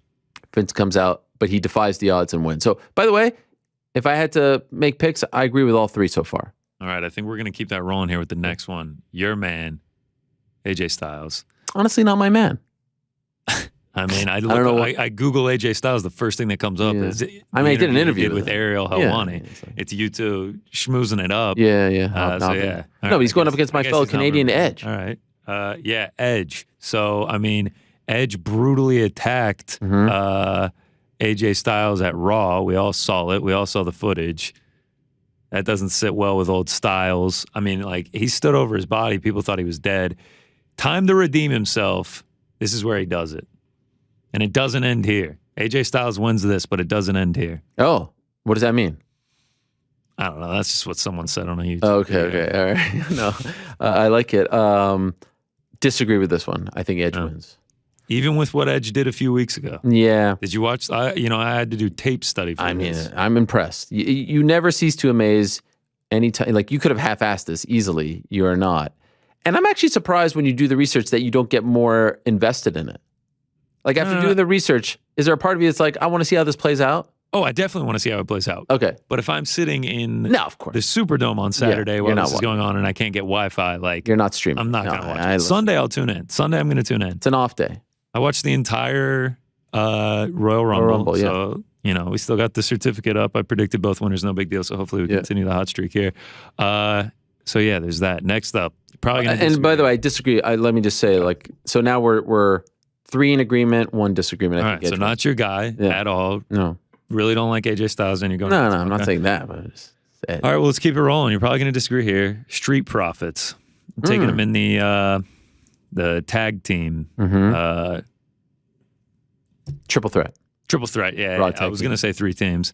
They just lost to him at Raw. This is a bit of what is that? A plus? Can't plus see 250. Yeah, We're getting into some long shots. Yeah, this is a bit of a long shot. RK Bro, Randy Orton. That's what I'm saying. Everyone's going to go for RK Bro. I think there's a chance RK Bro may break up. What better place to start it than with Street Profits getting the win? Bit of a long shot. Don't hate it. Bit of a flyer. Montez Ford, huge talent. Probably going to be a single star in the future. They're fun. Alpha just had a run with the belts. I don't hate it. Yeah, I don't think it's going to be Alpha. Yeah, I think it's between old RKB or Street Profits. Don't hate it. Don't love it. Don't hate it. Probably would have stayed away from it if I'm being honest. I couldn't resist the plus 250 price tag. Another long shot. The final pick. I couldn't resist it. Wow. Beast Incarnate. Listen, I'm flipping the script. Yeah. How much I did some research on Heyman's Twitter, on his Instagram. I mean, he's just like, this is a lock. You know, his old saying, everybody loves to say, this isn't a prediction, this is a spoiler. Yeah, he says that. I mean, he's doing action figure creations of Roman Reigns with the 2 belts. And then he's going to act all shocked on Sunday when it's the Beast Incarnate with the 2 belts. Listen. That's what I'm saying. Brock Lesnar has made a career out of winning these matches. Every time it seems like, oh, there's no chance that he wins it, he wins it. You know, the most famous one being breaking the Undertaker's streak. It makes no sense for him to win this match from a storyline perspective, from a character development perspective. Roman's the guy sticking around. Brock has the limited schedule. Roman's been undefeated. You really, like, the guy to beat Roman should get all that rub. Brock doesn't need that rub, yet historically he always gets the damn rub. And so I wouldn't be shocked. What I would do if I was in charge, as much as Paul poo-pooed it, Roman wins fair and square. Paul Heyman probably helps him win, screws Brock. They're celebrating. Everyone's booing. Everyone's mad. And then, if you smell what the Rock, and he comes out, and everyone goes home happy. Because let's be honest, if it just ends with Roman winning, it's like we just saw that. Yeah. No, a lot of people have that theory. I won't lie. Oh, really? I thought I was the only one. Oh no, man. I've been deep on the net. In the net, in the WWE community. Quite a few people have that philosophy. All right. I saw some like mock-up posters for Hollywood, Reigns, Rock. Right. Yeah. SoFi Stadium. Yeah, SoFi Stadium. So yeah, those are the picks. I like them. Recap. I think I have them there. 6 picks. I like Usos. I like Mysterio. Don't like Styles. Kind of mixed on profits.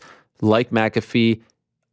Can understand the flyer on Brock. So not a bad job on your part. If I go 3-3, I'll be ecstatic. Not a bad job. 4-2. Now we're really talking. So we'll see what happens.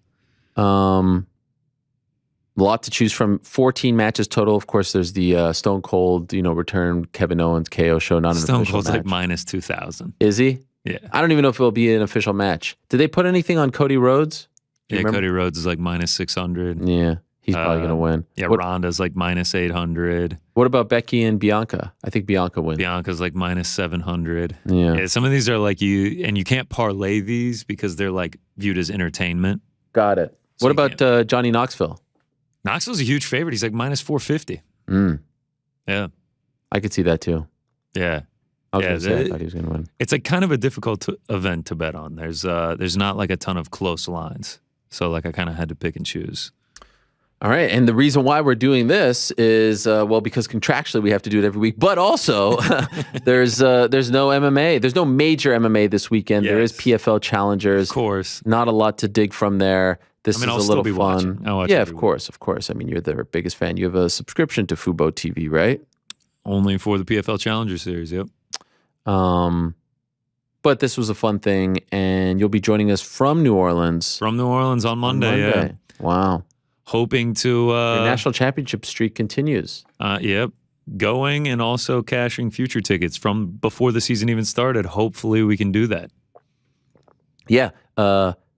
Kansas, Duke, and not Arizona, Villanova, right? Yep. Those are I took 6 futures. 3 of them made it to the Final Four. That's wild. To clear a grand. So, anybody but North Carolina. And you did this before the season started? The Nova and Duke tickets are actually from last April, right after the season ended last year. That is crazy. And who would be the biggest winner? They're all the same. They're all to win a grand. Okay. Yeah. So. That's big. You nervous? Anybody but UNC. Yes, I'm very nervous. I'm like imagining UNC beating Duke, and then we're on Monday night, and like let's say they're playing Kansas, and UNC's up by like 7 at the half, and I'm like Jesus, completely sweating and not believing that this happened. I guarantee it's not UNC. I'm putting that stat. Wow. Wow. Yeah. Now the Usos and UNC is going to Yeah. win the national championship. There you go. There you go. I'm looking forward to it. I'm going to Dallas myself. You big Dallas fan? Never been. Never been as well. Great Wow. city. I feel like you haven't been. First time New Orleans. Never been to Dallas. Have you been to California? Yep. Got a lot of family in California. Okay, fair enough. I've been all over the state. Yeah. Alaska? No. No, me neither. Colorado. Hawaii? Nope. Mm. Would love to go. Florida? Yes. Florida's an easy spent, one. Yeah, Atlanta. a ton of time in Right, Florida. right. Football, probably. My grandparents live there. Mm. Yeah. So yes, we'll have a lot to compare, to share. I'll be back Monday. You'll still be there, flying in Monday morning, coming straight to the show. Tight So one. that should be a fight. Tight one. I mean, geez, Louise. Pray to the travel gods. Everything's okay. Seems like everything will be okay. We did forget to give a shout out. Yes. So yes, we talked about this. Let's end the show. Yeah, let's end it on a high note. Yeah. Some positivity for some of these people. Yeah, man. I mean, we didn't do the big hitters. We didn't do the DraftKings. And, the DraftKing himself came for me over it. So let's go. You literally came. Wow. All right, let's start with the big hitter. Our man Gio, Ian G. Shout out to this man. Absolutely crazy play. 6 legs, all underdogs, plus 25,661. He turns $3.90. Less than a gallon of gas right now. $3.90 into $1,000. Why would he pick $3.90? I don't know. Maybe that's all he had left in the account. Oh yeah, that's Sometimes you just incredible. cleared out. Yeah. Golly. Mateus Nicolau on there, so Yeah, and listen Sarah to me. McMahon, so he's Wow. and Kai Kara France and Chris Gutierrez, so We're affecting. we'll take a lot. little bit of that there. We'll take a little bit of that We're there. changing lives here. I thought. So yeah, shout out to Gio there on Unreal Play. Next up, an honorable mention just because of how hot this guy is. Taylor Gallardi. 3 straight weeks of massive parlays. 1 week plus 20,711. 1 week plus 13,075. Jesus. And then 1 week plus 27,338. This is back-to-back weeks. This is the Ankalaev card. This is the UFC London card. And then this is this past week. He hit all of these in succession, which is just absolutely insane.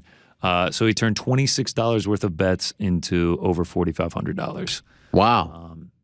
So keep it up. I don't know how he's doing this. I mean, one of them was 6 legs, and then 2 of them were 10 legs.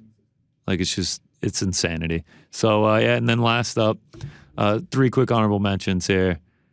AC the Hulk. This guy I don't know what it was about him, but he just absolutely loved Alexa Grasso by sub and by round 1. He took it 3 times on Wednesday, figured he didn't have enough on it, so he took it 5 more times on Saturday. You can see the 8 separate tickets there. He turns $175 into $3,782 on that Alexa Grasso sub, so that's just crazy. Wow. Our man Lucrative MMA, he's back. We featured him a few weeks ago after he just dominated and then had like the horse bet, all that crazy things a couple weeks ago. He just pinpointed the main event. Curtis Blades KO round 2, KO round 1 or 2, or Curtis Blades round 1, 2, or 3. Profits over $8,500 on that. And then last but not least, David Vows, 5 teams, plus 14,000. A combination of college basketball and MMA. St. Peter's is on there. Kai Kara France is on there. Turns $1.43 into over 200. So great night all around for all of them. Shout out to all of them. I mean, they killed it. Fantastic night for them. And then the DraftKings. Yeah. Still using the old format. Yeah. All right. Sped up for time constraints. Okay. But it's Lochnar. Shout out to Lochnar here. Wow. Is that a real picture? That's a real picture. He uploaded. That's why he came at me. He was like, dude, I uploaded a real picture and I didn't get the shout out. So we had to show him some love. Shout out to Lochnar. Look at that. Wow, you really sped that up. Time constraints. Due to time constraints, we got to keep this thing moving here. Yeah. Well, Lochnar, I'm happy you got your moment in the sun. Shout out to Lochnar. I mean, absolutely shout out to Lochnar. And I think we have an exec league here. Oh. We're also still seeing the curtains here. It looks like ghosty curtains. I don't know if you... There they go. I don't see them. There you go. Yeah. I thought you were going to say we have another surprise guest to give me something. I was like, oh, God. Yeah. No comment on that. So humble. No, I mean, it's just like, listen, I'm actually not a big fan of surprises, if I'm being honest. I know. I always tell my wife, no surprise party. I don't want anyone doing anything. We'll keep that for in me. mind. Please. Nothing. July, right? July, please. Nothing. I'm a July birthday as well. We can do a little combo thing. You're later in July, right? 16th. 16th. Wow. So that's a Friday, Saturday this year? Saturday, I think. Oh, that's a good one. That's a good. Yeah, You're going to be watching Norma Dumont. Yes. Against I might be streaming Aspen Lad Norma 2. Dumont, Aspen Lad. Yes, Dumont Lad 2. I might be streaming it at like a Brooklyn Cyclones game.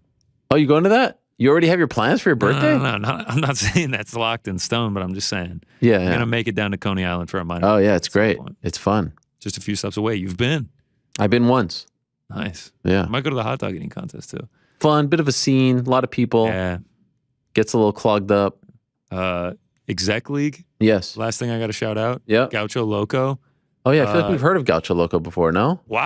Wow, the memory on you. Wait, you don't think I'm paying attention? I mean, that's impressive because I didn't think that I had memorized it until I saw the graphic. Yoon, can we put this one up here? It's the same picture we asked about one season. Yeah. He wins it again. He's profited almost $1,500 from this thing. So shout out to Gaucho Loco. Gaucho Loco on fire. In Fuego. Eric Eastman is his name. So shout out to Eric Eastman in Fuego. Yes. Sorry we missed you on Monday. There was a, Did he come after you too? There was a little something crazy. No. Okay. Well done. Any leagues for WrestleMania or no? We should talk to them about that. Unfortunately, yeah. We should do daily fantasy for that. Like you pick their 5 guys. I think it'd be fun. Yeah, we should talk to them about a lot of things. Anyone know anyone at DraftKings? Like, do they even know we exist or what? I think they do. One, the air fryer. Yeah. 2, after we got 199 out of 200 for UFC 272, they updated it to where the league will still play if you don't fill it up. Really? That Monday. That's a huge development. 199 people were left disappointed. That Monday, they changed the whole system. And they claim they don't know who we are. I mean, if there was ever a time to give yourself the old Barry Horowitz, it's Barry Horowitz right now. number 3. Yeah. In a 20-minute segment. This is impressive stuff here. Wow. Okay. You didn't tell me that, by the way. No, I have a screenshot. I forgot to post it on Twitter. Big development. You didn't tell me that. That's called, exacting change. Is it exacting or enacting? I think it's... Wow, I can't say it confidently. Enacting change? We are going to get 200 for 273. Enact change, exact change. I think it's enacting. Yeah. Exacting change? Exacting definition. What do you think, Frank? Exacting change. Was that a question? Is it exacting or enacting change? I say enacting, but it's enacting. Yeah. I see exacting change here. Well, that's because sometimes being wrong is popular. Yeah, probably you're right. Like I said, it's an acting change. All right. I think we're good. Yeah? No, we're good, man. Okay. We're good. We're great. We're great. New Orleans, Dallas, WrestleMania 38, Final 4. Where else would you rather be? I mean, and then we come back to 273. And what a Masters. week. And the Masters. And the Masters next weekend. Yeah. It's good. We are riding high right now. Straight into the NBA playoffs. Oh, April's like the best month. It's great. I mean, it's Nirvana.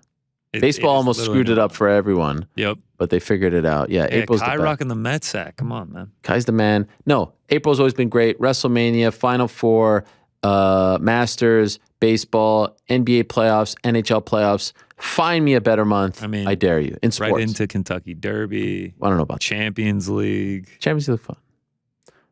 Really poo-pooing the last. Well, Kentucky Derby. I mean, it's like. You never been out to Belmont? Not a big fan of animal cruelty. Oh. On that note, I'll head off to the Big Easy now. Safe travels, my friend. Frank, you can hear my music. We're out of time. It's time to go. We've had enough. We've done enough. We've said enough. It's time to go. Fun show. Started with a bang. Paul Heyman. That was interesting. That was fun. Yoshihiro Akiyama, Sexyama, staying up till 2:30 in the morning to speak to us is one of the great honors of my career. Matt Brown, banging the drum. Everyone's like, oh, yeah, there's no chance Matt Brown is going to be in favor of open scoring. He's old school. He's as old school as it gets. He's an OG. He's a vet. He likes it a certain way, the way they used to do it, like real men. Oh, what? Oh, wait, really? Open scoring, Matt Brown, OG? Wow, that's funny. I wonder what all the Twitter haters will say about that. Great stuff from him. Great stuff from Aljamain Sterling. I'm excited. I don't know what he's talking about with the talking out of both sides of my mouth. I'm excited. I keep it 100. And UFC 273 is going to be tremendous. Volkanovski, Korean Zombie, Sterling Yan, 2, Khamzat, Gilbert Burns, among many others. Can't wait for that. And tremendous stuff from Kaikar France. Wow. Really opening up there at the end. That was a lot of fun. Appreciate everyone who sent in questions. Thank you very much to all of you. Appreciate the team in the back. GC, safe travels. I'll be back Monday. Have no fear. I won't take a shower. I'll come right in. We'll do the show. We'll bang it out on the road to UFC 273. I hope you enjoy WrestleMania if you watch it. NCA, Championship, all that stuff and more. It's been a great week, but it's time to go, my friends. Back on Monday. Same time and place. Till they say peace.